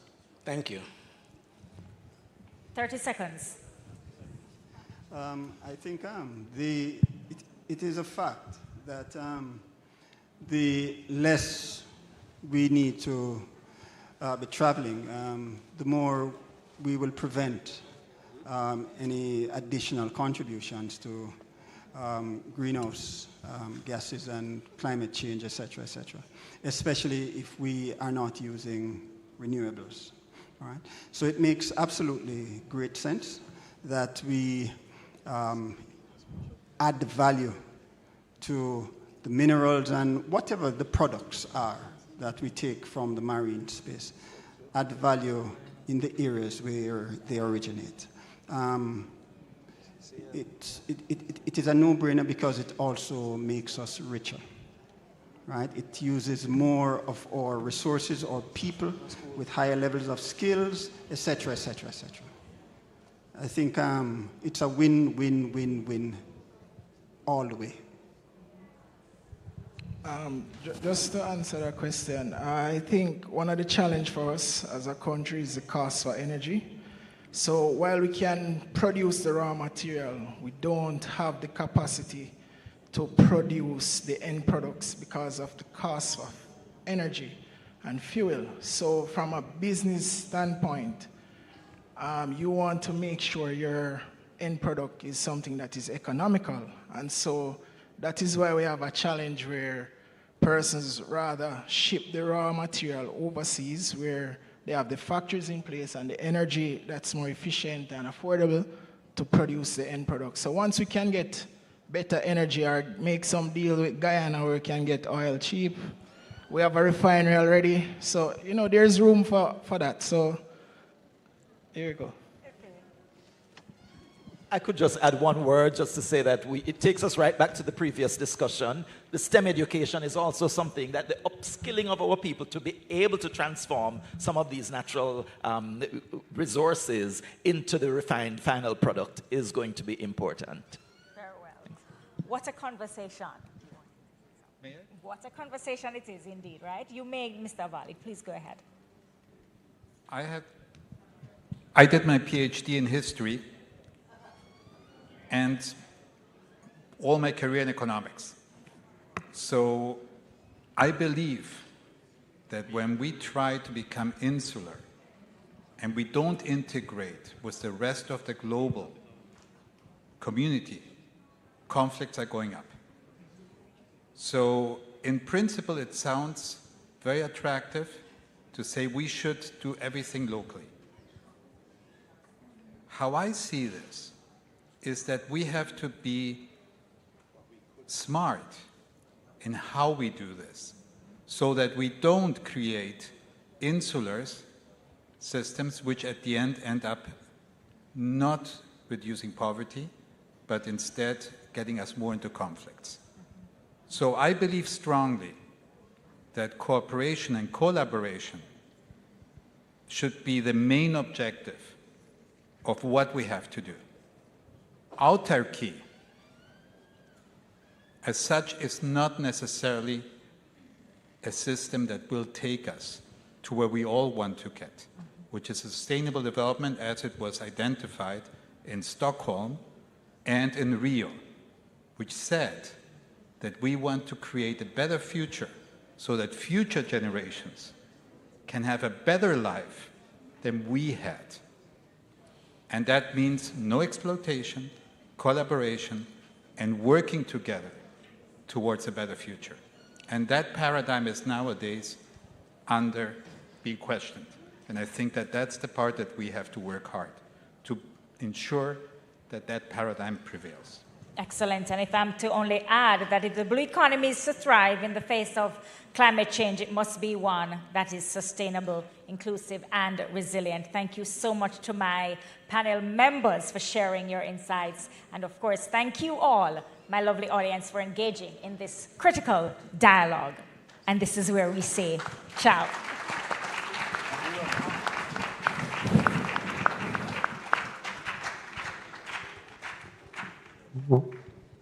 Thank you, ladies and gentlemen, and thank you, Lady Moderator, and all the gentlemen. And we are noting now that we need to work on gender balance for the next panel. Don't worry, we're getting there. Ladies and gentlemen, lunch will be served right here at your tables. Feel free to get up and stretch, and you know where the restroom facilities are. You exit and you turn right. But please mark your space for the serving of your lunch.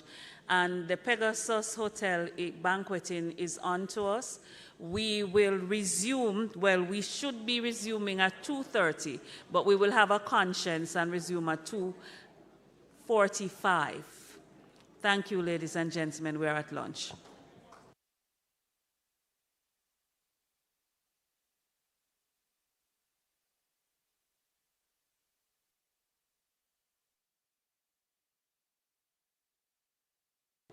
While you're having lunch, we will have some presentation from our sponsors from the screen, and I want to here mention the Ministry of Labor and Social Security, Integrated Chemicals, Sagicor, Guardian Life Limited, the Shipping Association of Jamaica, you see the Maritime Authority of Jamaica, and we'll hear messages from screen.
Good afternoon, everyone. The Pegasus crew is asking you to just clear the aisles so they can serve lunch properly. So again, we're asking you to clear the aisles. If you're having conversations, just find, grab a seat, grab a chair, and have those conversations so we can get lunch underway.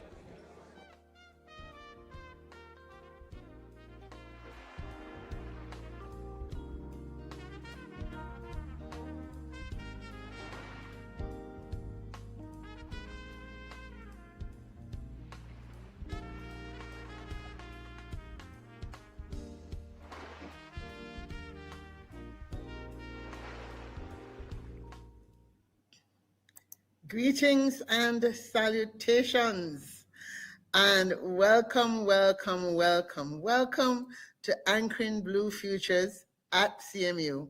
We're talking about advancing sustainable blue economy and ocean stewardship. I am Dr. Claire Nelson, and I am delighted to be coming to you live and direct from Nairobi, Kenya, where I am here trying to install a Center for Sustainable Futures. But I am drifting. Let me actually go back and let's get started all over again, because I don't want to miss any of this. All right. So again, let me get started. Welcome, welcome, welcome.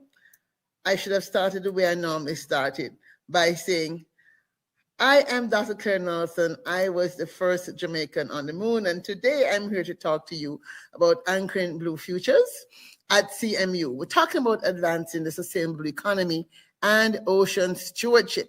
Now, I want you to jump with me and imagine 2034.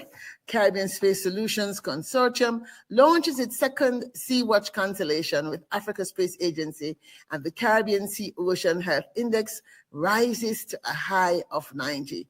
Yes, there is an Africa Space Agency.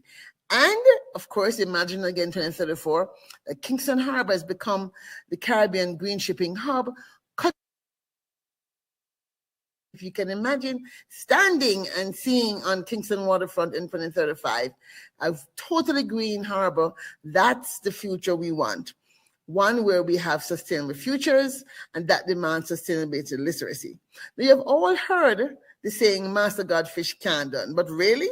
Master Godfish can done, for real. This is a reality we have got to face. And so what we need is sustainability literacy. Sustainability literacy that can take us to the future we want. And so I believe very strongly that this must be something we do for those of us who are working in the field of creating a sustainable economy for the Caribbean region. And so for me, it begins with the power of story. I believe that telling a compelling story of the future we want and setting up the systems and the institutions to take us there is where we need to go. And that is why I have been an advocate and a self-appointed ambassador of establishing a Center for the Blue Economy at Caribbean Maritime Institution, and talking about ocean futures so that we can enable change makers to envision the future and to shape the future we want, which is a sustainable blue economy, or the sustainable economy. And we understand that as we are talking about this, we're talking about beyond fish, we're talking about climate regulation, blue carbon, issues around ocean energy, the food we get, trade and transportation, tourism and recreation, all the benefits the ocean brings. Of course, there's also mining. And when you think about it, globally, over 3 billion people worldwide depend on the ocean for their livelihood. The blue economy makes up more than 5% of global GDP, and is valued at 1.5 trillion. Now, for small island states, which are large ocean states, we are very interested now in promoting the blue economy. And coming out of the Abbas meetings last was it May in Antigua and Barbuda Accords, we talked a lot about making sure that the Caribbean and the small island blue economy will become a driver. So whether we're talking about tourism, clean waters, biodiversity, we want to ensure that we do so with sustainability. So an ocean health index, for example, must become something that Caribbean people know about, small island people know about. What is the Ocean Health Index? It's an index that measures the quality of things to do with food provision, additional fishing, natural products, carbon storage, coastal protection, biodiversity, clean water, sense of place, tourism, and livelihoods. And more recently, we see that we have an Ocean Health Index of 62. So some are lower than others. You see 12 being fisheries, for example.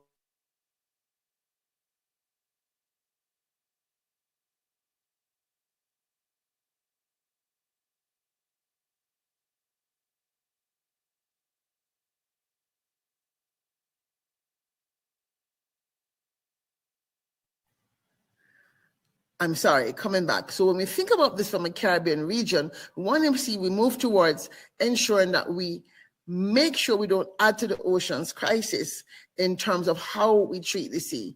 And as we know, most of us are unfamiliar with the sea. We don't learn about the sea in school. When we go to the beach, we don't really go to the sea. Most of us don't understand the sea. In fact, most of us are afraid of the sea. So as we think about creating this blue economy, future sustainable economies, let's think a little more about the landscape that we're now living in, a landscape of policies and programs that is looking at the issues such as climate, extreme weather. When we have stronger hurricanes, it affects not just the coastal livelihoods and the ports, but it also affects fishing grounds and lobster grounds, shipping emissions, marine pollution, overfishing, habitat loss, maritime security and governance. These are all issues that bedevil small island developing states. And so coming out of the Abbas Accords, we were talking about making sure we look at economic diversification and resilience, investment in ocean-based industries, access to finance, climate adaptation are just some of the ways. And moreover, we talked a lot about making sure that civil society was involved. So we want to have community-level initiatives that are part of developing standards for green and blue economies, for small-scale fisheries, to produce inclusive and regenerative economic models. Now, last year was also the ocean, or this year was the ocean conference, which led a lot of things to happen. There was a lot of new material, new funding coming out of it. And I think it's very important that we jump on this bandwagon, if you will, to focus on ocean futures in the Caribbean. And my vision and dream is to enable us to have a sustainable sea futures lab at Caribbean Maritime Institute as an anchor for a larger project, so that we can answer questions about the future, like which economies, which sectors of the blue economy should we focus in on? What is the future we want as Jamaicans, as Caribbean people, for ourselves, for the Caribbean blue economy? And how do we ensure that these are sustainable blue futures, that we don't rush to make decisions that end up bedeviling us in the future? So ocean literacy principles calls for us to understand that the earth is really one big ocean with many features, and there's really one ocean, even though we've divided into different oceans and seas, and that oceans and humans are interconnected, and we need the ocean for life itself. And just as how we have been working with the donut economy, which lifesaver economy, we're now talking about a blue donut or a blue lifesaver economy, looking at the safe, just space or humanity framework that looks at the well-being in that blue circle you see, and then outward is the ecological boundaries of the sea we should not overshoot. And of course, the inside boundaries are the kind of quality of life that we want the people who depend on the oceans to have. So we have the social foundation, as I said, the lifesaver economic, we have ecological ceiling that protects the systems, climate stability, ocean health, marine biodiversity. And the safe just space is where we have a thriving blue economy for the tourism, the recreation, the shipping, the trade, the cruise shipping, etc., etc. And so we can apply this framework, if you will, around issues such as fisheries, around issues such as blue economy development. The framework can be used to apply it as a design process. The most important thing to take away is that we want to use a futures approach in this lab to look at anchoring a sustainable economy. We want to make sure that we're looking at the futures we fear and then designing to avoid those and designing for the futures we want. So what are some juicy futures we might want? I like to think about the SOS victory at The Hague, where the International Court of Justice rules in favor of ocean rights, and a seabed mining giant is ordered to pay 20% of annual profits into the SOS Trust Fund, retroactive to 2025. And as we look at breaking news in 2034 again, I want to see that the Caribbean Parliament of the future has won its case to support this 10% ocean mining tax to fund our Sea Guardian decision support systems to manage the Caribbean Sea, which is headquartered at the CMU in my mind. And as we think about this breaking news, deepening it, the SOS decision support system wins big because we have had this cutting edge research where we've partnered with universities across the Caribbean, with colleges, with NGOs, with CBOs, with fishing organizations. And so when this breaking news happens and the seabed mining corporations are ordered to contribute 10% of their profits to sustain our Sea Guardian dashboard, it's not just a win for the Sustainable Futures Lab, it's a win for the consortium of us that has come together. And so my Sustainable Ocean Squad, SOS, yes, it exists. I can imagine 1 million of us citizens of the Caribbean coming together, a movement of grassroots organizations and academics and divers coming together to create something that could support the policy in principle. After all, in the UN Pact for the Future, the governments have called for a whole system approach to governance to ensure we have really more accelerated movement towards the future we want. So Vision 2030 then, which is Jamaica Vision 2030, Caribbean 2030, we're talking about maybe 700 billion for the blue economy by 2030. We want to talk about green shipping, smart sports, mariculture, blue foods, renewable energy, blue carbon, coastal resilience. And all of this require us to take into account opportunities there are to improve on ocean governance. We want to strengthen international law. We want to promote more regional cooperation. We want to invest in research and monitoring. We want to raise awareness and, of course, education. So we want to see a CMU having talent pipelines built down to the high schools, the technical schools. So we create the talent pipeline of the skill sets we'll need to do all of this. I mean, to have a thriving blue economy requires that we put every metal we have to make a model and to make our story a shared one. And that's the power of story. So how do we create a shared story? How do we create a shared vision for this Caribbean Sea? So imagine these headlines with me. Imagine a Kingston 2035, 2034 cargo cranes are working silently. They're powered by offshore wind and hydrogen fuel cells. Electric ferries are running around the coast of Kingston. There's no more traffic jams. Imagine sea gardens of food and fuel off the coast of St. Lucia. And emerald kelp is being grown by women and men in small solar-powered skiffs to tend to the mariculture platforms that produce seaweed for food and cosmetics and bioplastics. No more plastic floating in the sea because everything is biodegradable. Imagine, if you will, Dominica, turbines catching steady trade winds while tidal generators hum below the surface. Yes, tidal power will come into its own by then. And microgrids in these very hilly islands are linking energy sources from peak to peak. Imagine in Grenada, a grandmother walking with her granddaughter along a boardwalk shaded by mangroves, and the mangroves which were planted this year in 2025, buffer hurricanes and nurture fish nurseries. Imagine in Bridgetown Waterfront, a blue lab where we have coders and scientists and fishers co-designing apps that predict fish stocks and map migratory patterns, and they're part of this Sustainable Futures Lab and prototyping ocean drones and having these drones talking to our space consortium watch. Yes, this is what we imagine. And how will we get there? We have to set our sail for the breeze will blow. And the breeze that is blowing right now is saying the ocean is important. The world has agreed to that. The world has also agreed that we need to create futures systems, futures and foresight systems within our institutions. And so we can get there by creating partnerships in industry community, academia, government, NGO, private sector, partnerships which are vertical, partnerships that are horizontal. We are going to do all this through creating a collaboratory that can operate across these boundaries that we have devised for ourselves. Because as we know, the sea don't have no boundary, right? So from vision to action, what we're calling for is a small island European states blue economy collaboratory, where we'll have our knowledge commons, community dialogue forums, an innovation lab, learning hub, and of course, monitoring and evaluation.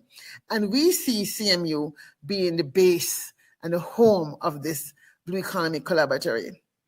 We're going to have a community that's able to fully harness the potential of ocean-based economies, because we'll be able to gather data from the existing MPAs and fishing cooperatives and NGOs that dot the Caribbean and share that information with other groups around the other island states. We're going to have a knowledge commons that allows us to have policies and data sets and simulation modeling, community dialogue forums online, so we can change information much more frequently. We want to have a digital infrastructure and tools that allow us to create a decision support system that is real-time interactive maps. And this decision support system, while headquartered in Kingston at the Caribbean Maritime University, is fed back out data to all the participating organizations. We want to have this innovation ecosystem integration where we're linking to the UNDP Blue Economy Labs, we're linking to the ABASIDS 2024 framework. We envision something that is about creating a learning space, an innovation hub that allows us to more rapidly and agilely test systems for whether they work or not. This is what we want to do when we say we want to anchor blue futures at the Caribbean Maritime University. We want to create a futures lab that can do this. So what is our story? What is your story? I hope that today and this week, as you come to this conference, you see yourself as part of creating the story of a common, shared, sustainable blue economy in which each and every one of us play our part.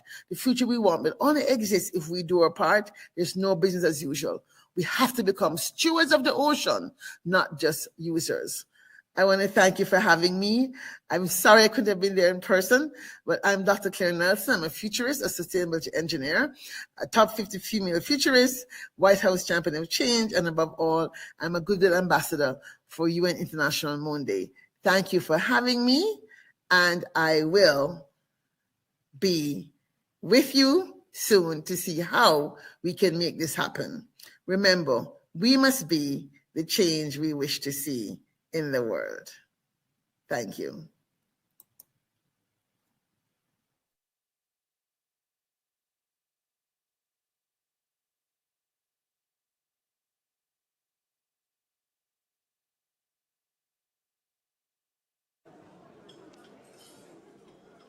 So this is a working lunch of sorts. Well, I can see you're doing some of that with the networking. We're going to be hearing from one of our sponsors today, in the form of Roxanne Christian White. She's the corporate banking manager at Sagicor Bank.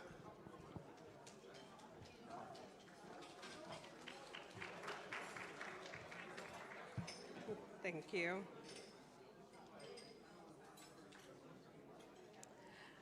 While you enjoy your lunch, I would like to just stand on the protocols that have already been established. Ladies and gentlemen, good afternoon. Thank you.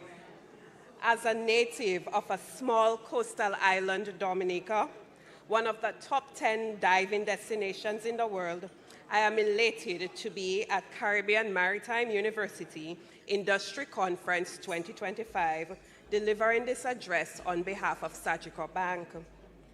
When I reflect on the theme, embracing the blue economy, navigating the future through sustainable practices, I recognize how strongly it echoes Sagicor's core values, from service and respect for our communities to integrity, performance, and teamwork in building a sustainable future together. All around the world, people are waking up to the fact that the blue economy is not just a backdrop for great vacations, but a powerful driver of economic growth, job creation, and of course, innovation. Globally, the blue economy is valued at trillions of US dollars. Countries like Norway and Singapore are already leading with investments in shipping, renewable energy, and sustainable fisheries. Here in the Caribbean, we are seeing our neighbors take bold steps to protect coral reefs, establish marine reserves, and strengthen climate resilience. As an island nation, the blue economy is at the very heart of who we are as Jamaicans and how we grow our economy. Tourism, fisheries, aquaculture, and shipping provide livelihoods for thousands of families and contribute significantly to our gross domestic product, GDP. But let's be honest, there are real challenges too. Overfishing, pollution, stronger hurricanes, and coastal erosion all threaten the future of our blue economy. This is why I applaud the CMU team for hosting this conference, because these conversations are so necessary. At Sagicor Bank Jamaica, we see our role as going beyond traditional financing. For us, investing in the blue economy means supporting projects that deliver growth today while protecting the resources we will depend on in the future.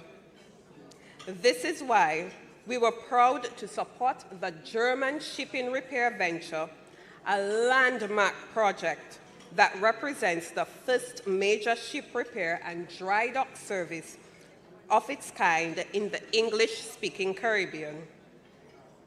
This facility positions Jamaica as a true maritime hub, attracts international business, and ensures that vessels which once had to travel to far-off ports for servicing can now be repaired right here. This is a major, major accomplishment. Thank you. GSRJ generates skilled jobs for Jamaicans, develops our engineering capacity, and keeps valuable foreign exchange circulating in our economy rather than leaving our shores.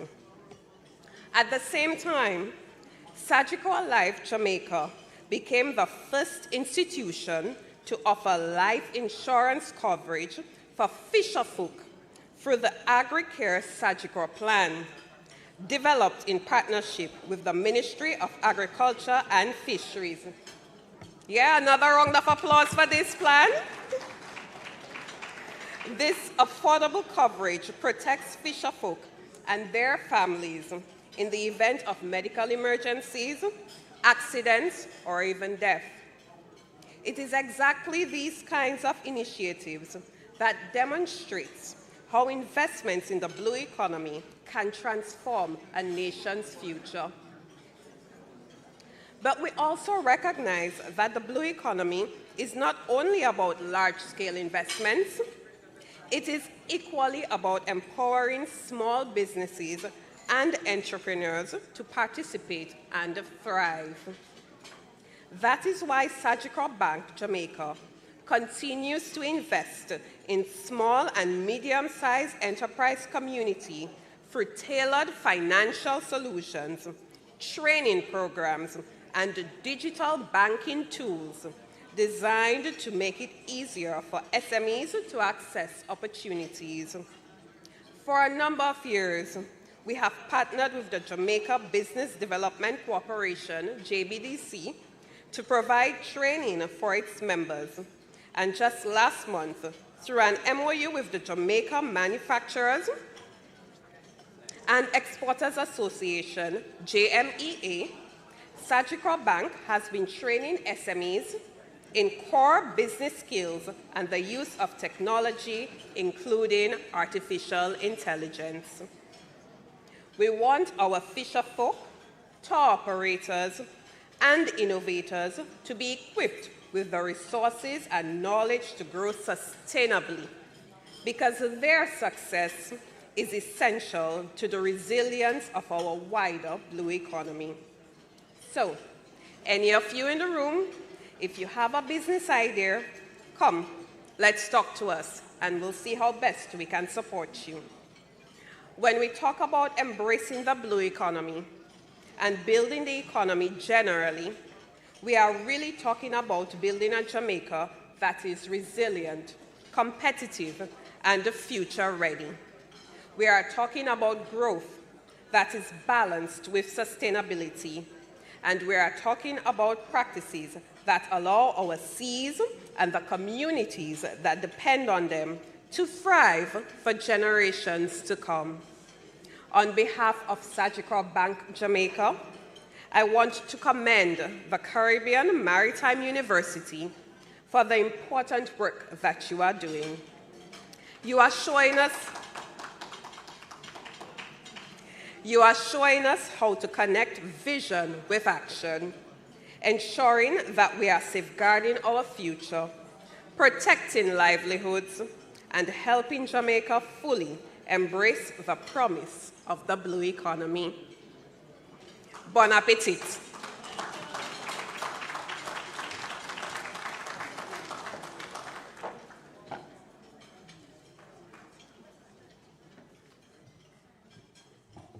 And our thanks, of course, to Sagicor Bank, one of our sponsors today. Said if you have a business idea, if there's something you want to invest in, we know financing is a key part. Can speak to her, can reach out to the Sagicor team. They are outside. And of course, if you notice, she also pointed out that she's from Dominica. So we're talking about links that are not just in Jamaica, but links across the Caribbean.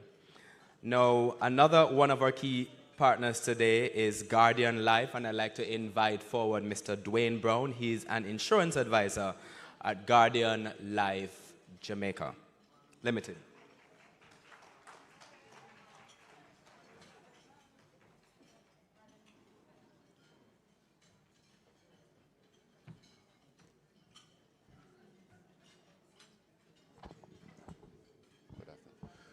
Good afternoon. My name is Dwayne Brown from Guardian Life. Right. I'd like to say all protocol observed. Well, got a message last week that yesterday that I will be coming here today, right? So this is very short notice for me, right? But I would love to say just a few words to you guys, right? You know, Guardian Life, our core business is insurance, right? But I would love to talk to you, not on insurance today, but something that all of us will reach a stage at, which is called pension or retirement, right? Now, I have a little token here for anybody who can tell me the two main ways that you become pensionable or being retired. What are the two main factors?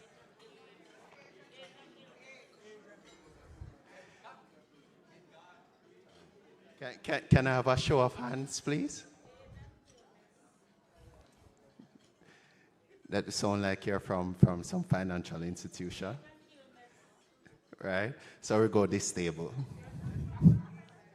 Age and illness. You can come up for the prize.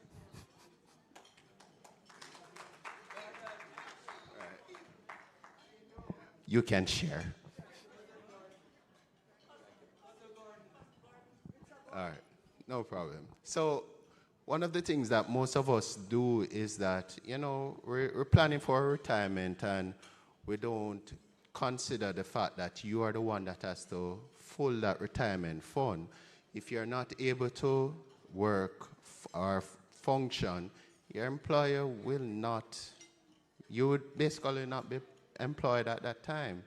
So one of the things we look at is that one of the things you might have to consider is critical illness, right? Because critical illness is not only about the illness, but also your lifestyle.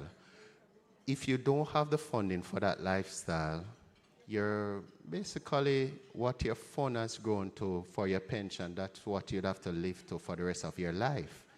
Now, if you have the critical illness, that fund becomes significantly more, and you have to consider it has to be a multiple of your annual income, right? So, once again, I am here from Guardian. You have Sagicor members here as well, right?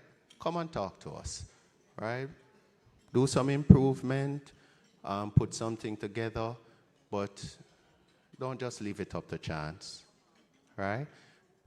My name is Dwayne Brown, and thank you for hearing me out.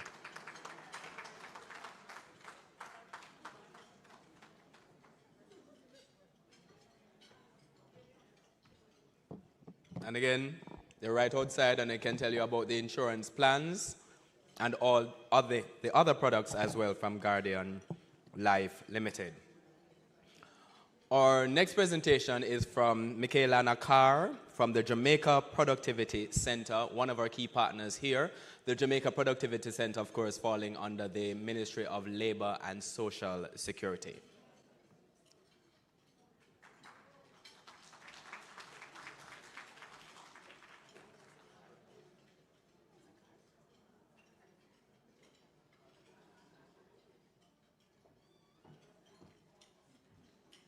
Good afternoon.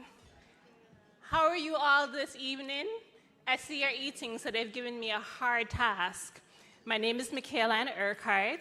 I am the Senior Director of Research and Measurement at the Jamaica Productivity Center, which is a part of our key sponsor this afternoon, the Ministry of Labor and Social Security.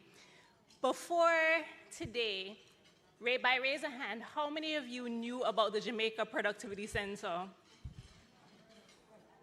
Quite a few. That's wonderful. And for the rest of you, today is your lucky day. You now know that we have a Jamaica Productivity Center in the Ministry of Labor and Social Security. The Jamaica Productivity Center is our national organization. It has a tripartite board. And our goal is to create an environment to help businesses, and entities in the public and the private sector, to be more productive, to be more innovative, so that we can support the mission of greater national growth that is sustainable and resilient. Today, we have two things that we want to introduce to you. The first is that we have a pitch competition for the CMU students. So all the deans, the faculty members, and staff at CMU, listen up. You have some information that you need to pass on to your students. The pitch competition is going to allow your students who have ideas to share their ideas about how to enhance productivity within the blue economy. We're looking for ideas that will help to streamline processes, reduce waste in time and resources, and to use resources more efficiently. And of course, with productivity, if you're not measuring, you don't know where you are. So we're also looking for ideas that could enhance data use and data analysis. In terms of productivity, if you need to share with your students, when we're talking about productivity, we're not talking about getting things done only and being busy. We're talking about being able to make an effective and efficient impact. So we're looking at how we can use our resources, our inputs, the same amount of inputs to get more, or use less inputs to get the same. So it's all about not just working hard, but working smarter and doing things the right way and making sure that the outcomes that we're looking for are as we hope. So with this pitch competition, they can sign up. We have a desk in the foyer, and they just need to tell us their name, verify that they're CMU students, introduce their idea in less than 300 words. We'll select up to 3 students who tomorrow afternoon will be given the opportunity to pitch their idea in 2 to 3 minutes, and they can win a brand new Galaxy tablet. So share this with your students, encourage them to apply. We need to highlight and promote the idea of being productivity focused and productivity centered. We're trying to create an attitude of productivity first, not just using productivity to try and recover. The second thing we have for you today is that the Jamaica Productivity Center in August recently launched its productivity toolkits. These toolkits are self-assessment packs that allow businesses, public sector workers, as well as students to assess how productive their habits are or how productive their organization is just with a few questions that are easy and very straightforward. And based on the responses of the assessment, the entities or the students are able to determine what level of productivity they're at or what productivity habits they need to create. So you can find more information again at our booths. The QR codes are also up. So right now we have the QR code up for the pitch competition. If we can get the QR code up for the toolkits, that would be great. If it doesn't come up here, they're also available at our desk.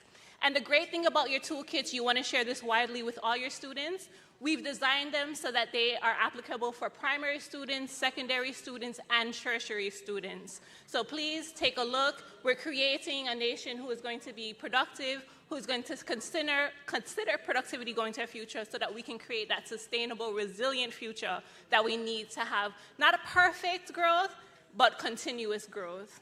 Thank you.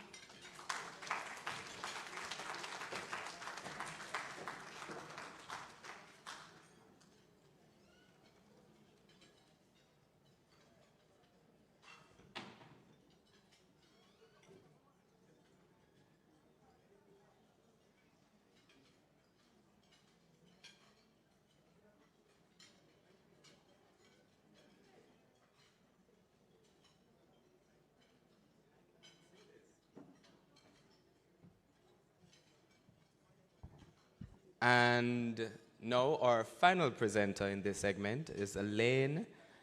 Elaine, I'm so sorry to begin with. I'm just going to go with Elaine. And he will tell you the rest. From the University of Lille in France. It's pronounced his last name.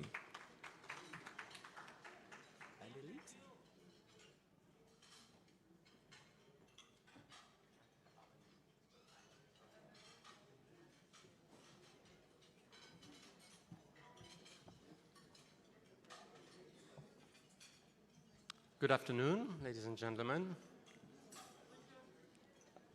First of all, I would like to thank the CMU for inviting us to this conference, especially its president, Professor Andrew Spencer, thank you.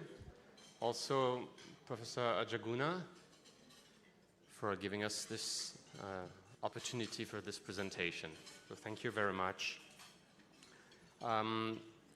On behalf of my principal, who was not able to come along with us, Mr. Guillaume wants to thank all of you again.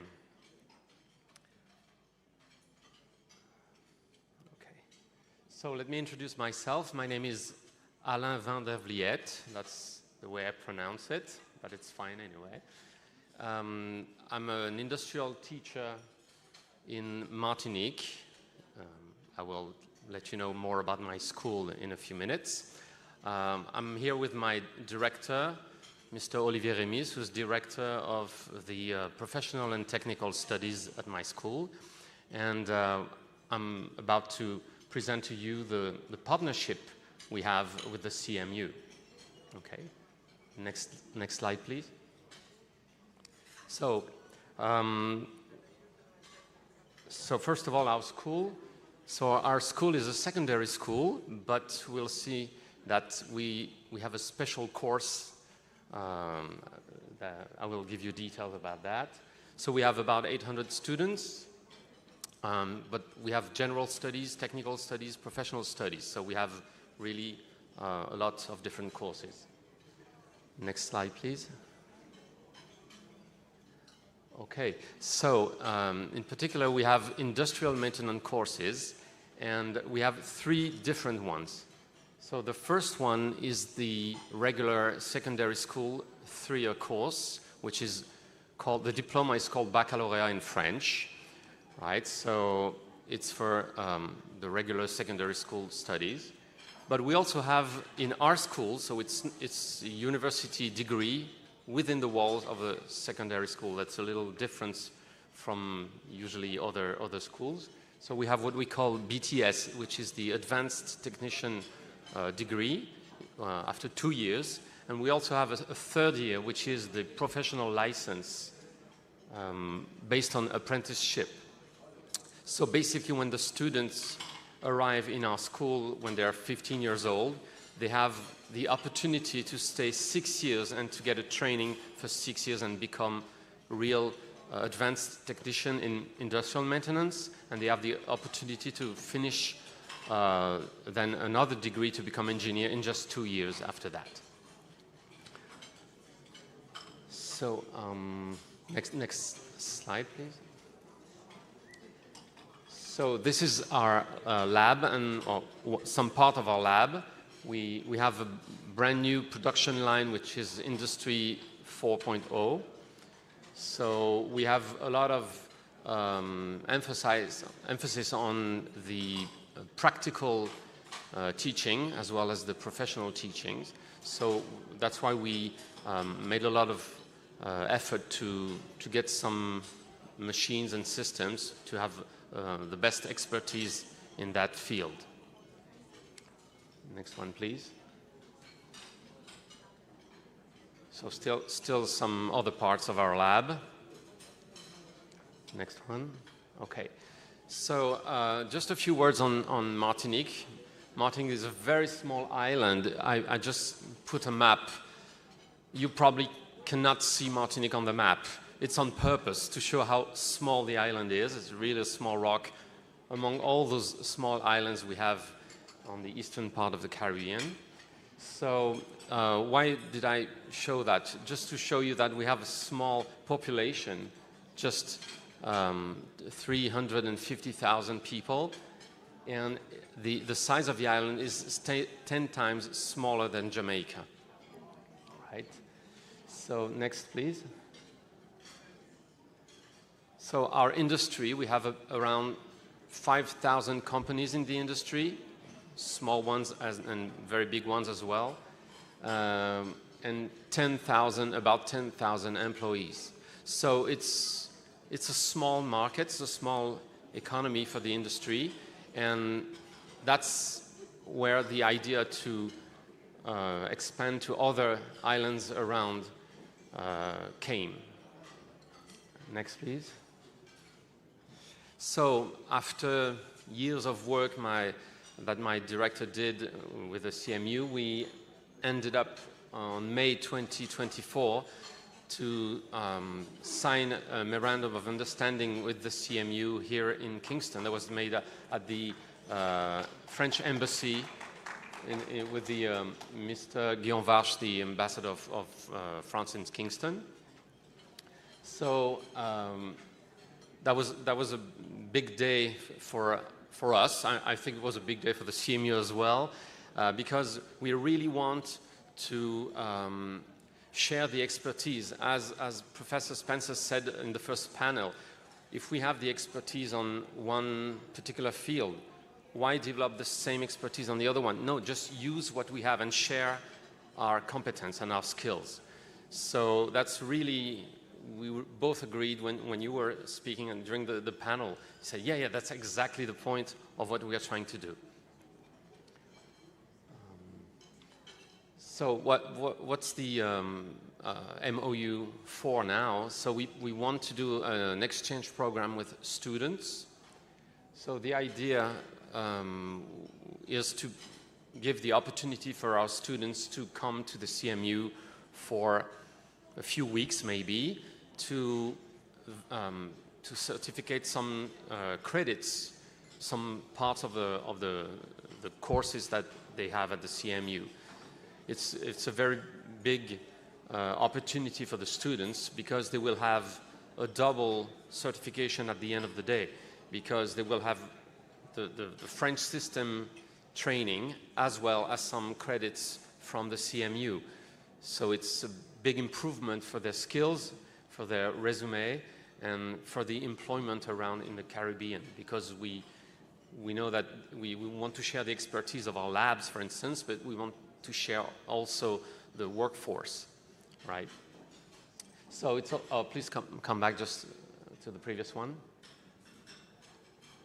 Yeah, it's also for teachers, so we definitely plan to have some exchange for well, we have different skills. We're not specialized in maritime courses. We're in industrial maintenance in general, so we both have to learn from one another, definitely. And yeah.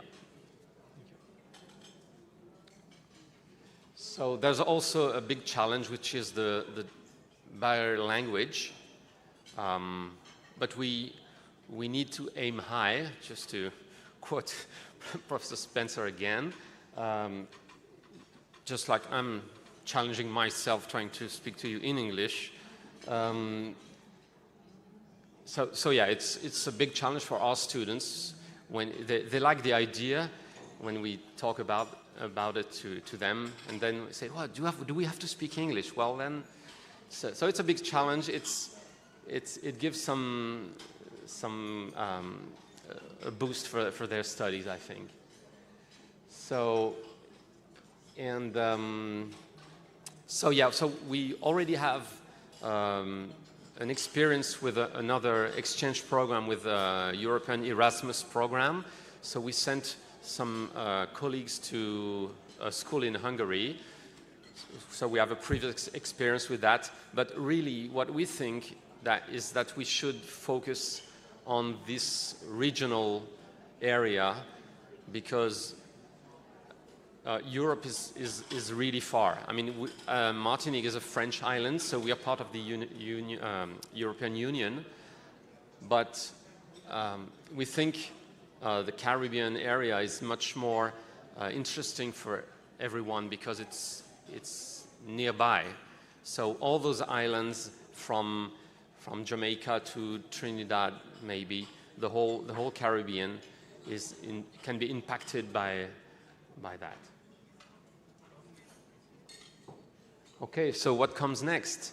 The reason we're here is, first of all, to attend this conference, but we also have already organized with Professor Ajaguna to take care of all the final details, so the first students will be able to come and have a training period time or a course here. So we still have a few things to see, but we're about to doing it. And also some exchange with the teachers.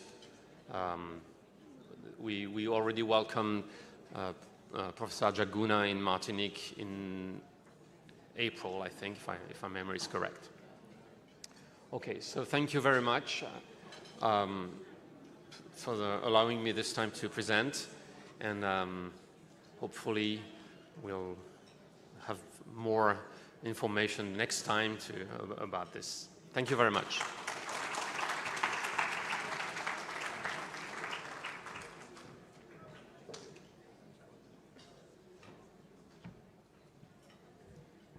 Thank you, and I want to thank all of our other sponsors and partners who presented during this session. And as we continue deliberations this afternoon, we're going to be giving you about 5 more minutes to just finish up the pie. Is it pie? It's key lime pie, right? It's pie. And then we will continue deliberations with Dr. Smith-Johnson.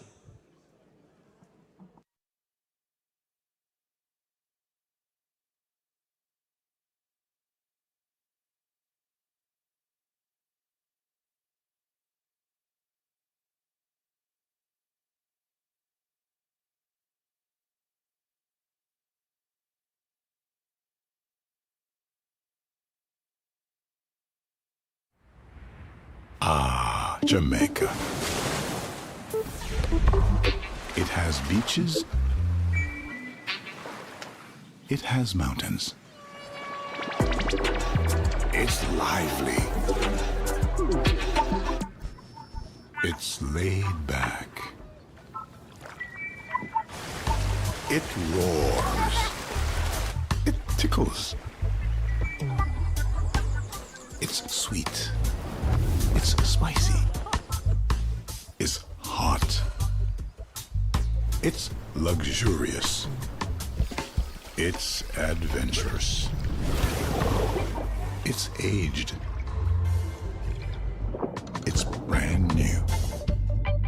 It's mysterious.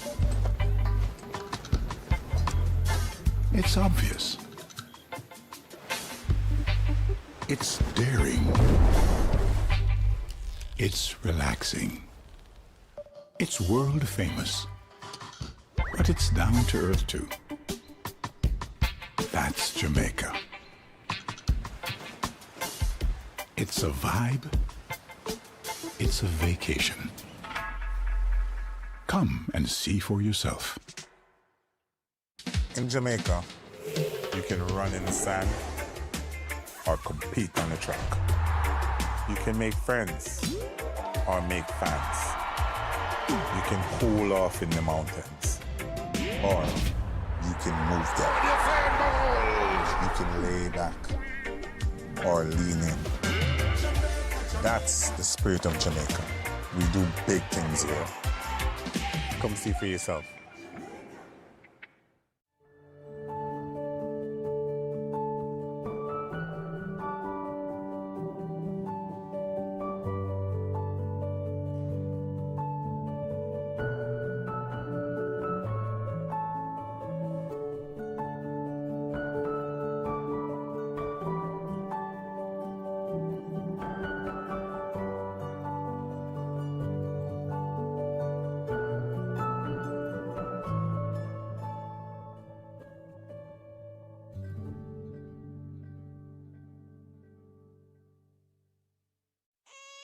The first sound they make is to simply let the world know they're here. And then it's our duty to help them show the world why they're here in the first place. Give them every advantage with the Guardian Achiever, a plan that provides for their educational dreams and protects their health and life in the process. For more information, call 888-4LIFE to speak to an advisor or visit myguardiangroup.com. Secure protection and possibilities with Guardian Investor Plus. Explore the benefits of investment with life insurance and start planning for that exotic vacation, your first home, education, or even retirement. Living easy is within reach, and Guardian Investor Plus does more to help you get there. Contact an insurance advisor at 876-927-4105 or visit myguardiangroup.com. The first sound they make is to simply let the world know they're here. And then it's our duty to help them show the world why they're here in the first place. Give them every advantage with the Guardian Achiever, a plan that provides for their educational dreams and protects their health and life in the process. For more information, call 888-4LIFE to speak to an advisor or visit myguardiangroup.com. So, ladies and gentlemen, time flies when we're having fun. We must press on, and I trust that you will not have a problem with digestion because we are changing the subject. I told you we would do something about the gender balance matter, and you will see as this panel comes up. My duty is to introduce the moderator, and she will take it from there.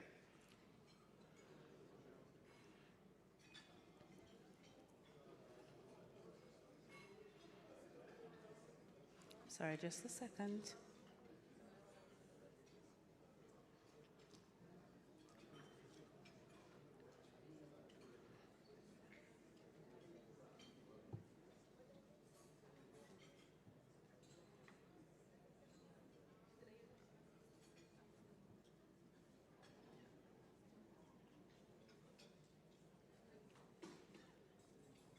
Our moderator for this panel is Dr. Andrea Clayton, who is a senior lecturer in sustainable development, and she is the research chair also at our university. She serves as the director of Earth Ambassadors. So this morning when you heard me say we're going paperless and somebody's going to be happy, that was indeed her. It's the UK-based governing, sorry, I just want to have this, the UK-based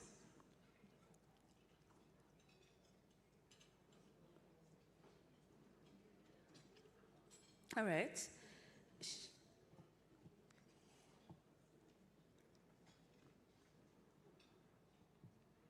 It's not me, it's the device. And it is doing all sorts of exciting things. Paper is taking offense. Thank you. And I don't want to introduce her from my heart because I'll tell you all sorts of things.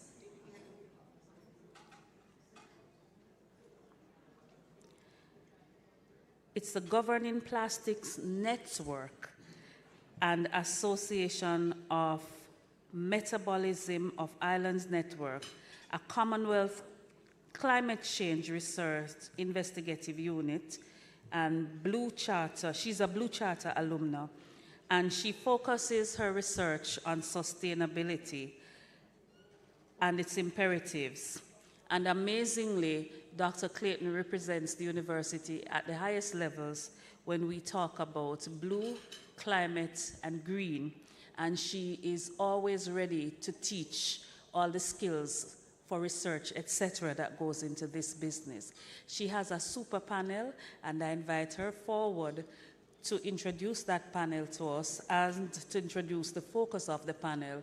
Again, I will check if you have learned how to ride and whistle, because I'm going to ask you, while you're doing what you're doing, to give her a round of applause. Dr. Clayton.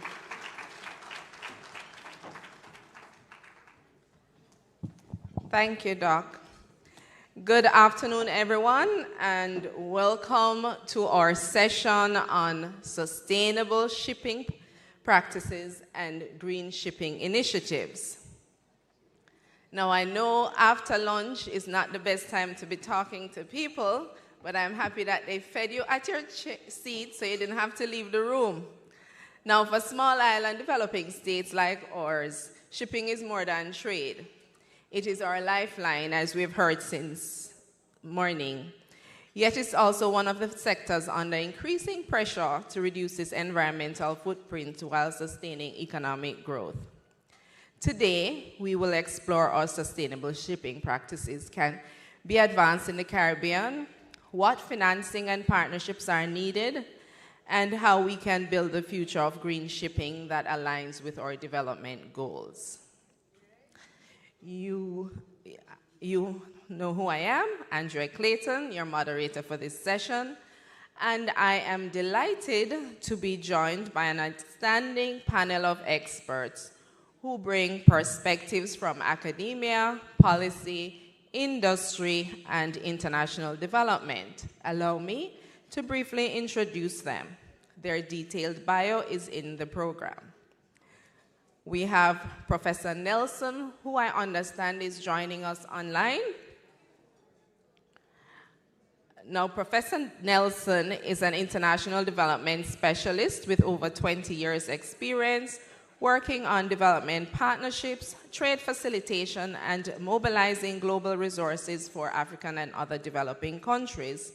He's currently at Clark University, where he contributes his expertise in policy, economics, and sustainable development practice to bridge academic theory and real-world impact.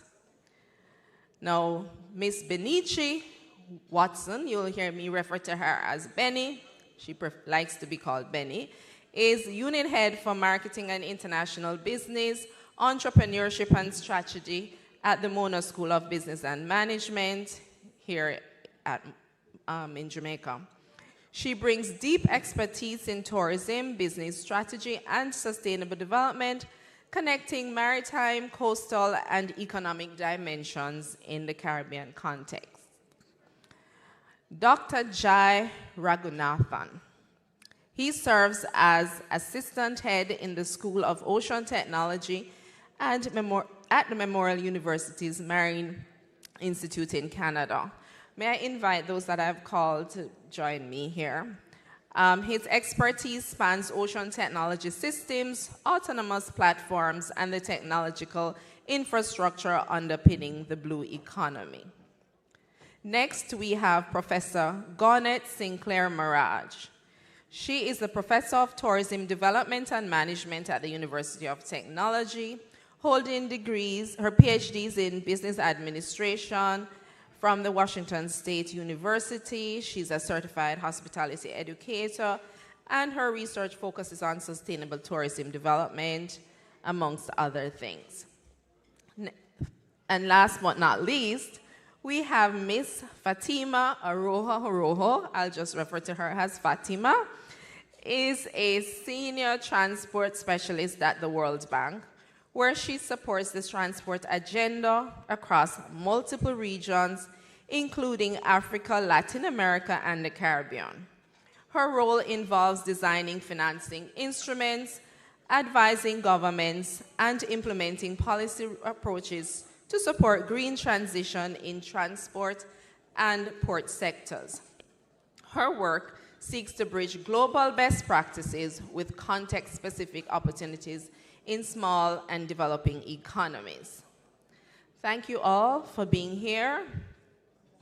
We'll be using a similar format to what has been used before. We'll have the panel discussion, and then we'll open the floor for any questions that will come from the audience. We'll first set the stage by beginning with the financing and policy. Always the big question for small island development states. And we'll begin with Professor Nelson, who is on screen.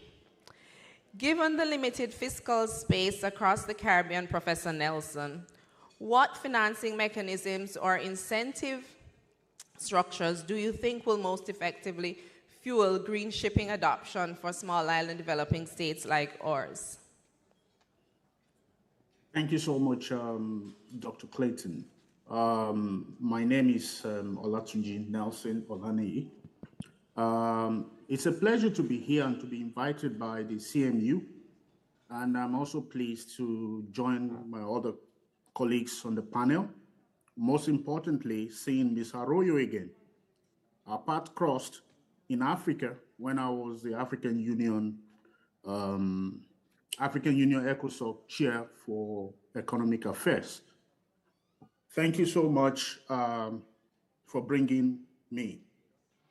Most importantly, the question you asked comes with diverse scenarios, but I will take it analytically to look at it from this perspective, because the question puts us at a crossroad. And in answering the question, I would like to refer to the question on the cost of inaction, because going straight to answer it to tell you these are the financing that we need will be just standing in front of the gun. But we need to talk about what the cost of inaction, what is it costing us? Today, last week, we learned the CARICOM Secretariat signed a cooperation agreement with the UNCTAD, and we're fully aware of what the agreement stands for. They call it a cooperation agreement for a cooperation agreement. However, it is to help us and enhance us to deal with, in part, one, the rising sea levels becomes a critical situation that we need to also put into consideration from the policy angle. Then the extreme weather itself that threatens the port within the CARICOM waters and the high cost of premium within the sector. All of these, when you put them together, becomes key factors that investment looks at in order to deploy. And in view of all of these, I would say that there are key indicators that disrupt trade within the sector. So having identified some of all these parameters, they become key reasons and key parameters to determine the forms of facilities and investments that will have to be deployed to support the green shipping industry and sector within the region. Now, from an economist perspective, the most effective mechanism for financing green initiative in a small island developing state depends on country-specific criteria. Because at this point, we cannot say it's a one-size-fits-all. So, and not only the criteria alone, the projects, the value of the project, the relevance of the project, and the objective of the project. And as such, which involves each trade-offs as we need to analyze and align them.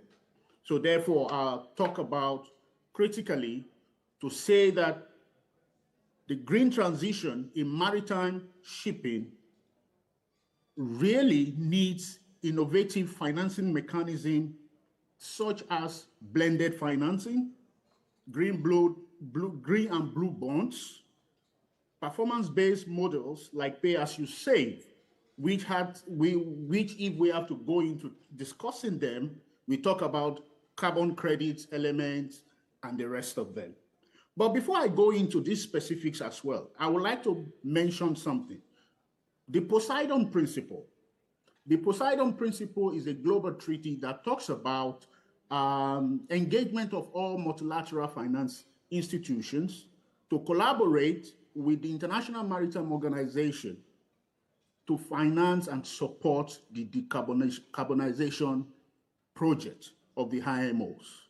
These kind of platforms provides us opportunities and an avenue to seek financing for the green shipping practice within the region. So specifically as well, aside talking about the green and blue bonds and loans, I also talk about the sustainability-linked loans, which are loans that are tied to ESG. These are facilities that could easily support the deployment of the green shipping practice. Thank you. Thank you, Professor Nelson. You're hearing me, right? Okay. Now, building on that a little, apart from GDP as a measure of performance, Professor Nelson, what other indicators can we use to capture the real impact of sustainability on communities? For example, education, health, ocean health, safety. What other indicators could we consider? Thank you so much, moderator. GDP remains a major pivot and a major instrument for which we use in measuring the performance of a sector and organizations. But just to cut the chase, we have what we know very well, we're fully aware very well that annually there's always a release of what we call the HDI, the Human Development Index. And then we used to have what we call the World Happiness Index. All of these are critical measuring tools that supports and showcases the performance of various economies and how it contributes to wellness and the impact on their average citizens. Thank you. Thank you, Prof. Now, Fatima, if I could bring you in here, from your experience at the World Bank, how can international financing institutions and/or development partners help bridge the gap for small island states like ours with the focus of ensuring that resources flow to the most impactful green shipping practices and projects? Thanks so much, and thanks for the invitation to be part of this conference. It's a real honor. From the point of view of the international organizations, I think there are different ways we can support this transition. I personally work on the branch of the World Bank that work with the public sector, so we are able to support governments, port authorities, for example, in the process to structure good quality projects for this green transition. As Professor mentioned, it is very important to think about innovative financing mechanisms for this transition, and this is something where we have been working globally on defining what could be these financing instruments that can be put in place that could bring together a blending of concessional financing, grants, and non-concessional financing. For me, another key dimension in this transition, it is the importance of the private sector. This is not an agenda, where only the government has a role, but the private sector has a fundamental role, no? And here, from the development community perspective, we are, we support governments in this mobilization of private sector to contribute in the transition. And here, in our case, at the World Bank, we have a specific branch of the World Bank, IFC and MIGA, that has a main role working with the private sector. Okay, so is there any particular model or pathway that you've seen globally that could be considered or adopted regionally or locally? I think things are changing a lot in the industry over the last months. The IMO agreements in April have really given a big push globally, and we are seeing that in the Caribbean, we are seeing that in other regions. So with these regulatory changes, that we are seeing that it's already changing the demand we are hearing from the industry, from the private sector, we are hearing from the government. On the specific questions on what models could work, what I can tell you it is on some of the things we are doing in the Caribbean. For example, we are supporting Eastern Caribbean ports to assess the feasibility of offshore power with a very, with having into account the specific conditions on the energy sector and the maritime sector in these countries. So we are supporting them in assessing what is the economic and financial viability of this kind of, shore power, like green solutions for ports, no? So this is an agenda we are supporting from the public sector side. On the private sector side, there has been quite a lot of support and discussions around supporting the fleet modernization towards new technologies, no? For the shipping sector.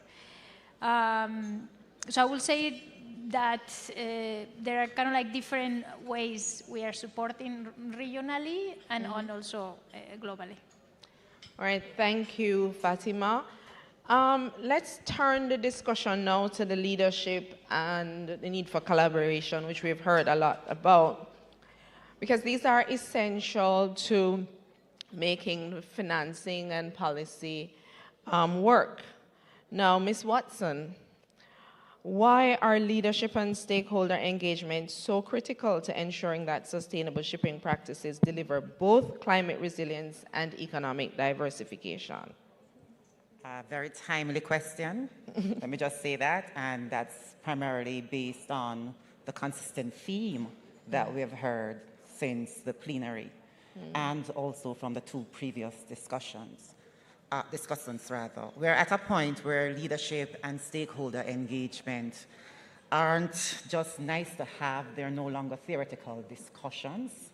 They are actually at this point a precondition for any discussion pertaining to sustainable development, more so to sustainable shipping. Small island developing states, more so the Caribbean, are heavily dependent on trade for survivals. Twinned with that, we are among the most climate vulnerable economies. So our shipping and port infrastructure, I think no one here would think they're located in the Blue or John Crow Mountains or in the cockpit country. They're some of our most vulnerable assets, and they're the most vulnerable based on their coastal location. What does that mean for us? And we have heard it quite a bit this morning. We're seeing with climate change an intensification of weather conditions. We're seeing an increase in storm surges. We're seeing an intensification and a frequency in hurricanes. God bless us, we have not had any, and we're now in the month of October. Let's keep praying. Let's keep praying. But we're dealing with coastal zone erosion. We're dealing with a number of climate-related events that we have little or no control over, but that leaves these assets extremely vulnerable. In the midst of this, again, we're talking about the shipping industry being our lifeline.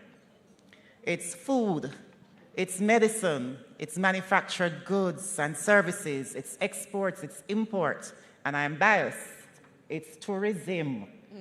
These are our bread and butter issues, and so we have to figure out how it is we craft the sort of leadership necessary. And that's why I said it's no longer an academic discussion, because we talk about leadership consistently, but what we have not yet seemed to be able to do is to embrace leadership in a way that allows us to be decisive in how we align our development strategies and policies with climate resilient action, and the sort of leadership that we require for that, not just at the governmental level, but also in terms of academia and the public-private partnerships that are necessary for that. And this morning as well, from the first session, we heard about the importance of stakeholder engagement. And I always smile when it comes to this one, because we talk quite a bit about PPPs, and oftentimes we forget that, again, it's not just the coastal infrastructure, it's also the coastal communities. It's our fisher folk, it's the indigenous knowledge systems that we need to bank on to not only identify the threats, but also to have effective responses to them, and that's outside of what the scientific community will share with us. So if it is that we are going to get into economic diversification that allows us to benefit from the green and the blue economy, it is going to be critical for us to have a greater appreciation of the need for leadership to really rise, transform, to tap into the sort of stakeholder engagement that respects those that we traditionally treat as being at the bottom. The top-down approach can no longer work. And from this, we are able to identify from climate risk, climate opportunities, because this sort of partnership will certainly allow us to not just identify, but be at the forefront of change in terms of new job opportunities and what is required for us to move beyond the point of threat. Thank you. And following up on that, from leadership and stakeholder engagement, what are those practical steps that the Caribbean nations can take together to harmonize and elevate the sustainable shipping standards across the region? That question is going to pull the bejesus out of me. And I say this again because this morning we learned a lot about history and the importance of history. Now I'm going to pretext my response by saying 70 years ago, we noted that 1 from 10 left naught. Today, and we have to start there because the history lessons are critical for us. Today, we are at the point where the sort of harmonization required isn't necessarily in the field of academia or science and technology. We're seeing that sort of transition taking place. We're seeing that level of cooperation take place in the face of economic stagnation. And I say in the face of economic stagnation because where we're having the greatest challenge, if I dare say so, it would be with governance. And if we start to talk about collaboration and cooperation, the question in turn is how do we get regional governments to start acting as partners with an understanding of what's at risk, partners with an understanding of what it takes for us to really converse with one voice, particularly in light of the IMO's decarbonization targets, in light of the fact that multilateral financing now requires us to provide demonstrable evidence of climate resilience. How do we get CARICOM, regional governments, who, despite having very distinct interests, economic interests in particular, distinct regulatory frameworks, distinct history in shipping itself, for that matter, and infrastructure development, how do we get them to collaborate on some of the basic things? And I'll get into some of the things that we can do, but I'll also say that this too, perhaps, is an academic conversation, because if we didn't do it 70 years ago and we continue to work, sometimes it seems against each other, then what's the point of even identifying the steps? But among the steps that we'll hear is a need, particularly coming out of the green gas strategy 2023, greenhouse gas strategy 2023. One of the things we're hearing is the need for a maritime sustainability framework. Can we get that partnership that will allow us to at least say this is how we're going to tackle those decarbonization targets, and this is how it will also create an environment for investors to appreciate that we're providing an environment that generates a greater level of predictability. We also need to look at creating green shipping corridors, and that requires partnership for sure. And again, as we look at the transition to low carbon fuels and other alternative forms of fuels. And we don't need to get into the digital and regulatory systems that we could also collaborate on. But there are several things we can do. And of course, many of us in this space are academics. There is still need outside of the CMU and the UA as the two regional giants, and UTEC, of course, for us to look at how we can collaborate when it comes to training, particularly in a space where we're anticipating the emergence of new jobs, new skills, retrofitting, retooling, etc. Thank you very much, Benny. But continuing now on that regional thrust, I'm coming to you now, Professor Jai Raghunathan. Now, in what ways can collaboration fast-track the creation of green shipping corridors and eco-friendly port upgrades? And I'll just add a follow-up question to that. How can private-public partnerships help drive the rollout of new technologies and build capacity in the small island states? Thank you, Dr. Clayton. And I want to thank CMU for organizing this conference and inviting me to speak in this conference. With that, I think the theme that has been running since morning is about collaboration. And I want to allude to the president of CMU's, Professor Spencer's, finishing line saying, aiming high and don't hit low. So that's going to be my ambition too. When it comes to green shipping, I think it's not that complicated to look at. The way things are stacked like this, regional collaboration, and then you have private-public partnership, and then future technologies. These are the three things that you look forward.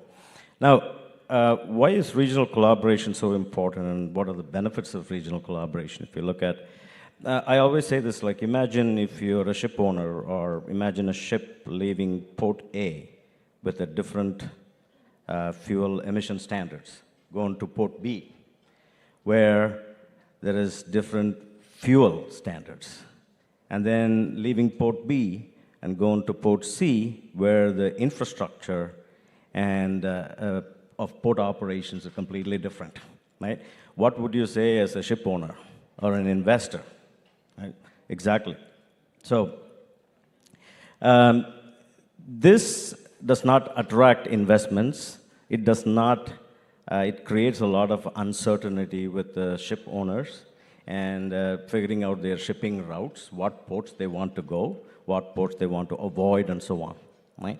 So regional collaboration is the answer to that.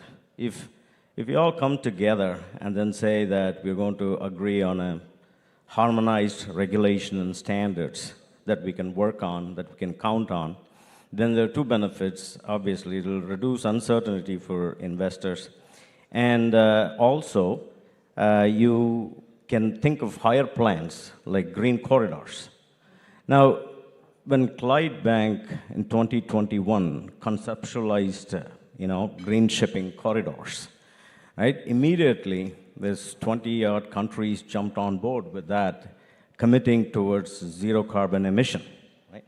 So, along with that, immediately World Bank, Asia Development Bank, and private investors got on board with that, right? So it really works if you have a plan, if you have regional collaboration.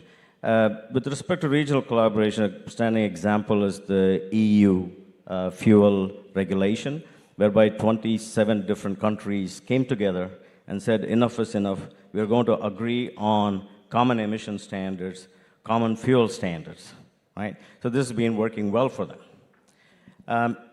There are other benefits to regional collaboration, other than pooling finances and then working together. There is also technological test beds that you can create. Now, when you come together regionally and work together, you don't have to duplicate facilities. This was talked about this morning as well. So you can find out the most conducive region to develop your R&D and innovation. And jointly, all the regions could pour their resources into it. And they don't have to duplicate it, but replicate it. You know, if something works, all the bugs are worked out in the system, then you can actually replicate in other regions as well.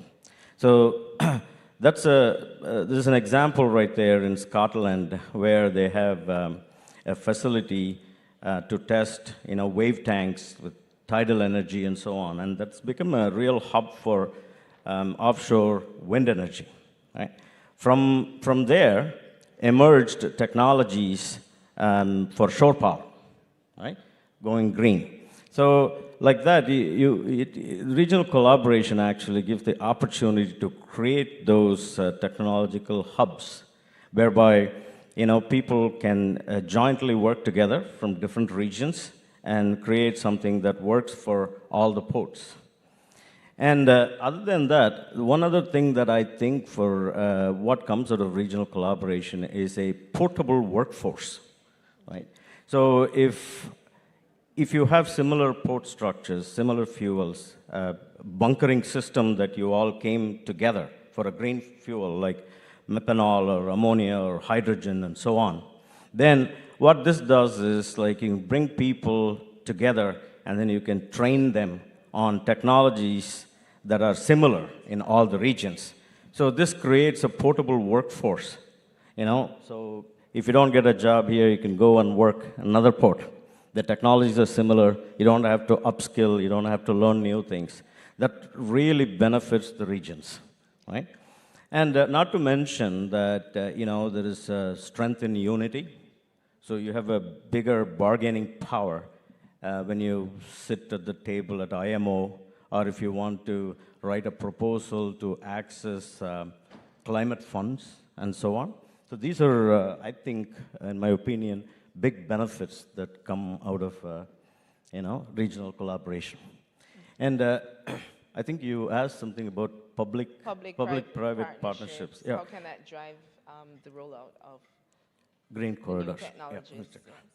Yeah. I come from a small island in Canada called Newfoundland, and it's got a shoreline of about 26,000 kilometers. Right? And in that island, you can drive about 1,800 kilometers straight. That's how big that island is. And so ocean is a source of big economy, and fishing was a source of big economy there. And one of the things that we have done well is, bring in public-private partnerships, right?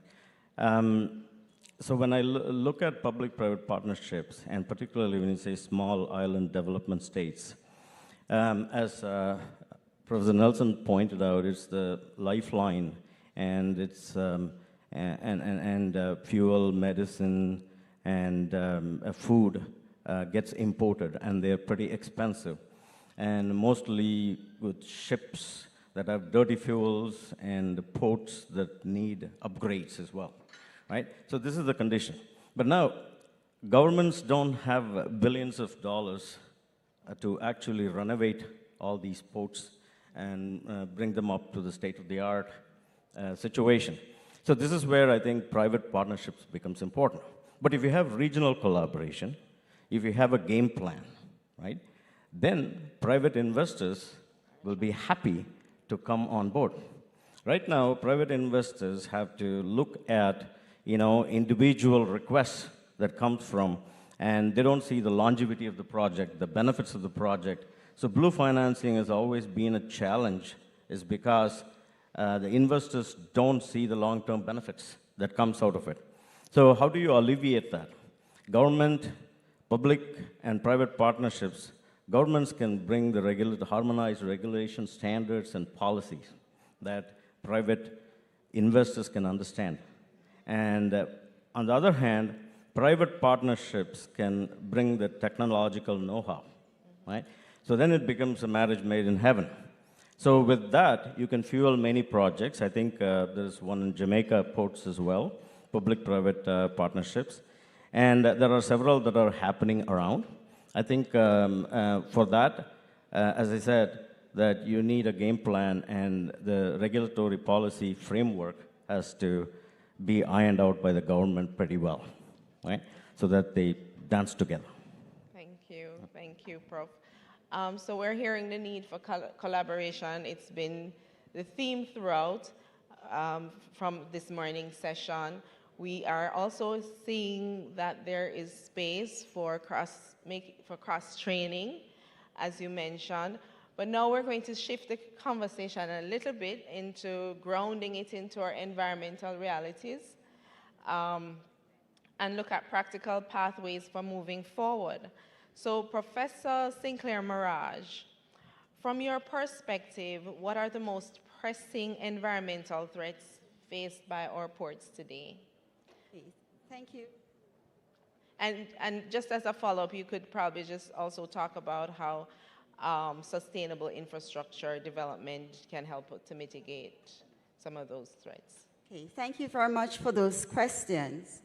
And also to CMU for the opportunity to be a part of this, this dialogue. Now, just before lunch, the panel spoke on many of these threats that we're faced with environmentally. They spoke about it in a general way and also in a specific way. But I would like to speak of them in terms of, from the lens of tourism. And this is because tourism depends on the ocean. Professor Nelson mentioned the CARICOM waters, but I want to expand it beyond the CARICOM waters to even look at Latin America, the southern waters there. And so we find from the lens of tourism that the 3 top 10 environmental threats are, first of all, the rise in sea waters, the levels of the sea waters. Now, what will be the implications in a general way for shipping and in a general way for tourism, tourism practice, and tourism economies, as well as tourism activities? And so that particular threat is frightening because the Caribbean depends, majority of the Caribbean depends on tourism for economic gain and activities.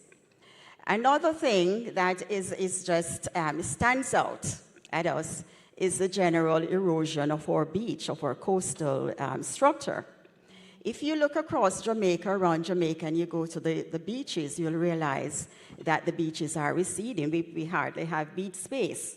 What is going to happen to the tourism activities as we depend on the sand as a major part of our tourism product and offering? Quite recently, I traveled to Tobago, and I evidenced the same thing. And so it's right across the Caribbean.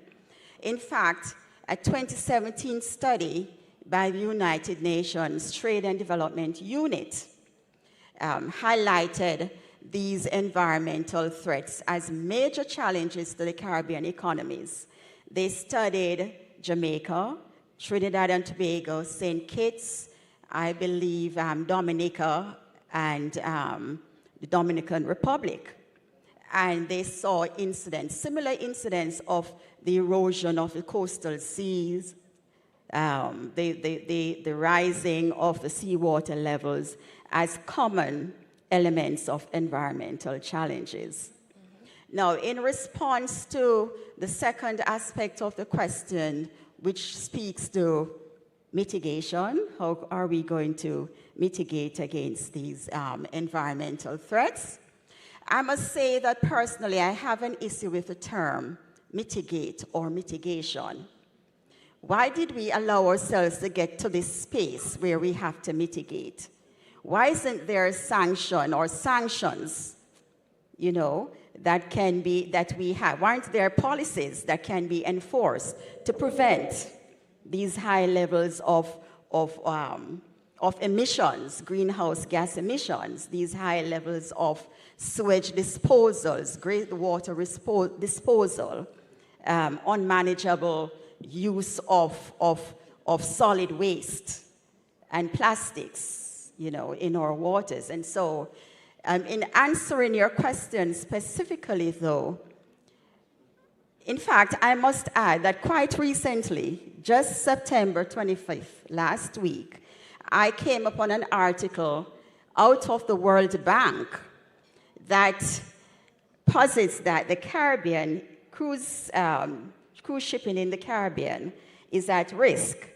And they specifically mentioned that the Caribbean hosts the most but benefits the least. And who is looking at this? In fact, I want to quote specifically what was said in that article. And I said, how timely.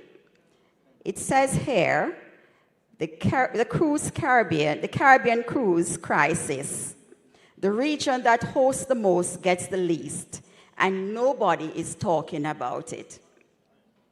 Hence, this conference here is very, very timely, because this is what we are talking about it in the context of tourism as well as in general shipping practices.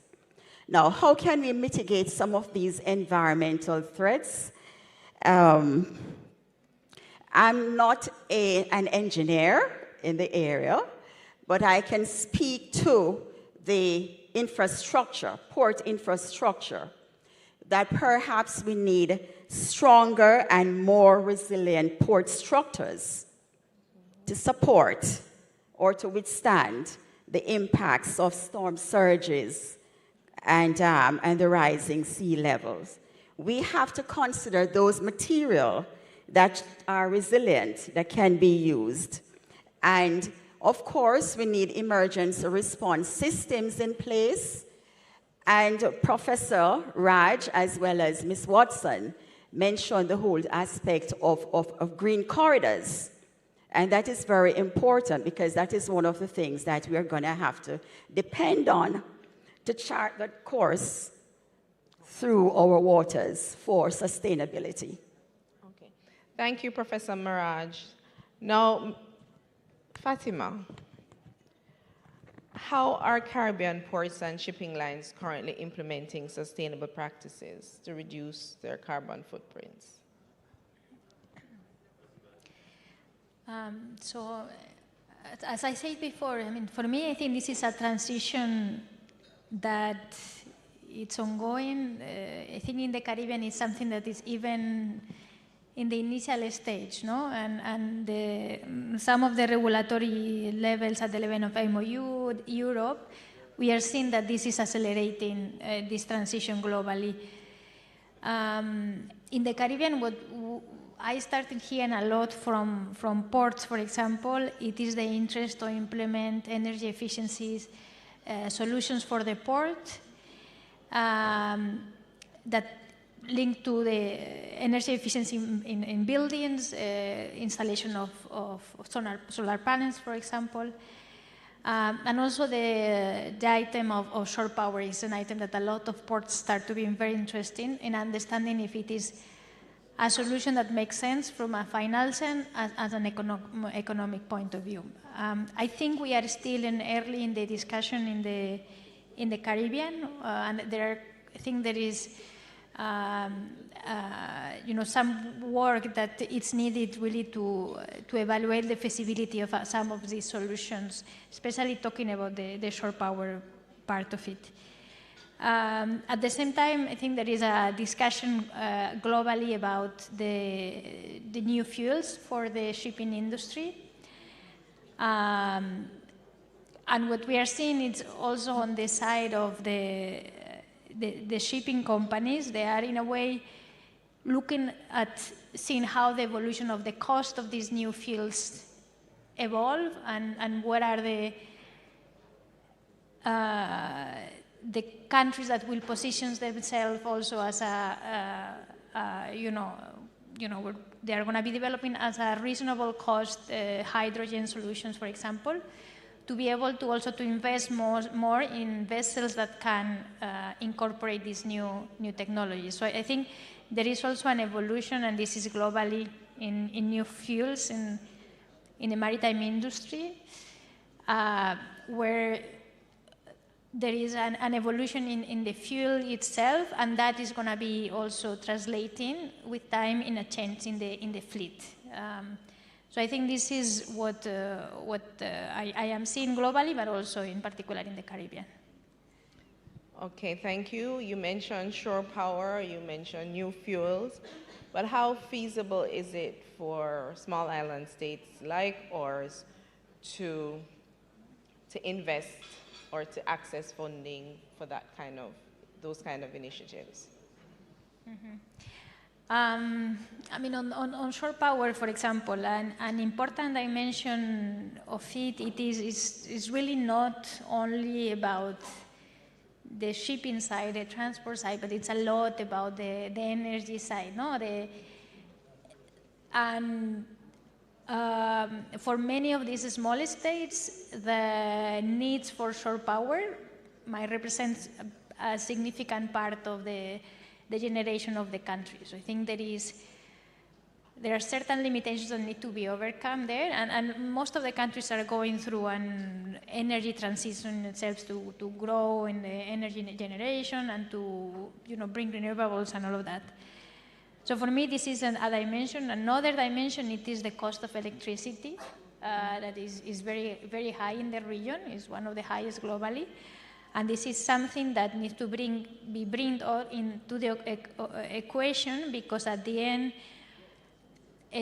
what we are seeing, for example, from the cruise industry, there is today maybe 80–90% of the shipping vessels have already can connect to the grid. So there is an important part of the fleet that can already connect to shore power. But at what cost? No? How much that will cost them to connect?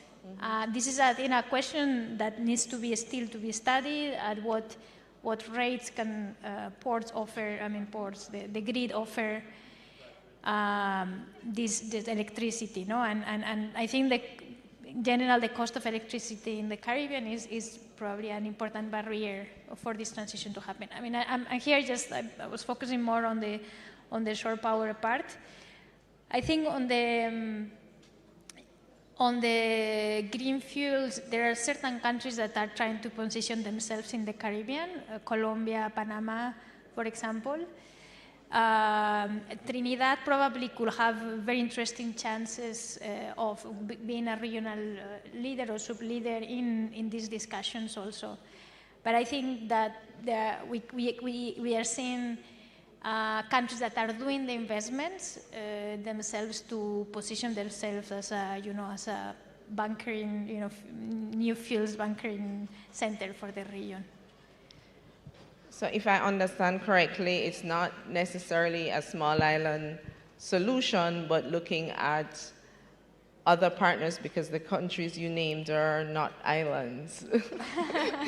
Yes. Okay. Now this is my final question for now for you, Fatima. From a future-oriented perspective, what strategic pathways could Caribbean countries, the small island ones, pursue to ensure a sustainable transition to green shipping?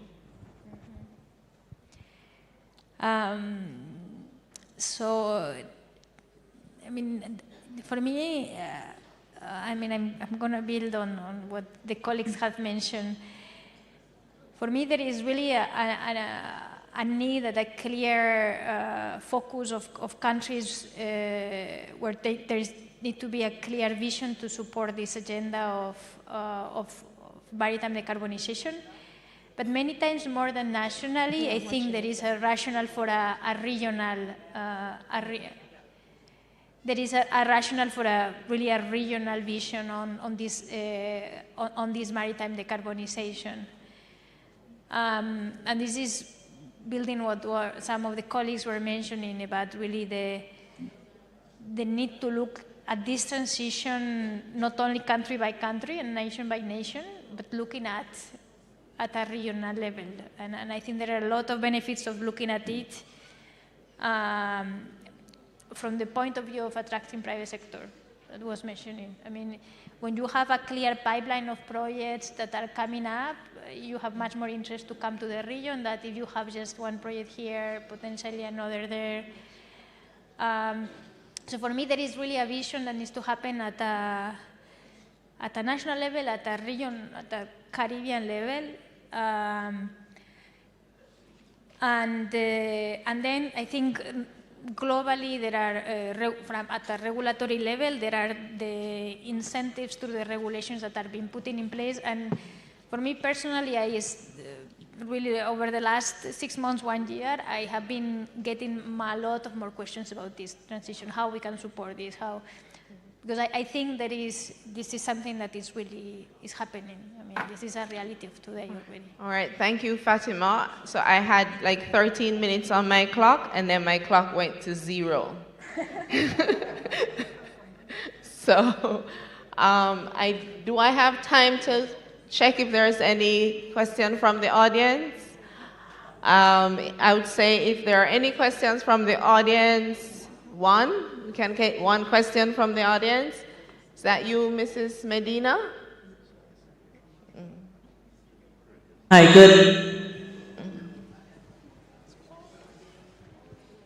good afternoon, everyone, and panelists.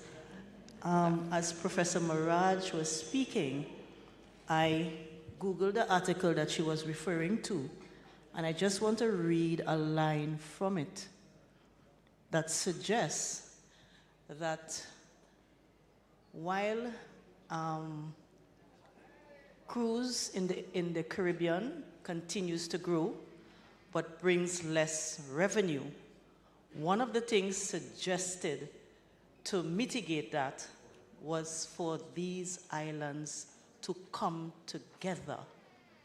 Again, sounding the collaboration, but yet I heard the lady in the middle speak about 1 from 10 leaves 0.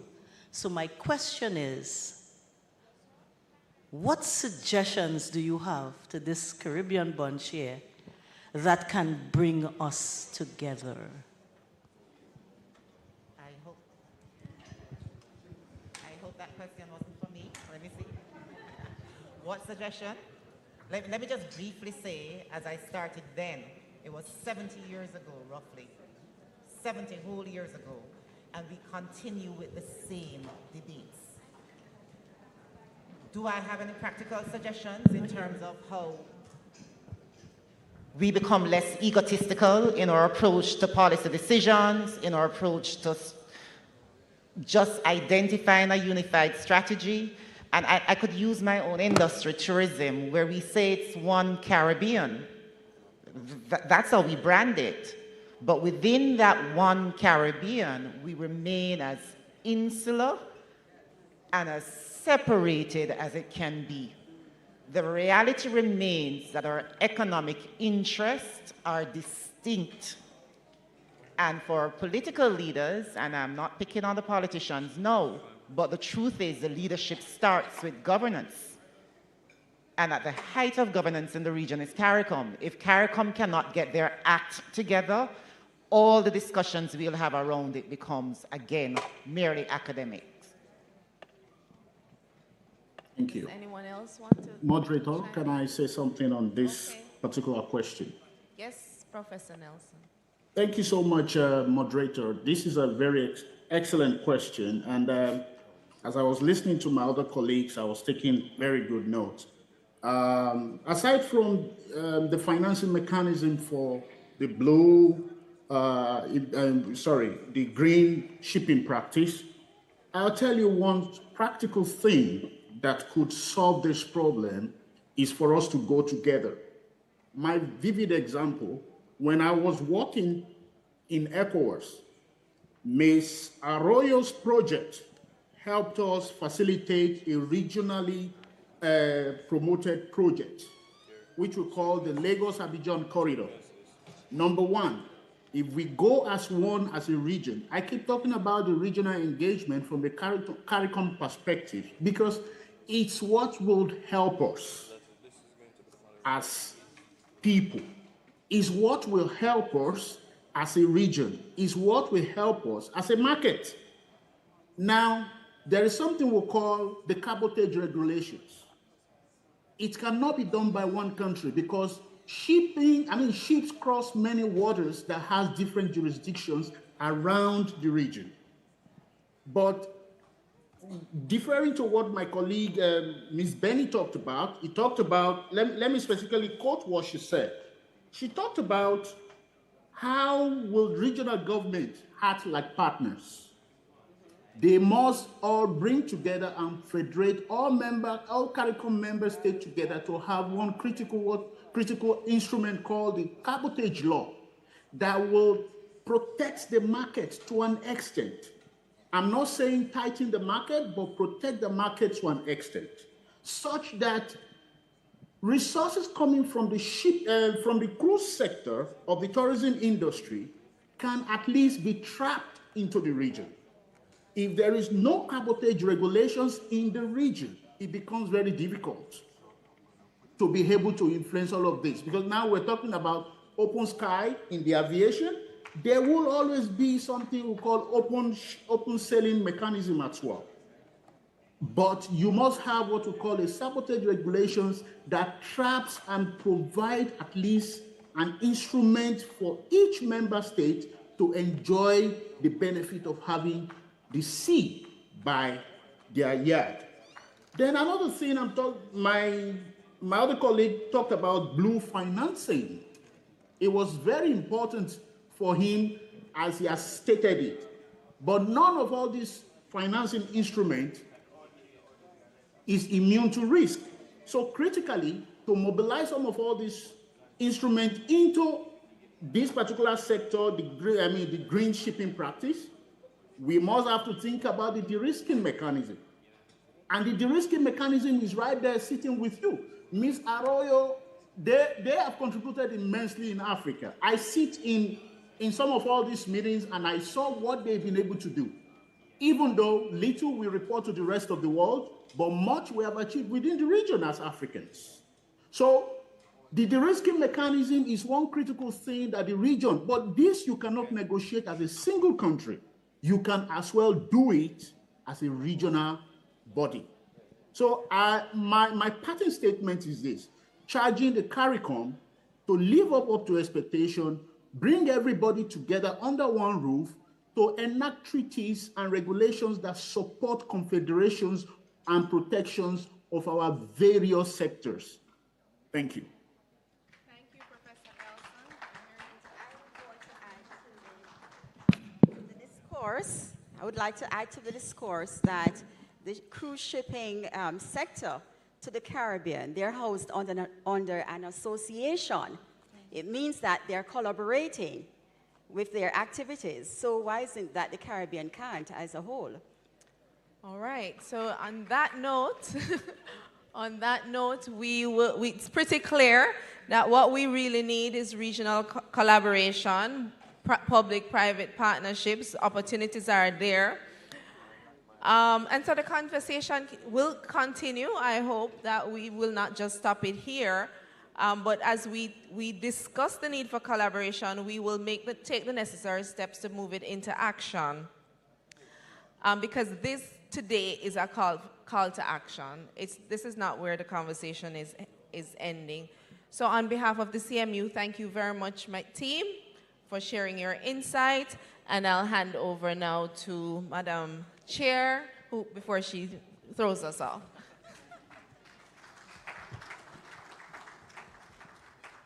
No such thing, Doc. The panelists, strong-minded, opinions based on their lived experience. And I heard Mr. Darwin Telemak in the corner clapping, because clearly, Darwin, especially Professor Nelson, you share some views. Thank you so much for that.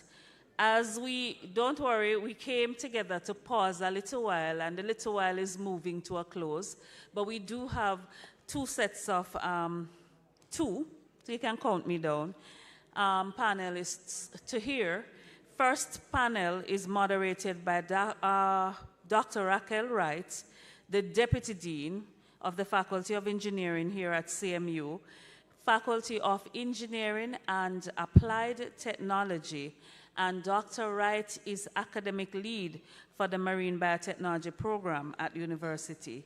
She has a doctorate from the University of the West Indies, and I would dare say, Mona, I could be wrong. And she has developed a love for explaining biological concepts to the next generation of would-be scientists. And she believes that STEM is not simply a space for abstract concepts, but a foundation for providing applications and solutions for society's problems. She is involved with various national and international projects, including the program funded by the USA and the EU, programs funded by those two spaces. And her current research interests include the development and utilization of natural products and the sustainable use of marine resources. Ladies and gentlemen, let's put a little positive energy in the air with a round of applause. Dr. Raquel Wright will bring on our panel and introduce them to you as they go into their discussion that I've asked them to cut. And I know Raquel already don't feel too good, so clap her, please.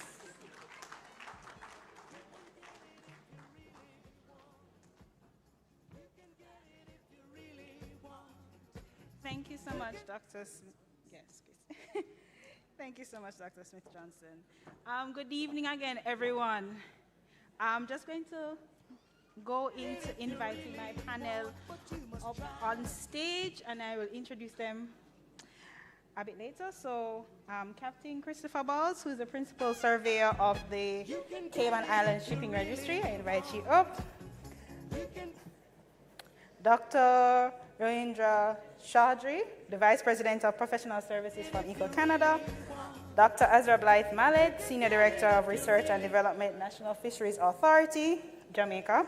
Dr. Dexter Dean Cahoon, Lecturer in Marine Biotechnology at the CMU in the Faculty of Engineering and Applied Technology.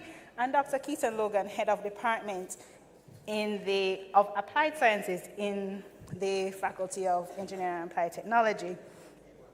Again, everyone, welcome. Today we will explore conservation and how we protect our marine ecosystems while balancing development and community needs. But I'm going to further give an introduction of the background of our speakers. So let's get into that right now. So first off, let's speak about Dr. Captain Christopher Balls, who is the Principal Surveyor with the Maritime Authority of the Cayman Islands. He brings more than 4 decades of maritime experience. He began his career with 25 years at sea in the Merchant Navy, where he rose to the rank of Master Mariner.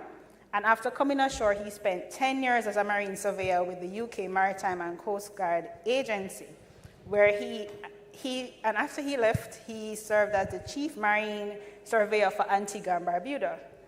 Since 2017, Captain Balls has been based in Georgetown in Cayman, and there he leads survey and inspection programs to ensure compliance with international safety and environmental standards.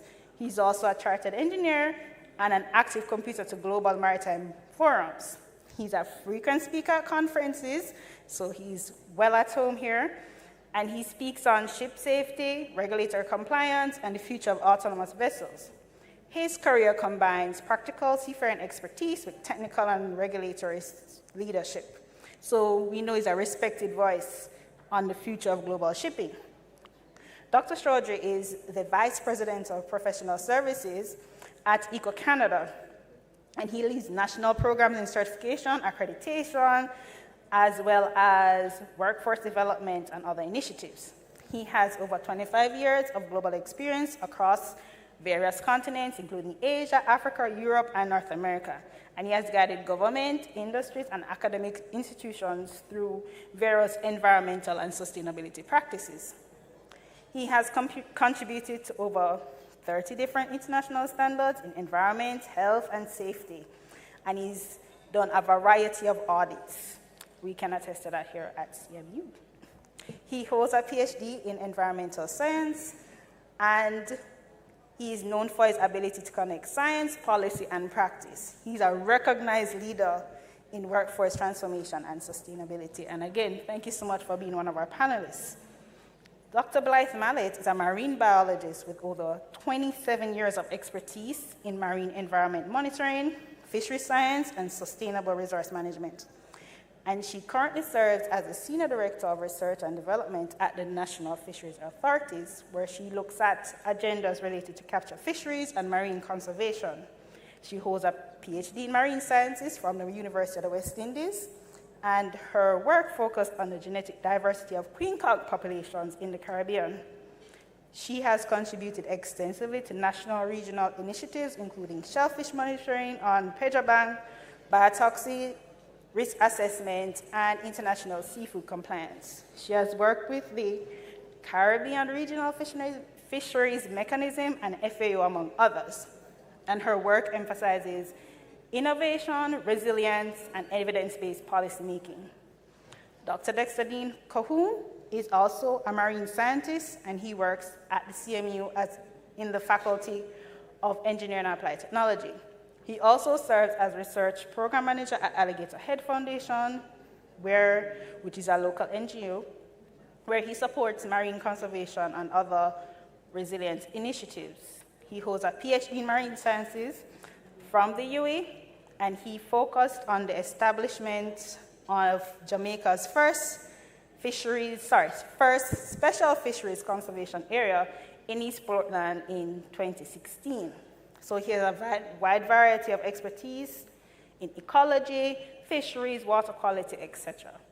He has conducted several consultancies in Jamaica and in the Caribbean on coral reef, mangroves, and coastal systems. His career bridges academia, policy, and NGO engagement, and he has various approaches to conservation, climate adaptation, and sustainability. Now, finally, Dr. Keaton Logan, who is also a lecturer in the faculty, he has his PhD in biochemistry from the University of the West Indies, Mona, and his expertise includes natural products chemistry, marine biotechnology, molecular docking, etc. His research investigates bioactive compounds and the medical potential of land and marine-based flora. His academic contribution spans peer-reviewed publications, curriculum development, etc. And he also holds certification in Blue Economy.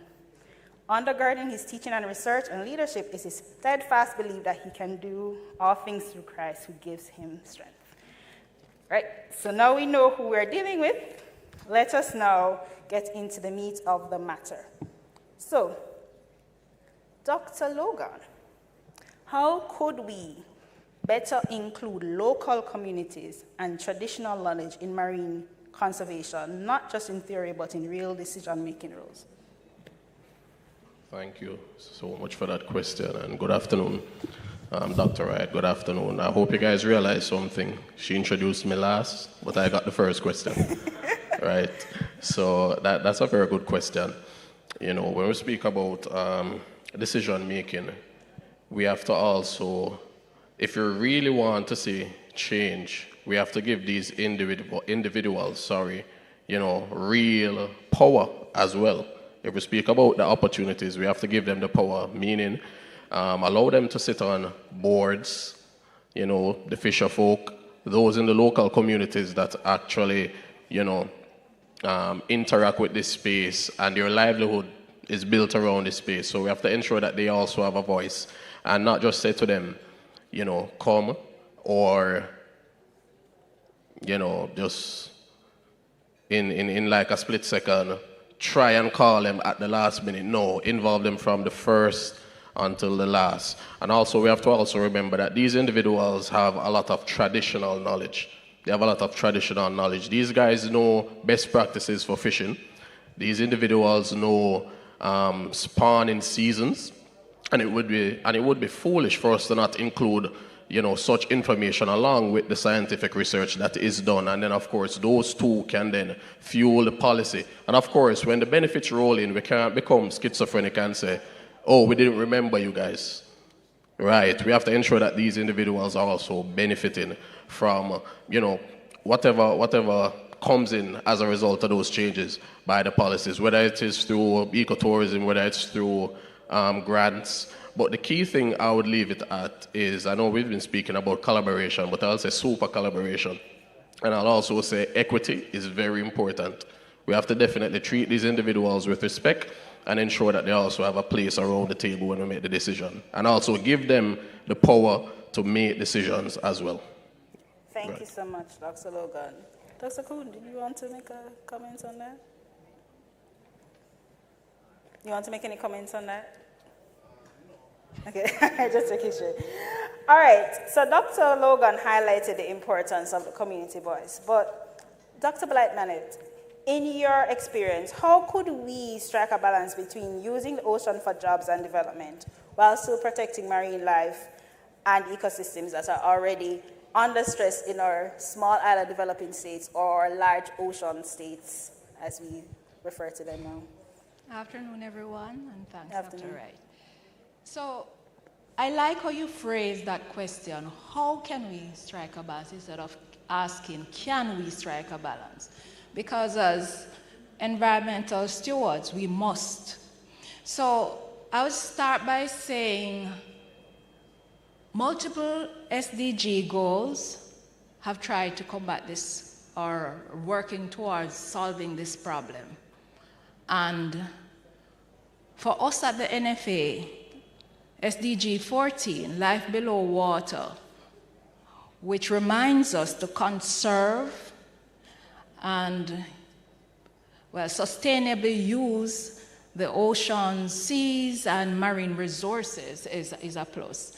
So we must start by changing how we think our fisheries management routine. So we must be more adaptable, more dynamic. So we're talking about an ecosystem-based management approach, where we not only manage the resources, which is really an old way of fisheries management, but the users of the resources as well.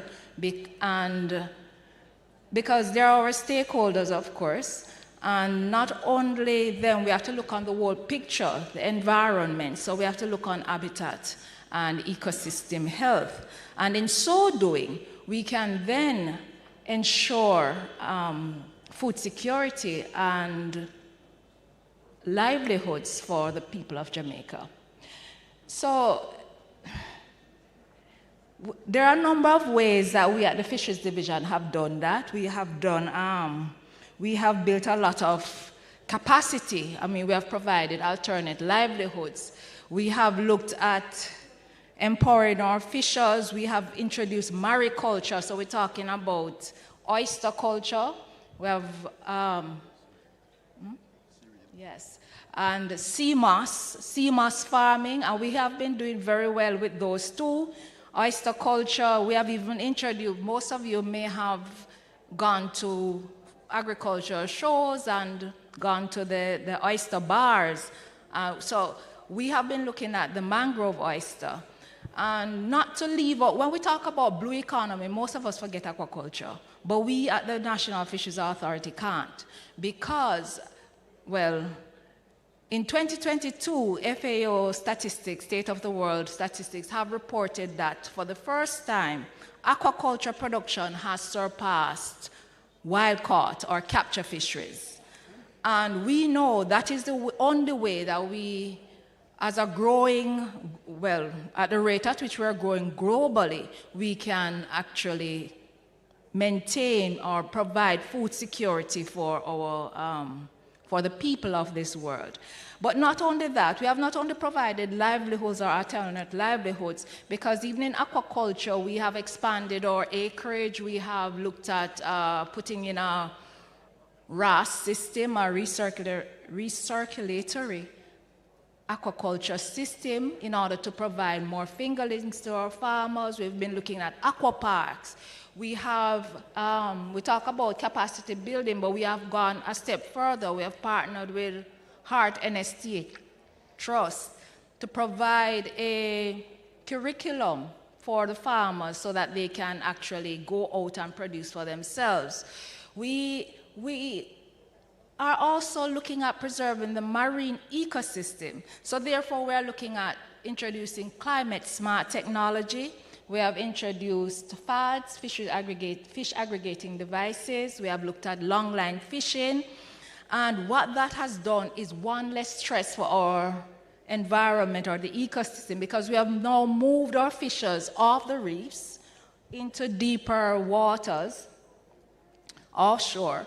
And that, as we know, our EEZ is 24 times the size of our landmass. So we have now enlarged or increased our economic potential for growth in the blue economy with the fisheries sector, within the fisheries sector. And before I stop, I must mention sargassum. We have been looking at it as a potential. We have partnered with Caribbean Chemicals to provide raw material for their biofuels. So we are looking at it as an opportunity for the fishers to increase their earning potential and remove the nuisance from our beaches, as most of us would look at it. And of course, we mentioned tourism, and we know what our beaches mean. So that is another way in which we are trying to reduce the stress and provide alternative livelihoods for our people. Thank you so much. Fantastic work and fantastic initiatives. Dr. Cahoon, we just heard her talking about technology, but what are some other new tools or technologies that we could use to help us keep a closer eye on marine biodiversity or enforce conservation rules that we sometimes have a problem with in our marine protected areas? Okay. Afternoon, everyone, and fellow panelists, all protocols observed. Thank you for that question, Dr. Wright. I think we're actually at a point now where the technology is finally starting to catch up with the wide spatial extent of the marine environment and the limited resources that we normally have to protect. So you have a lot of tools, things like environmental DNA, where you can actually take a sample of water and determine what species recently was in that area. And that's particularly useful, game-changing actually, for more cryptic species, hard to observe species, and it limits the resources needed for manpower and so on. Apart from environmental DNA, there are other tools like remote sensing and drones, which are increasingly being incorporated into research nowadays. There's other technology as well, such as acoustic monitors, which are passive devices that you can use to listen to spawning calls or marine mammals, and a host of other technology. But the key, I think, is being able to kind of use them all together, integrate them, especially in a context like Jamaica, some of the low-cost ones and the citizen science stuff. I think those are particularly useful in our context. So I don't think the challenge anymore is technology. It's more so building capacity or upskilling people to be able to use and maintain these technology, as well as being able to quickly translate the data from all this technology into quick management decisions. All right, excellent. That's such an excellent point. Now, Dr. Chaudhry, climate change is reshaping our oceans. In the face of rapidly warming oceans and the slow pace of global climate negotiation, what way could our large ocean states diversify more of their limited resources into expanding their local marine protected areas? Thank you, Dr. Wright. Thank you for staying back. I think we have a long day, so I can see people are losing their focus, not paying a lot of attention, losing interest. So thank you very much for staying back here today. So when we look at small island states, we have a dual pressure. One is we are on the front line of facing the rapid changes or rapid environmental impacts or impacts of the climate change.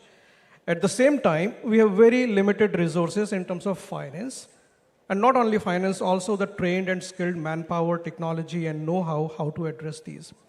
So these are becoming more and more challenges. So even though a larger nation may be less impacted by these, the impacts here could be very strong and very visible as well. Now, when we look at the marine protected areas, they are not environmental imperative. That is something that needs to become a part of national economic strategy, national blue economy strategy, or overall strategy for the nation, because it's going to help us stabilize not only some of those key components of our economic drivers, whether it is fisheries or tourism or any other sectors. If you look at the, I want to share some statistics in terms of marine protected areas. If you look at the Caribbean islands, a lot of our economic sustainability is dependent on marine resources. Yet, only 18% of our marine areas are under some form of protection. And out of those, only 4% is something which is under full protection. So that just shows that there is a strong need and it needs to be done now. We need to have more resources to act on those. Now, how do we do that? It's not only the government can come out with the policy, but private sector has a big role to play. A public-private partnership, we have been hearing about it. It has to be implemented. We have to think about, in the previous panel, somebody talked about blue financing. That could be a very good tool if effectively implemented. We can also think of debt with nature swap. Now, those are some of those tools which are really providing a good economic and environmental tool for small islands and small countries to swap those debts with the nature-based projects. Now, these are the tools which are there, underutilized, and there is a strong potential that we can work on. When we're talking about public-private partnership, we need to focus on performance-based pays. A public-private partnership can be successful only if we are looking at the overall or net positive impact. It's not only the benefit for select few, how it is resulting in the benefit for the community, how it is resulting in the benefit for academic programs.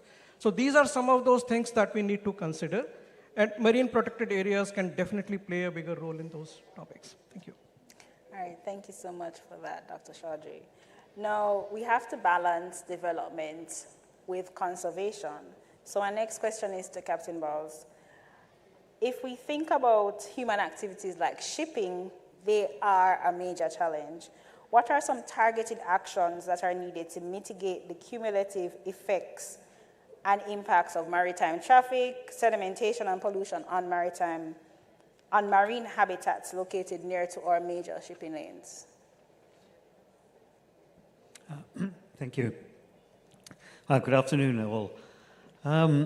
Shipping often gets a bad press, especially with respect to pollution. Any incidents we have seem to get quite often blown out of all proportion. And we must bear in mind that a lot of the pollution in the maritime environment is, in fact, comes from the shore. Things like shipping lanes, it's good we're developing these, but they're not only determined by trade requirements. The routes that ships have to follow are highly regulated. There's IMO regulations on distances from coastlines and depth of water that various activities can be undertaken. Seafarers in general like to keep their environment nice and pristine as it is, but they do need information. And if they're provided with good information about maritime habitats and things, they'll obviously take this into account when they're doing the passage plans and try and keep clear to do as little disturbance as possible. What we do need to be careful of is that obviously protection of sensitive areas is very important, but you have to balance it against the costs both financially and environmentally of what protecting these areas may involve. Ships, if they have to travel further, they will cause more pollution. Either they'll have to speed up or you need more of them. obviously these things in international waters, we do need international agreements, and the IMO does a reasonable job of this kind of thing. And as I implied earlier, seafarer training is very important. You need to get the information to the people who are driving the ships. That's an area where certainly the professional institutions such as Nautical Institute can help. They're actually very agile in providing new training courses and information for seafarers worldwide. For example, the intermediate furls and that, they've done training on the safety aspects of that already. Thank you so much, Captain Bowles. And as we speak about maritime habitats, invasive species can pose a serious threat. We can think about green mussels and other such invasive species. So Dr. Cahoon, what are some ways that invasive species exacerbate biodiversity loss in Caribbean ecosystems, and how can we address that? What are some strategies that show the most promise? Okay, so invasives, they tend to act as like a hidden driver of biodiversity loss, basically compounding other issues that we already have, like overfishing and climate stress. And what they actually do is, because they have no natural predators here, they tend to outcompete with the native species that we do have. They eat everything, nothing eat them. They disrupt ecological food webs. So they're a huge problem. Probably the most famous one in Jamaica is the lionfish back in 2008. And what we did then, I still think is an effective strategy where applicable. The campaign slogan was "Eat them to beat them," and it worked like a charm, you know. Numbers are much less now, but basically targeted control is what we need, and consistent targeted control where we, if we're not eating them, we're still removing them from the ecosystem whenever we see them. Early detection is of course key, so that we can know the presence. So again, environmental DNA, eDNA comes into play there, or can come into play there, with helping to alert at the presence or absence. But yeah, targeted control, consistent monitoring, those are some key strategies I think we have already used and we can continue to use to limit their effect on the ecosystem. All right, thank you so much, Dr. Cahoon. Dr. Blythe Mallet, you mentioned that there has been a reduction in capture fisheries, and there's been some talk of offsetting marine damage by restoring habitats elsewhere. Is there a role for nature-based solutions like artificial reefs or other forms of habitat restorations that can enhance our coastal defenses or boost our biodiversity? Yes, the simple answer is yes. Okay, so the simple answer is yes, because and we have mentioned quite a few of what the threats faced by the marine environment, climate change, unsustainable fishing practices, and pollution, right? Coastal development, and that's just to name a few. However, there are instances where we can rebuild or restore some of those areas using natural, nature-based solutions. And we're talking, and a panelist before this mentioned ripraps, which are coastal revetments, right? And he mentioned where you have seen it, Palisados, and you know it's on the northeast coast with Buff Bay, that side. And we have realized that a lot of our fishing beaches, we need to put in our boulders or other natural, well, we prefer to put in, to rebuild the coastline, to put in material that is long-lasting and more endemic, because otherwise we realize that we have to do the work all over again. We also have, we also can do stand replacements, but then how do they stay? right? So we have to do seagrass restoration.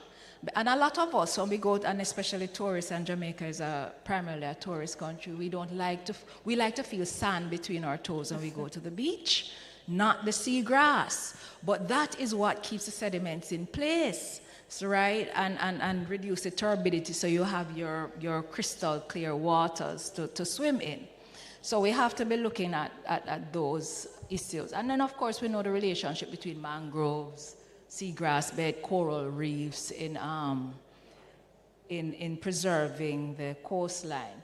But we also have other natural or nature-based solutions that we can use, like eco-reefs. And the Fisheries Division, we have put in the past, eco-reefs made from natural material, mainly concrete, and then, PVC pipes and so on, to simulate branching corals, and that will stimulate the growth of corals and build on what is there.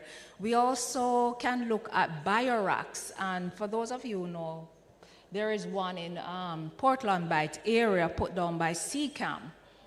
That actually uses a low voltage, but it's normally at the early stages of restoration that or types like that is used. The material is similar, but for that one, it has to be mesh wire instead of concrete blocks and so forth in order for the charge to grow. And so there are structures that we can put down, but we know that to import some of these material, it is costly. So the Fisheries Division had actually come up with a local solution, fish yard, which is interlocking concrete blocks and then, of course, the branching corals. We also encourage the planting out coral gardens. And those have really helped significantly, because what we realize is that these coral gardens is what is used to seed most of the structures that we put out there. So all of these structures that I've mentioned, they actually provide shelter and feeding grounds, nursery areas for our fish, so that we can increase our biodiversity and, of course, help our coastline or help develop our coastline. All right, thank you so much. Dr. Kahoon, I know you have expertise in this, so I'll let you go ahead. If I can. Yes, I believe there's a place for structures like artificial reefs and most of what Dr. Blythe just mentioned. But I think the focus in Jamaica needs to shift now from asexual reproduction, especially in corals, to sexual reproduction, especially in light of climate change effects. We need more resilient species. And that's why I just wanted to take the time now to mention new research, or what is currently being done now, assisted sexual reproduction in corals, which was recently done for the first time in Jamaica here to the settlement phase at Alligator Head Lab. But the shift needs to focus from asexual methods, because we already know that the species that we have now are prone to climate stresses. So we need to try and get new species of coral, increase the genetic diversity. All right, thank you so much. And we don't operate in silos. We are all part of one region. So, Dr. Logan, what ways do you think a regional data sharing platform may help accelerate research collaborations and adaptive management of our coral systems in the entire region? That's a very good question. Because currently, when we really look at the Caribbean, it's as if the data, they are sitting in silos. And that is, definitely not ideal. It is not advisable. That's not something that we want to do, especially if we speak about collaboration. So if we had that regional database system, that will help us tremendously, because we can collaborate more easily. Because we would be able to put the information that we have about our region into that database. And not only that, we'll be able to garner information from other nations as well. So that would actually boost our collaboration efforts, it will also help us to be more prepared. It will also help us to be more vigilant because we know the threat of coral bleaching. We know the threats of the sargassum influx. And of course, if we have a prior knowledge and if we have information in that database, about, when we might expect a certain wave or what is happening as it relates to climate change, what they have observed in Trinidad or Guyana, etc., then that would actually help us. And it will help us to be more informed so that our policies will be more scientifically based and scientifically rooted, driven by data rather than opinion. So definitely, I would 100% advocate for that. And that's something that we'd want to see. It's very desirable. Thank you so much, Dr. Logan. And I'm going to throw out this one to the panel. What ethical considerations do you think may arise when we explore our genetic or biotechnological interventions? We spoke about environmental DNA, etc. What are some of the ethical concerns that maybe? You can go ahead, Dr. Chaudhry. Yeah. Well, when I was listening to you, I was thinking of that question itself, and I'm glad you raised this. How many of us know about those genetic interventions or biotechnologies application, especially in the case of coral reefs, or making them more resilient to the climate change? Just a raise of hands, because we are talking about genetic modifications here. Right, so because of this climate change, the life in the sea is rapidly being impacted. And one of those biggest impact we are seeing is in coral reef. So have you heard this coral bleaching? Right, so coral bleaching. And for coral bleaching, if you look at how rapidly those impacts are happening, it is estimated that by 2050, 90% of the world's coral reef might be impacted. Now, in those cases, AGF or CRISPR, they are some of those technologies, they are providing some very viable solution. But should we do it simply because we can do it? Now, as per UNESCO, over 80% of the gene mapping of the ocean population or ocean life has not been done. So what if we are making something that is not compatible with the life which is already existing? Once we introduce something, it is very, very impossible or difficult to take it back. We don't know the impact, how it is going to impact the ocean life. Right? Now, what happens once you are introducing something? What happens to the traditional knowledge or the knowledge or people who are reliant on the coastal life or their livelihood is dependent on it? Are we using or introducing them to these new concepts? Are we taking their consent? And those for very reasons, free and prior informed consent becomes very, very important when we are doing this. Now, currently, as I said, over 90% of the coral reef might be impacted. So there is a lot of research underway where we want to introduce new species or work on making them resilient. Yet, there are only 20 countries in the world who have any guidelines or guidance on ethical use of biotechnology. So we are looking into a territory where there is very limited knowledge. We want to go forward to it because we think it is a great solution, but we still don't know a lot. And that's where I think government intervention would be required. A lot of collaboration with indigenous or local communities would be important. And we shouldn't rush to do it because we can simply do it. All right, thank you. Anyone else wants to comment? No?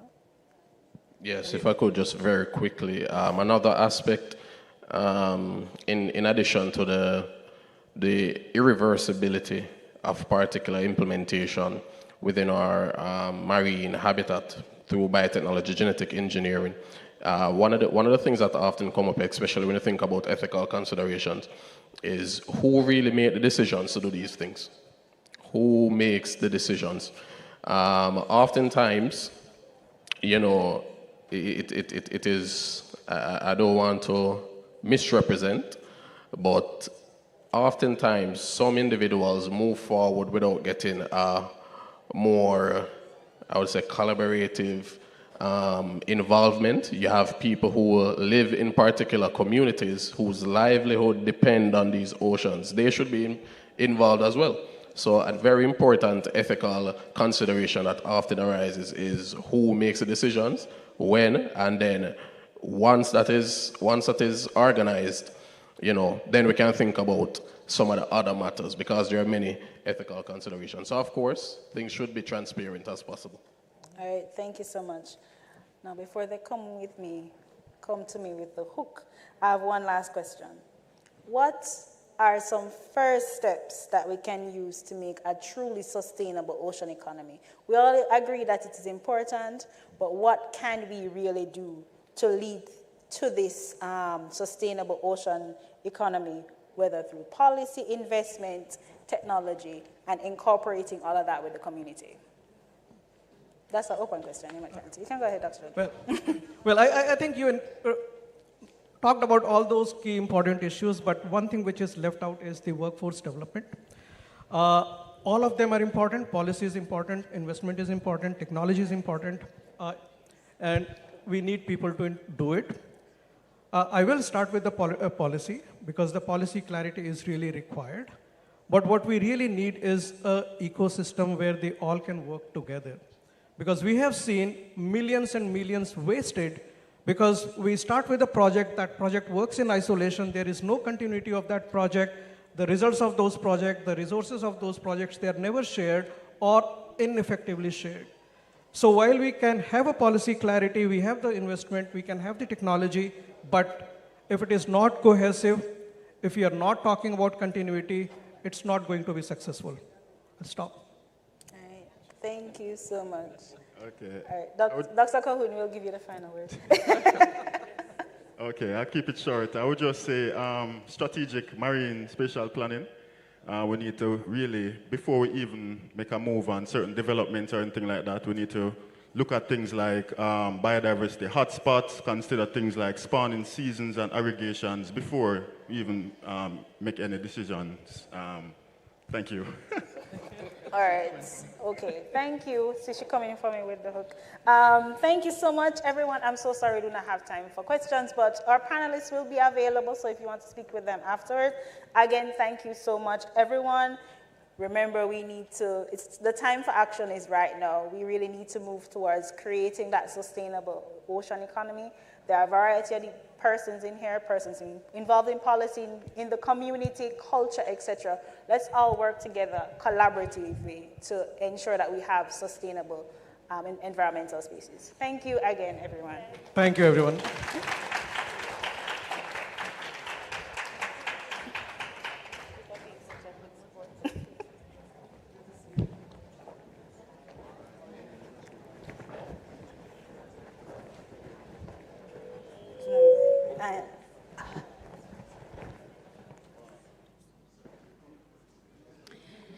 Ladies and gentlemen, I have good news. We are one panel away from declaring that it was a good day here. Yes. Please stay with us, not just in body, it's in mind. I would like to introduce the moderator for this final panel for today. She's Dr. Diana Spencer, Academic Head of Department at the Caribbean Maritime University, with over 10 years of experience in higher education and the financial sector in Jamaica and the United Kingdom. She holds a doctorate in educational leadership in higher education from Delaware State University. Her research focuses on aligning academic curricula with industry needs, and particularly in sustainable development pedagogy. Yes, there is such a thing. And instructional international business. Her doctoral thesis introduced the technology integration taxonomy for tourism. So if you've never heard about, and I'm going to give it what it's called, the TITT, then you have heard about it today and you can engage the ideator a little more a little later. It is a framework bridging technological innovation in tourism and higher education. And Dr. Spencer has published on cruise tourism resilience and chairs the Teaching and Learning Committee of the Shipping Logistics Department of the CMU. I invite to the podium Dr. Diana Spencer. I crave your indulgence. You know what we need, a round of applause. And let's hear the exciting discussion at this point. All right, she has a whole squad. Good afternoon, distinguished guests, scholars, and industry leaders. Welcome to our discussion entitled Indigenous People, Cultural Orientation and Support for Sustainable Development. We're honored to have you this evening with us, and I believe that our panel is quite special because we are closing out the first day, right? So today we will explore the vital connections between heritage, identity, and sustainable progress. So let's say we gather now at the intersection of heritage and innovation, where ancestral wisdom meets modern sustainability. This forum is not just an academic engagement. It is a call to honor indigenous knowledge systems, a call to embrace cultural diversity, and forge inclusive pathways towards resilient development. And to help with this important topic, I'm joined by a panel of academic scholars, cultural scholars, and seasoned experts, each bringing deep insight, lived experience, and a unique perspective to enrich our discussion. At this time, I would like to invite Mr. Mubarak Bakari, and he's from Bilateral, Lagos, Nigeria. I would also like to invite Dr. Amina Blackwood Meeks, Director at the Storytelling Foundation here in Jamaica. And our very own Professor Ibrahim Ajaguna, Deputy to the President, right here at home at the Caribbean Maritime University. I'd like to also welcome Miss Carol Rose Brown, who is the Director at the Jamaica Center for Tourism Innovation. And of course, Dr. Kadamawe Naif, who is the Director and Lecturer at the Center for Entrepreneurship, Thinking and Practice at the Mona School of Business at the University of the West Indies. Welcome, welcome to my esteemed panel. I am going to start off by asking Mr. Bakari his first question today.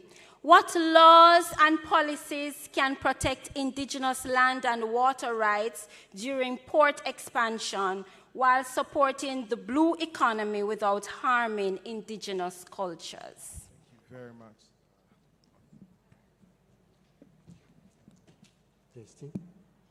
Hello? Oh, okay.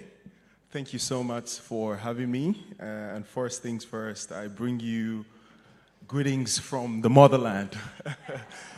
Thank you so much once again. And with regards to the question of law and policies to protect indigenous land and water rights, I think that it's important to create robust legal frameworks that impact free, prior, and informed consent, before prior and informed consent principles, pretty much, with the locals on the ground before taking any steps whatsoever. Thank you very much. Thank you very much, sir. And I'm going to now move over to Dr. Blackwood Meeks. How can indigenous, traditional, ecological knowledge guide modern, sustainable coastal infrastructure and marine management? Thank you, moderator. Thank you, CMU, for inviting me to do this. Thank you to those of you who have remained. History belongs to those who show up and to those who stay until the end. I think one of the first things I want to do is to say what we say in the parts of the Caribbean where carnival is a real thing, not imitated. You can't play a mass if you're afraid of powder. That's right. And those of us who have played mass know that them powder you with blue powder. You're marked, and if you're afraid of that, then you should not be in the game. There are some very difficult blue powders that we need to face before we can even come to the business of how we bring indigenous knowledge into what it is that we say that we want. And one of the things, I kept looking at that theme that says blue economy, and I kept wondering to myself whether we shouldn't be addressing the blues in the economy. Because a lot of people experience nothing but the blues in this economy.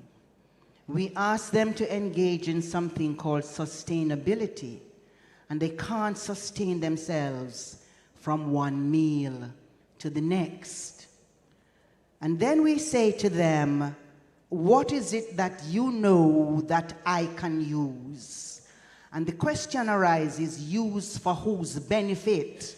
We almost sound like colonialists who say, you have something that I want. Now come and give it to me. And if we were to run down the list of economic and social and political marginalization, and if we are to believe George Lamin that culture is not just the icing on the cake, it is the whole cake, then I think we would come to a conclusion that at least part of what we're talking about is cultural justice, is cultural reparation. And before we can talk about what is indigenous and what is the indigenous knowledge that we need to bring into how we harness and manage the blue economy, is to do a Sankofa, is to go back and fetch that which we have lost, that which was beaten out of us, or that which we jumped into the ocean and left at the bottom with the railroad of bones. And we find that we have been taught that we didn't come here as mathematicians and scientists and all the other wonderful things that have made civilization what it is, but we were taught that we came here as slaves. We're just beginning to learn the phrase enslaved Africans.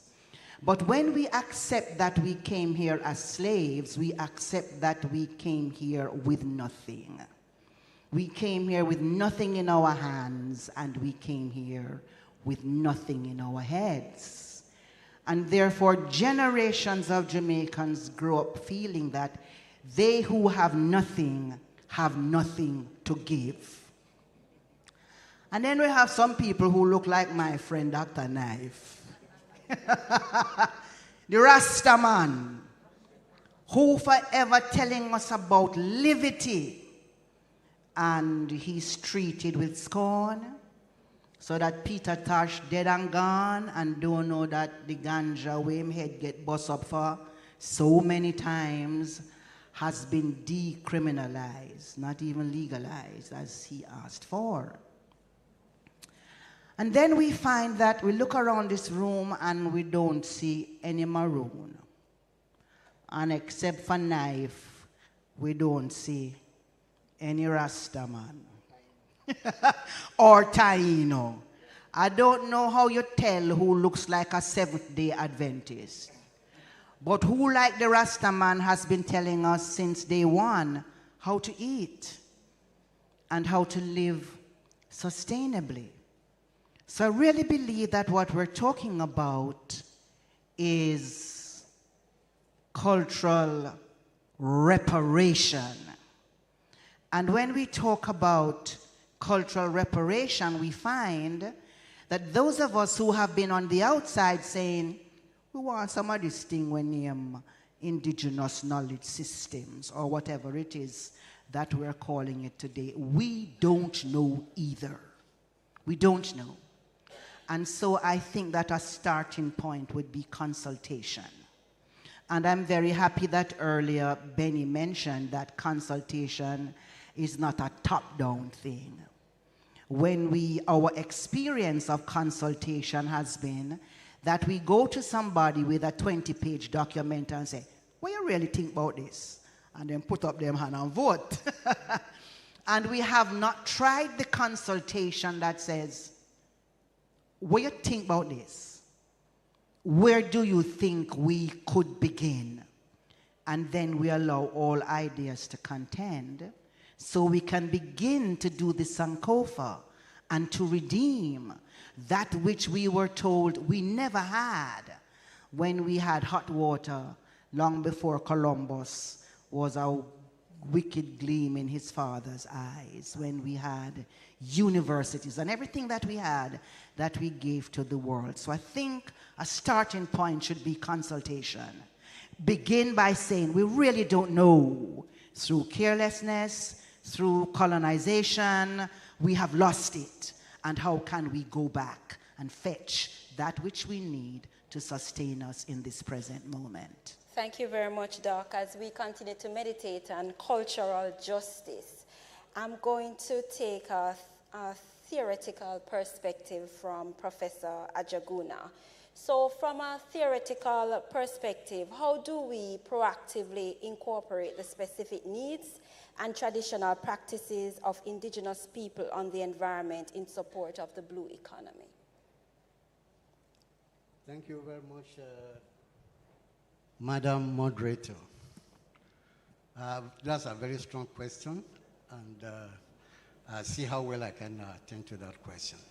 And looking at theoretical perspectives, I'm going to look at it from 3 angles. The first one is cultural perspective.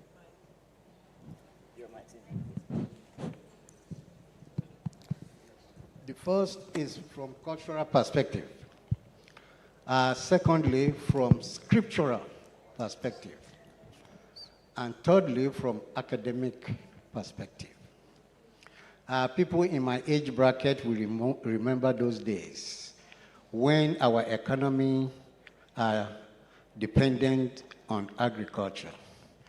There is what was described as crop rotation, if you will remember. And what is crop rotation all about? This is to allow land to regenerate itself. In those days, there is nothing known as fertilizers. Land regenerates itself, and that it becomes enriched for you to plant again.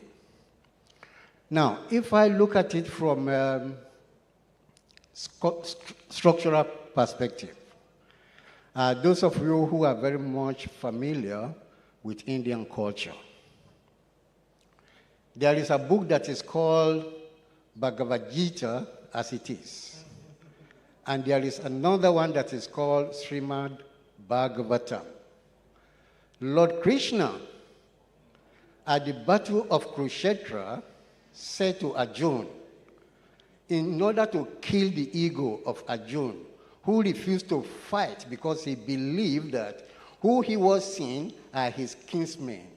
And Lord Krishna said to him, irrespective of the amount of water that flows into the ocean never overshoots its bank. Now, let us bring it into academic perspective.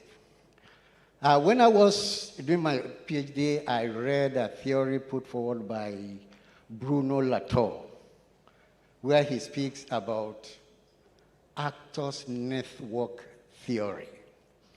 And what is actor network theory all about? Bruno Latour is indirectly replicating or reaffirming cultural beliefs that we must allow land to regenerate itself. The same thing the scriptures supported.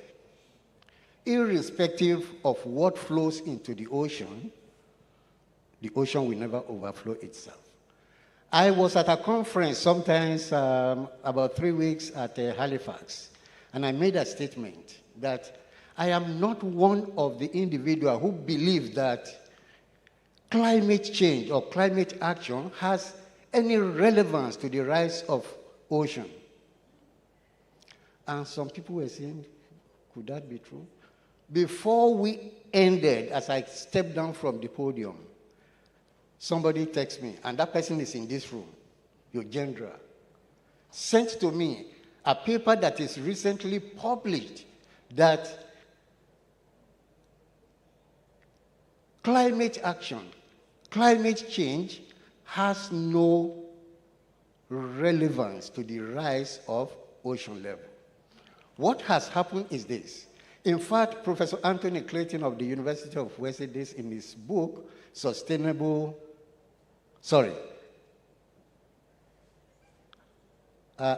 Theory, in his book System Theory, spoke to the fact that if an environment is allowed, it will regenerate itself. Our action and our inaction is what is eroding our shorelines, and we start to blame it on climate action. So these three theories are very, very significant in understanding the relationship between all the actors or all the players that are contributing to what is happening around us today. And I can assure you that if we are to vacate Kingston today, in the next 50 years, Kingston will become a jungle with trees. It therefore suggests that if we leave an environment, I will use another example maybe later on if I still have the time, Ms. Moderator. If we leave environment to its own forces, it will regenerate itself. A speaker spoke about Palisadoes Park this morning and the boulders that were brought from the exterior, outside of Kingston, to rebuild that road. That road was raised 10 feet above its normal level. But that rehabilitation is from Harborview to the roundabout, going to the airport. But if you leave the roundabout, after the lighthouse, going to Port Royal, why is it that the two oceans have not met? Because one actor, the Planning Institute of Jamaica, has refused encroachment into those areas. And that is why those areas remain as is. The 7 Mile beach in Negri has been lost for many years, but the 7 Mile beach in Cayman Island is still intact. Are we not in the same Caribbean? So we need to begin to ask ourselves, what are my actions and my inactions into what is happening around us? One unfortunate thing, Madam Moderator, is that we have always relied on studies that are done for us. We need to begin to do our own study. How true is the study that is done in New York, in Washington, in UK, probably for technocrats that have never even visited the Caribbean, is pushed to us. And that is what we believe in. Thank you. Thank you very much, Prof. And we continue to just think about ways in which we can push our own research to enhance Jamaica and everything we stand for where the blue economy is concerned. I'm moving now to Ms. Carol Rose Brown, and what role can community-led monitoring play in holding port projects accountable using success indicators defined by the communities themselves? Thank you, moderator, and thanks CMU for having me. Listen, I have the job of working in port development. We have been partnering with Port Authority to develop ports. I work specifically at the Port of Falmouth. And what we find is that the community is very conscious of what they want, what they need. They're also very clear about what it is that is the indication to them that those metrics have been met. And I feel that the challenge is one of the things we have been talking about all day, to collaborate. And collaboration is what it is. It's everybody sitting down at the table. It's not a top-down business. So I'm assuming that is how we mean, what we mean when we talk about collaboration. The Port Authority begins with town halls to ascertain from the community what it needs. In the case of Otereus, the fishermen were part of that conversation. In the case of Falmouth, the craft vendors were part of that conversation.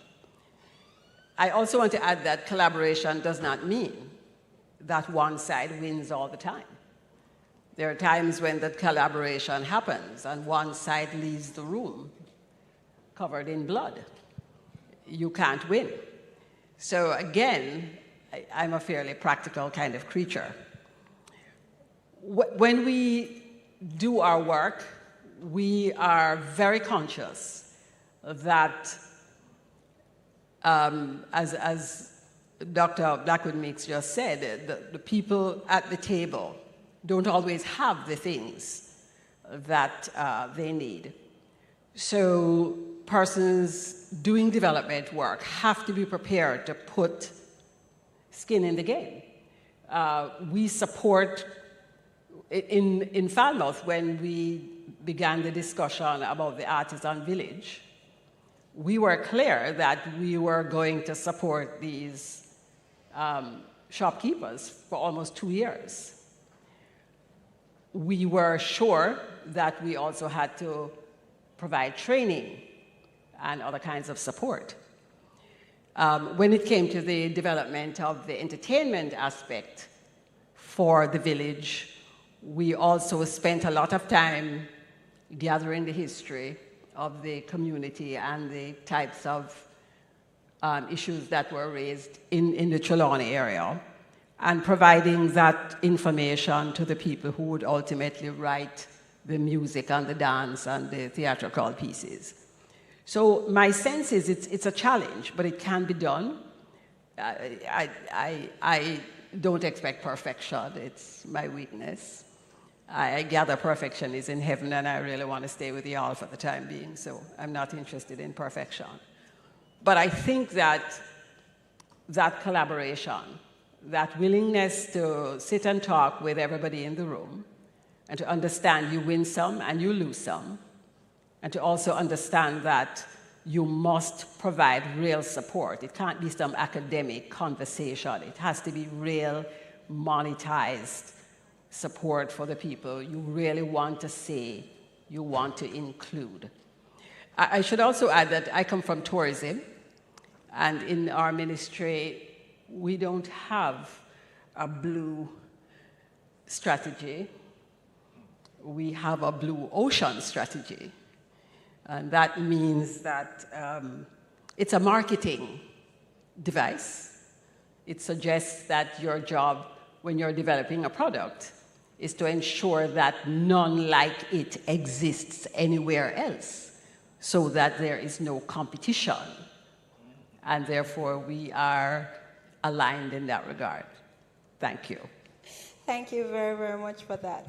Dr. Knife, how can benefit sharing from port revenues be structured through community trusts to ensure indigenous communities are true economic partners in the blue economy?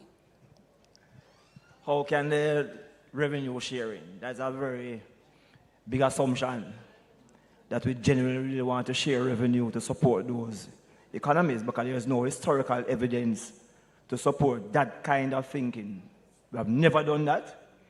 And when I look at all the programs, I've never seen those things being treated in any kind of serious kind of way.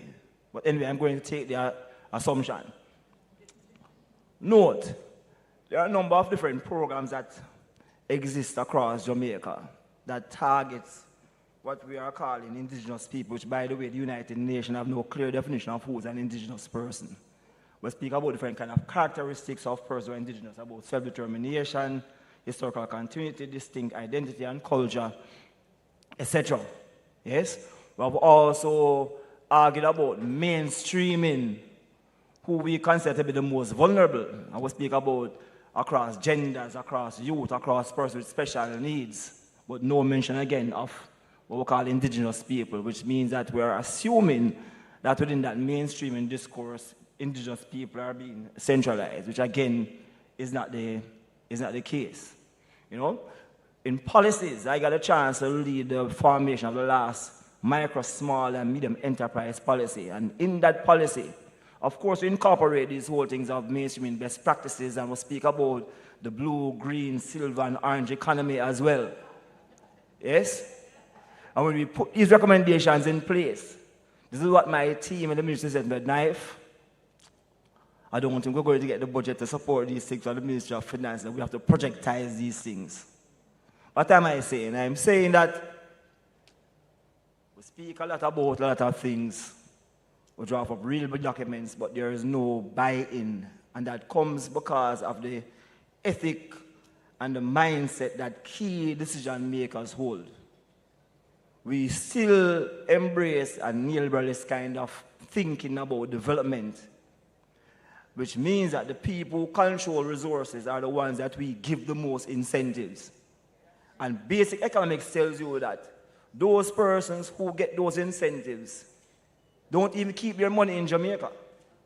What you're asking for is a model that endogenizes growth. And if you're going to speak to that which endogenizes growth, you have to now look at those in the nano, the micro, and the small, which is where the indigenous thing comes in. So just to get to your question now about how do we share funds. I'm not expecting to share in the funds because I've never shared funds before. I am thinking about how do we, like at CMU, just as I would have partnered with the Ministry of Labor, I'm saying, Andrew and Ibrahim, your key partner should be the Ministry of Industry, Investment, and Commerce, because we are talking about establishing meaningful businesses, not just livelihoods, not just employment. So while we recognize the 40% uptake, which is good, that 19% that we mentioned that we are going to support in terms of the entrepreneurship, which is crucial, I wanted to reverse it.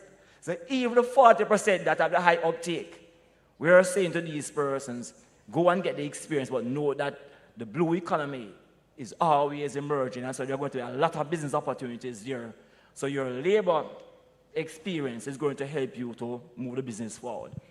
We must now look at our regional partners, the CDB, the Climate Change Reform Funds, or local partners like EFJ, who I have seen over the years at Digital Foundation who have genuine interest in supporting and empowering community groups in terms of their livelihood, whether they're indigenous persons or not. But once they're part of the vulnerable group, they tend to have these programs in place.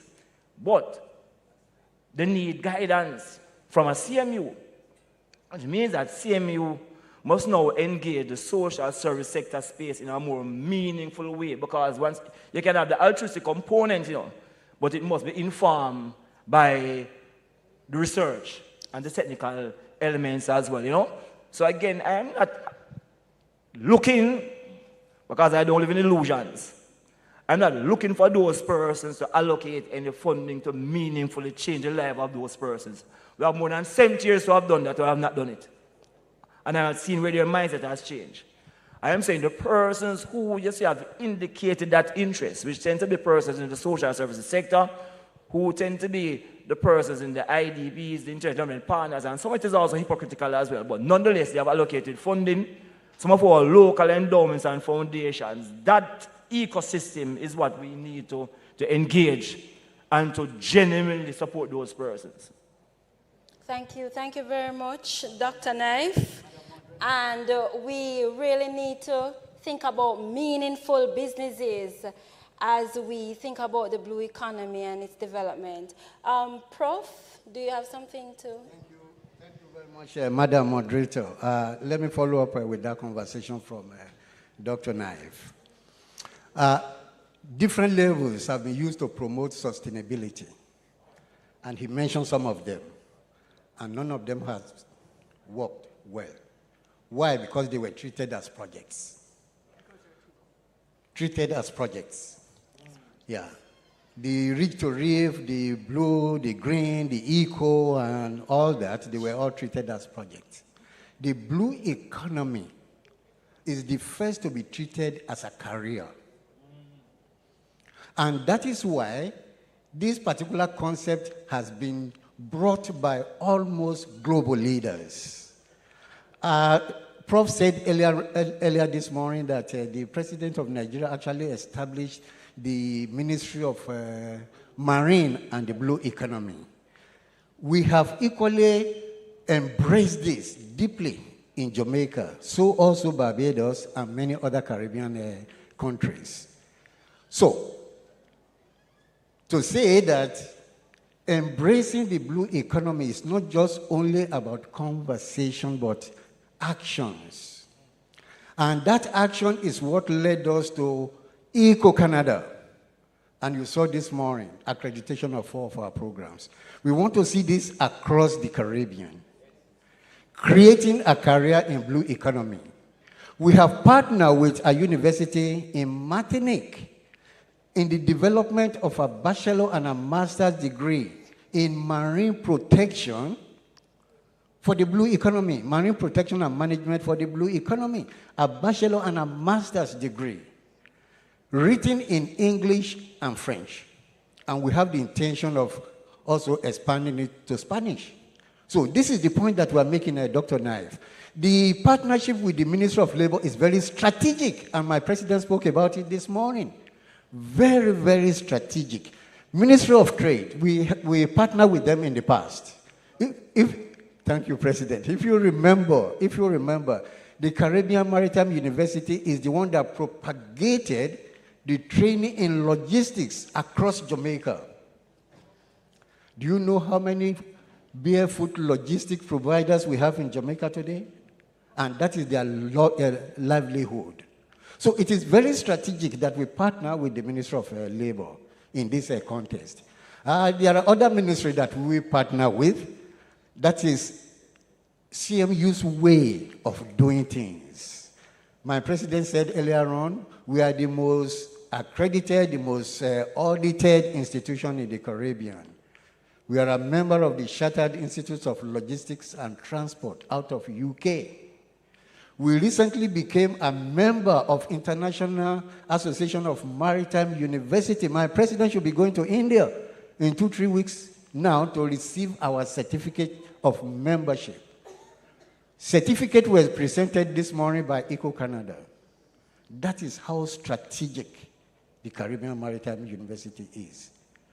Innovativeness. If we have a program that is now being oversubscribed by another university in the Caribbean or in Jamaica, we will drop it and we will create a new program. Within the Caribbean Maritime University, we can write up to 300 different courses as I speak to you now. But we're not going to tell you because we don't want to make you not fit. Thank you very much. Thank you very much, bro. Mr. Bakari, how can examples of successful indigenous-led sustainable projects from other places help shape local port development plans?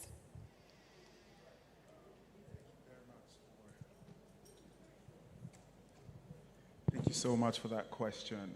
And I would give examples of places like Australia and the Scandinavian region. You know, indigenous-led projects offer valuable lessons for sustainable port development. For example, like I said, the Indigenous Tourism Initiative in Australia and in Canada, you know, it actually demonstrates the successful co-management and benefit sharing model. Similar indigenous renewable energy actually in the Scandinavian region, like I rightly said.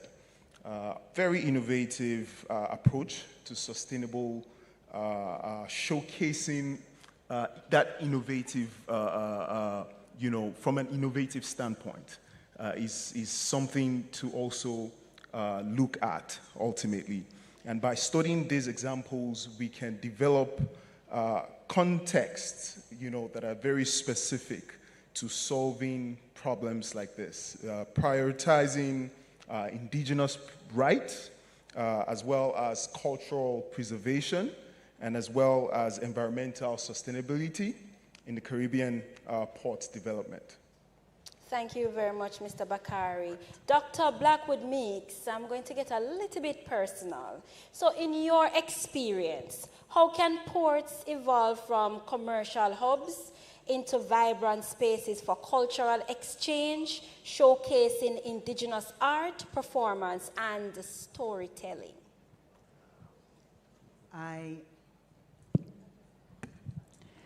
I don't think they are or have to be mutually exclusive. And that's a mistake I think we continue to make. That the arts somehow exist in a space by themselves, just for our mental and spiritual well-being, and that they have nothing with generating wealth.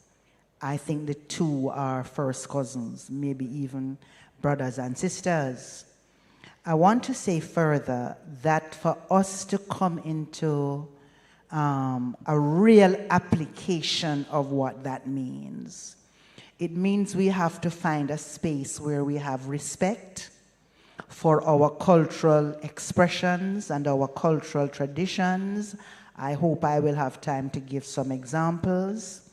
When we look at the flag of Mexico, for example, we see an eagle and a snake. And that is one of the central stories from their lore of mythology. That when the Mayans were being chased by the Aztecs, their leader got a dream. And the dream was, when you come to the place where the eagle and the snake are fighting, that is where you're going to win, and you will no longer have to operate as nomads. That's on their flags, their national flag. When you go into their Museum of Anthropology, there is a 9-foot statue of the woman who is the central figure in their folklore, Quetzalcoatl.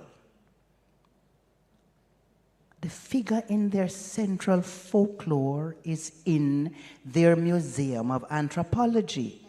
You think Amina could have come back and said to IOJ, I want to see a 9-foot statue of Anansi in the lobby? I'd be heading to Windward Road. That's where it is. Because we don't treat Anansi with respect. We don't understand the African cosmology in which Anansi is situated. Let us stay with Kingston. This culture has adopted the negative aspects of everybody else's culture. So in October, our children are going to be going to the costume shops and the pharmacies to look like somebody else's dopey. You think anybody would take us seriously to say when the people come off the cruise ships, they should see us doing kumina and revival, or that we should be telling the stories of the marginalized human beings who created the music that has made Kingston the city of music according to UNESCO? And we could go on about the ways in which we do not take ourselves seriously, so our representation of our cultural forms is less of ourselves and more of the negative aspects of other people. Thank you very much. And that's a powerful point, because I experienced that when we traveled to Panama even a 3-year-old could tell us about the Panama Canal. And here in Jamaica, I don't find our young people able to tell us about some, significant historical aspects of our country. So that was a very, very powerful point. I think you need to give her a round of applause for that. Very good. Prof, how can the government of Jamaica identify and apply lessons from successful indigenous-led sustainable projects elsewhere to inform local development? We have a good example around us, Costa Rica and Belize. Some time ago, there was the promotion of the development of a destination as eco-destination, eco-attractions. And there were enacted the laws to support this. Costa Rica is the only country that bought into the concept of ecotourism and implemented the legislation, because one of the problems we have in the Caribbean is that we sign into an agreement, but we refuse to implement it. Costa Rica went into it and implemented the policy relating to eco-attraction. And that led Costa Rica to become that destination, the known destination in the world, providing eco-attraction. And I will give you this example. If you get to Costa Rica, you take a taxi, and the taxi man gives you a receipt. We are an eco-destination. It's written on that receipt. Costa Rica, Belize tried it, but the cruise line went there and tried to kill them. Just like they killed us in Falmouth. If you go to Falmouth, for example, Madam Moderator, if you go on the vessel and you look down into Falmouth, what do you see? You see poverty. Am I wrong, people? What you see is poverty. We allow our environment to be developed by foreign money that we do not have, that we have to pay over the next 200 years. And the unfortunate thing is that before we even finish paying that debt, they bring another thing to us that will put us into more debt. And this is happening across the Caribbean. Ladies and gentlemen, they continue to increase the sizes of vessels. And for us to accommodate these vessels, we have to continue to dredge and dredge and dredge our ports without consideration for indigenous people. So, Jamaica needs to learn from that good example. I use Costa Rica. We need to learn from that good example. Now that we are embracing the blue economy, what is that policy that will help us to achieve that stated objective? Educational institutions like the Caribbean Maritime Institution University can take the lead. We can talk to government officials.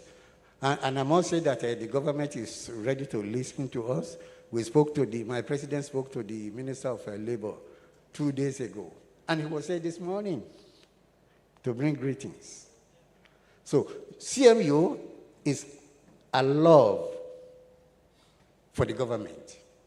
And through CMU, we can do that can help us to achieve sustainability in the blue economy. Thank you. Thank you very much. Ms. Rose Brown, how can port projects collaborate with local artisans and cultural groups to create authentic livelihoods linked to maritime trade and tourism? Well, thanks for the question. I think that I feel a little odd because I actually am in the business of running such a project. We have at the Artisan Village at Falmouth 45 artisans who are producing daily unique artisanal products. We have entertainment that is completely Jamaican, written, produced by Jamaicans. We have identified young people from the community. They have all been trained and certified to sing, dance, and act.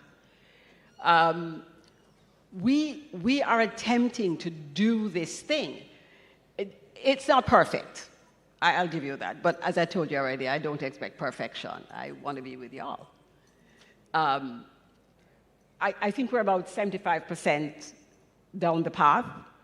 But what I'm saying is that it is possible to do this. The Artisan Village comes out of the idea that the UN has indicated that the craft subsector is the fastest growing subsector across the tourism subsectors. And to the extent that we in Jamaica are not achieving the visitor spend that is optimal, we are conscious that the average guest comes with about $75. He goes back with most of that money in his pocket, which means we are leaving hundreds of millions of dollars US on the table. And we're doing this because 90% of the things we have in craft markets come out of Asia. And we know this, but we keep sending these poor, unfortunate visitors to these craft markets. And then I have to defend the Artisan Village because there are many people who think, oh, well, you're putting the craft vendors out of business. I can't do both. I have to pick a side. And the side we have picked in the Ministry of Tourism is to provide access to the tourism value chain to creatives who we spend a lot of time identifying, training, developing, assessing, trying to move them to the next stage. We've even gotten the UN to agree that there is something called a micro, small, medium tourism enterprise. This is how serious we are about fixing this problem. And I want to invite every one of you, when you have a free 4 hours, drive an hour and a half to Falmouth. It's only an hour and a half away. You won't break too many speed records. And come to the Artisan Village. It is a very unique space. It's a very unique thing.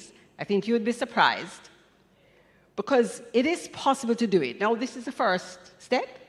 It's not at perfection yet, but we're there. One last thing. The goal is to ensure that Jamaicans, this indigenous guy, but the guy who is a small micro tourism enterprise person, is connected to the tourism value chain. It's his decision at that point to decide what he does with this opportunity. As all of us know, you can take, I was about to say you can take the horse to the water, but you can't make him drink. But a wise friend of mine tells me you can make him drink by sticking your hand in his mouth with salt. So I'm in the sticking your hand in his mouth with salt business to try to get people to take advantage of this opportunity. So I just want to say it's possible, and I'd like, and by the way, when was the last time you were in Falmouth, Professor? 3 weeks ago. Really? Falmouth is one of the fastest growing towns in the Caribbean. This is the geography of it, not my opinion. So you'll go with me next time. Yes, I know, it's not cute. Thank you. Thank you very much for that. And I'm going to be asking my last question here. So if you have a question, then you can prepare to ask the panel. Dr. Knife, from a research perspective, what indicators can effectively measure intangible outcomes like social cohesion and cultural well-being as ports expand? Okay. I'll make one more point before I answer that question. Just a reminder. Do we recognize that one of the first person out of Jamaica and the Americas to seriously think about the blue economy, even though that word or phrase never existed then, would have been Marcus Garvey with the Black Stallion Shipping Company. I don't know how we treat Marcus Garvey within Jamaica and still treat Marcus Garvey within Jamaica, but also need to remember that when persons who are not a part of the status quo push particular kind of ideas, they are not necessarily supported in the way they should be supported. Now, indicators, there are a number of ways in which I measure impact, and somebody spoke to some of them earlier, but I like something like the Social Progress Index that Porter uses to look at well-being, wholeness of well-being, technical education, the healthcare, all those other components that's reflected in the SDGs. There are also ways of actually monetizing the impact of those works. So, for example, the work being done by a TEF to support persons' livelihoods is not only about the economic value that is being created, but there's some significant social value that is also being generated, and there's also environmental and cultural value. So we use what is called the social rate of return on investment to do that kind of monetization. So those things are actually there. But you need a very clear, what we call a theory of change. So you identify what are your inputs and your activities, what are the outputs and the outcomes and the impact and the proxies. You get the proxies to do the monetization. But to find that in many of the planning processes, we have not adopted that kind of approach as yet, but it is being done. There's a rapid uptake of that kind of process because there's a big emphasis now on M&Es. As a matter of fact, I'm talking about meal, monitoring, evaluation, accountability, and learning. So those things are being adopted rapidly. Again, my major concern is inertia, particularly in Parliament, not even in institutions. Because I have seen where when we need to get something done, the institutions themselves are ready and willing to work. So if I want to run an environmental program, I'm going to an EFJ or I'm going to a TEF because I can see how that connects with the environment. But if you should say, what is it that the state is going to put out to support these things? There's no clear indication. There's no clear. So you have to go to entities that have now adopted this mandate to support these kinds of institutions to get it done. And when you write these programs and projects, we put in place those kinds of M&E, these meal frameworks, so you can get those indicators. Sometimes what we find is that we overly focus on the traditional economic bottom line, but that don't tell about distribution. It don't tell about distribution. What you want to is how is it that we are improving people's quality of life based on those social indicators, those environmental indicators, and of course those cultural indicators. Are they less vulnerable? Because most of what we call the vulnerable groups, indigenous people, might be on the coast, like 85% of the population within the Caribbean. So when we put in place programs, are these people less vulnerable now, based on negative climate change activities? We don't know. We don't know. So you're right. We need to use those theory of change. We need to get very clear KPIs, and it makes no sense to introduce those KPIs, but the actual monitoring is not being done. And when it is being done, no one is held accountable if we do attain those targets as well. We'll just move it on to the next year. Thank you very, very much. Madam Moderator, just one small thing. It's an interesting thing you say you talk to a TEF or whatever. I still have to get my money from government. So government actually does work. And when we get the money from government, I promise you our ED as our chairman is very interested, not just our outputs, he's interested in our outcomes. Exactly. And the impacts is very, very important. And KPIs are what keeps us up at night. Yes, thank you. Thank you very much. We have one question, two questions. I see two hands, so I'm going to take them now. Prof. Spencer.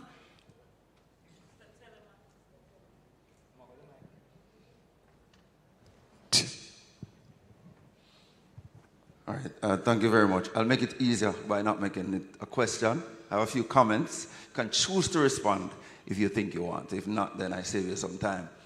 A couple well, first of all, whoever thought it was a good idea, I worked with 4 of the 6 people on this platform. Whoever thought it was a good idea to put these deep, colorful people together on a stage, give yourselves a round of applause, right?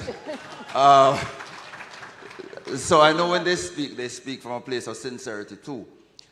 One quick thing, Naif, which I think you should know. So our model at the CMU is this partnership approach. So today, the partnership is labor and social security. A few weeks ago, the conversation we would have been having, and I thought Prof. Ajaguna would have mentioned this because this is his baby, that our SBDC, our Small Business Development Center, is one of the most robust in all of the universities in Jamaica. And what happens with that, with the Ministry of Industry and Commerce, is that it's accessible to everybody, including the 45 who get jobs and choose to take the job, and the 71 and the 81. So it's not just the 19%. So everybody has access to that, and that's a big partnership. In fact, what he did not tell you is that JCESA, Jamaica Special Economic Zone Authority, along with TEF, helped to fund, through a partnership, our Logistics 101 program for the entire country. So that's what we do. The second bit I will mention, which is, you know, a little bit about my coloring. So I hear my good friend, Prof. Ajaguna, we're partners not only at the CMU, but we're partners as tourism scholars. And some of the very things he said, I've been saying them for a very long time. I, however, have a renewed hope. And so I kind of sense it in the response from Carol Rose when she says, when was the last time you were in Falmouth, etc. There's something I'm sensing which there's a potential. And like Knife, I am not as convinced that the distribution is going to be equitable. However, we're in a position now where a lot of development that's about to take place, we will have ownership of it. And I think that conversation is shifting. Jamaica is not necessarily the weakest voice in a negotiation, all right? So a lot of what's happening now is in terms of our NIR and the fact that when we invite development proposals, there are particular restrictions on those development proposals. It's not the same as 20 years ago when somebody decided to go and build on wetlands. It's a very, very different environment. We still need more enforcement, but I wanted to sprinkle a little hope on it to say that we have to keep these things front and center. But I'm of the view that if we keep having these conversations, keep them on the table, keep them front and center, and then come up with the indicators and the impact elements, we'll be fine. Last thing on that, the disconnect between academia and industry is a very real thing. And let me tell you how real it is. We're not talking about people who are in some ivory tower doing some research far away. We're talking about a man like me, for example, who would have worked in the tourism space as an implementer at TPDCO. I have done research, Knife, and it just struck me as you were speaking. I have done research on the alignment of TEF investments on the SDGs, meaning I know from my paper in 2020 where TEF resources went according to the SDGs. I am not sure I've shared that paper with TEF. You see where I'm going?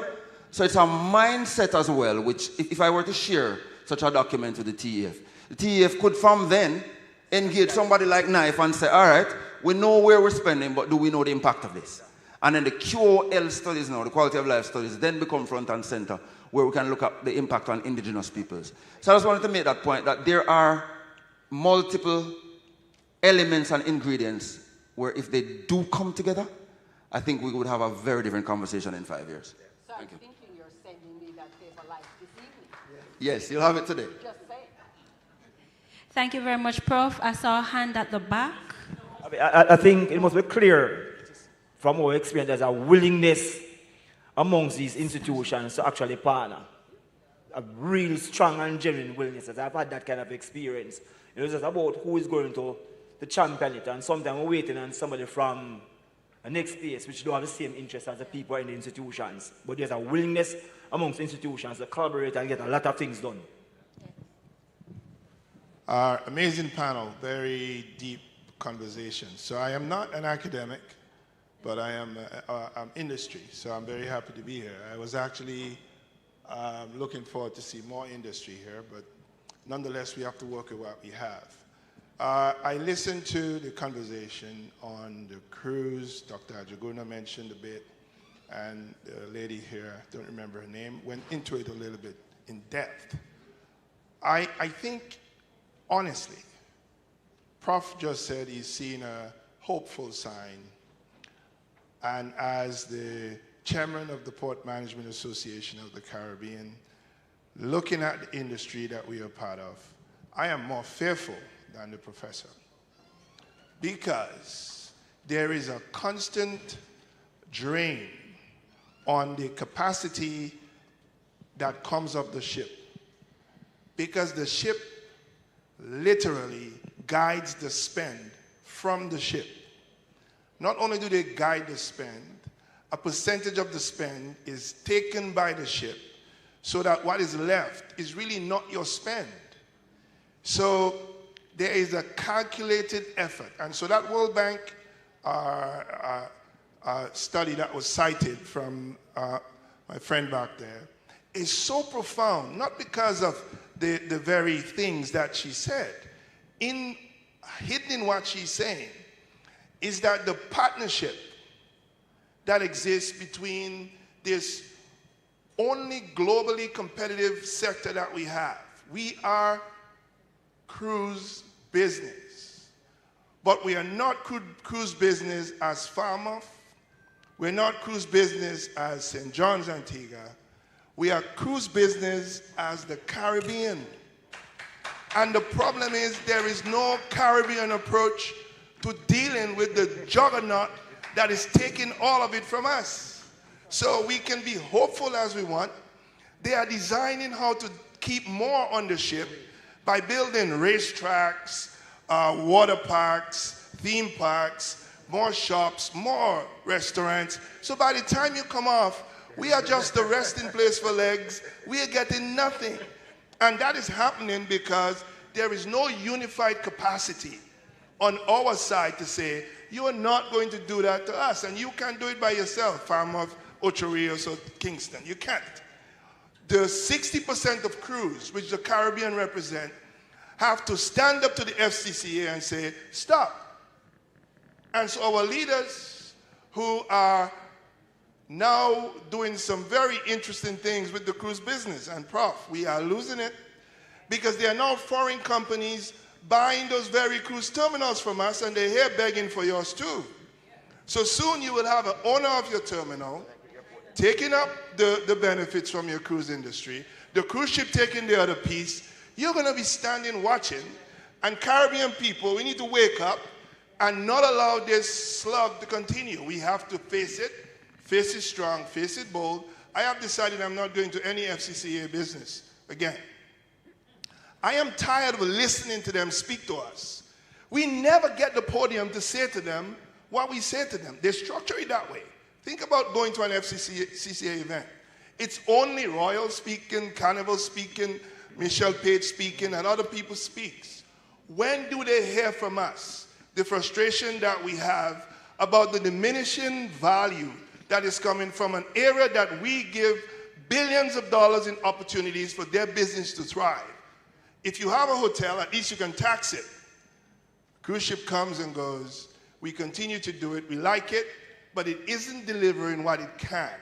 And it's not doing so because we're not competitive. It's doing so because we are not united. Yes, but... No, we are selling islands to them. Yes, but remember, but this is a conversation we've been having all day. CARICOM is asleep and has been since the day it was born. The issue is that the minute that you and I can't do it.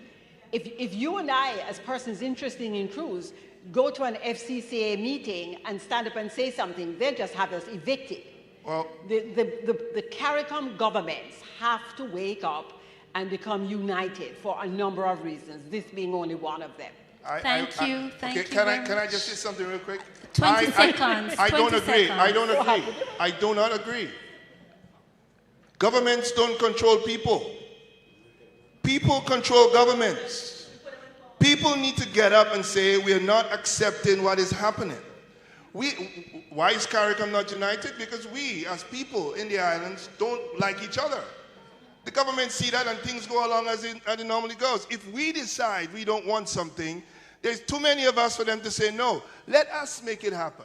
Let us stand up and say, this isn't working for us. There are probably maybe 5,000 vendors that sell to the cruise ship or more in Jamaica alone. When you take it all together in the region, maybe 100,000 people. Oh, those leaders will listen. They will listen if we organize it and do it. That's what the FCCA does. No cruise ship comes to you. They come with FCCA. And that group says, I have all the cruise ships with me. If you don't agree, I'm going to do this. We have nothing like that. So people can unify and people can move governments. And that's what the next step we have to do to make CARICOM work is for us as people to push the politicians for what we want. Thank you very much. Thank you very much. I saw one hand at the back. If I could just get that one hand, and then I'm going to give Prof. Spencer the last say, and we have to move on. Oh, we have someone else. Okay, no? All right, just pass the mic to the middle, and then we'll give it to Prof. Spencer after. Yes, thank you for an excellent panel. I was struggling with the question a long time ago, you know, what is Jamaican culture? And I was listening to most of the questions you asked, Madam Moderator, and it had the phrase in it, indigenous people. And I don't think we got an answer, what is an indigenous person? The closest I can come to that is a man who came from the mountains in Jamaica, who came down to my property. He was familiar with all the plants in his area. He was familiar with the birds, the various fauna and flora that existed 10,000 years ago. I believe that his knowledge makes him more indigenous than, you know, what we're calling indigenous. So I just wanted to get the views of the panel of what the answer, what is an indigenous person? Dr. Naif?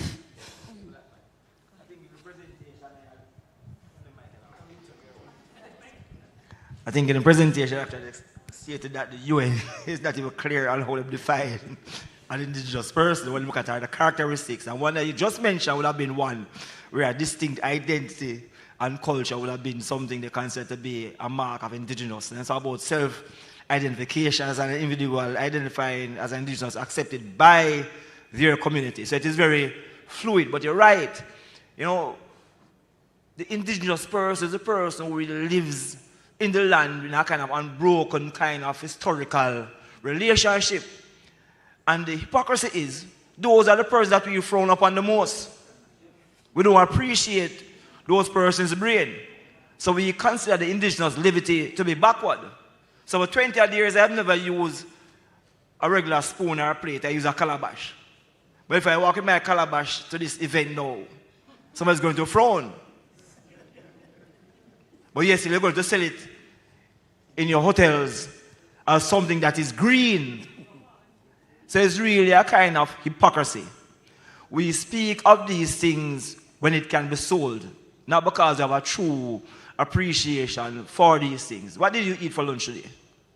Tell me one thing that you eat for lunch today in this discussion that represented anything which is indigenous to the Caribbean. And I was not there.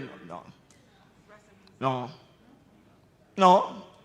Cassava probably the most indigenous thing we have in the Caribbean because it's a staple that everybody uses. We don't use those things. You know? So, in reality, if you don't put value on those things, it will not be valid. From 2000, from 1999 to 2000, created the tourism master plan that looked at alternative tourism. And that actually spoke to incorporating some of these things in the tourism product. Some work has been done, but no meaningful work has been done to do it. We're still contemplating, we're still questioning where do we provide incentives, who do we provide incentives for. We are still struggling to build out the community-based tourism thing, which we have incorporated some of these ideas of what we call indigenous. So it's not that they do have the ideas, it's not that they do have people who have interest. I'm saying that those who make the final decisions at the heads is where the challenge lies, because they themselves do not accept that to be a viable approach for establishing a sustainable dynamic for development. They do not. We still believe in a foreign direct investment model.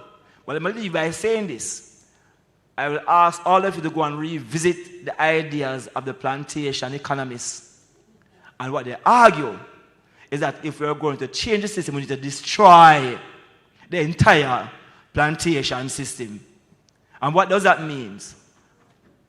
Abandoning all of those things that we have imported and get a greater appreciation of what we can do. And just as though we are the best in sports and music and art and even badness. We can become the best in things that are germane to our people and our reality. Thank you, Dr. Nai. Prof? Prof? All right, once again, I find myself standing with the time constraint. No, just to say, so I want us to have a dose of reality even in our hopefulness, and I remain hopeful, and I'll tell you why. When we talk about, and I understand Darwin's angst, and I understand it, and that will reverberate around a room like this because we've all lived it in reality, and theoretically we've been discussing it for a while. What I will say is that as we talk about protecting indigenous peoples, again, some other work I've done which I've not shared with Tef, which looked at indigenizing tourism. My view on this thing is, when Carol Rose Brown can tell me that in her artisan village, she has how many people? 45 people who now have the opportunity for their wares and their authentic organic products to be consumed, don't tell me we're not making advancements. And that's what I'm saying. I am under no illusion that when the people of this room go outside with a placard and make noise, that CARICOM will do better. So I'm going to be progressionist in my thinking and say, these are the increments that I have seen happen. I understand the spillover and the other challenges of who wants to buy a private island and who is allowing it, etc. I am saying that country by country, space by space, if we start transforming these elements, when these things congeal, we'll be having a different conversation. That is what I'm saying. Jamaica has started to do it. Darwin will have to tell me if Dominica and Antigua are going to start to do it.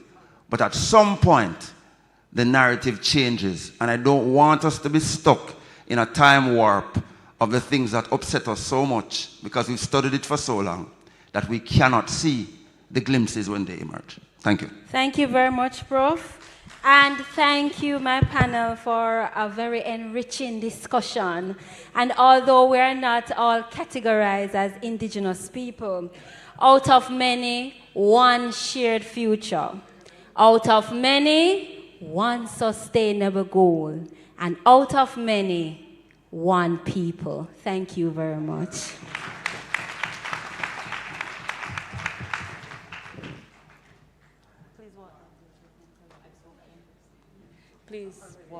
Please use that end. We have some little gifts for you. Ladies and gentlemen, what a wake up. And this is the tough panel that we needed, where ideas go head to head, collide, beautiful, wonderful.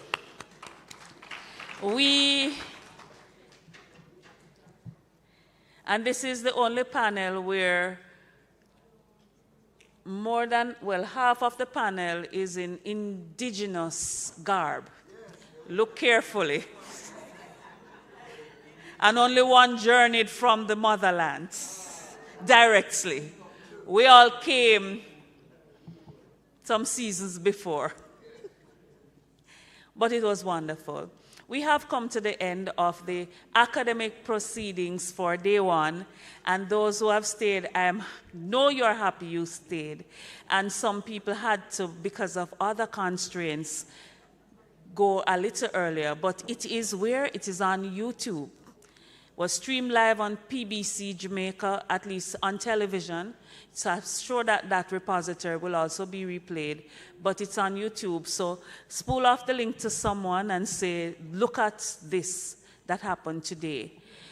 We have had an amazing day with the gracious hosts here at the Jamaica Pegasus Hotel. Give them a round of applause, please. I want you to look at phase 3.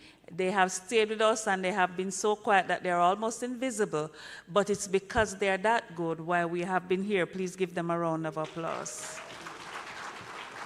What you see from the time tunnel at the entrance to our photo booth to all of this is from our decor company, and we are grateful that we are using indigenous people to do this work. We have at 6 p.m. a cocktail reception, which is just another networking event. And all I'm going to ask you to do is take a breath in, out, walk about so blood flows to the Netherlands, and then come back and let's go through those doors because we have another little sit down. But thank you for being such a gracious company seated here today. We see you in another few minutes. Thank you.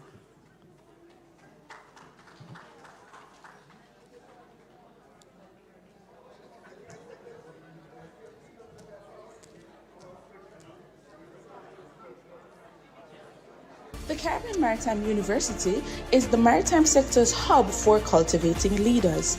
Originating as a Jamaican-Norwegian government partnership in 1980 to launch the JMTI, the Jamaica Maritime Training Institute. It is now a and all of us dedicated who are here are institution for invited to the cocktail reception and training of seafarers and industry pros. CMU stands out as the first specialized public university in its class and the only one in the English-speaking Caribbean acknowledged by the International Maritime Organization. With unwavering dedication to education, research, and innovation, CMU is reshaping maritime excellence.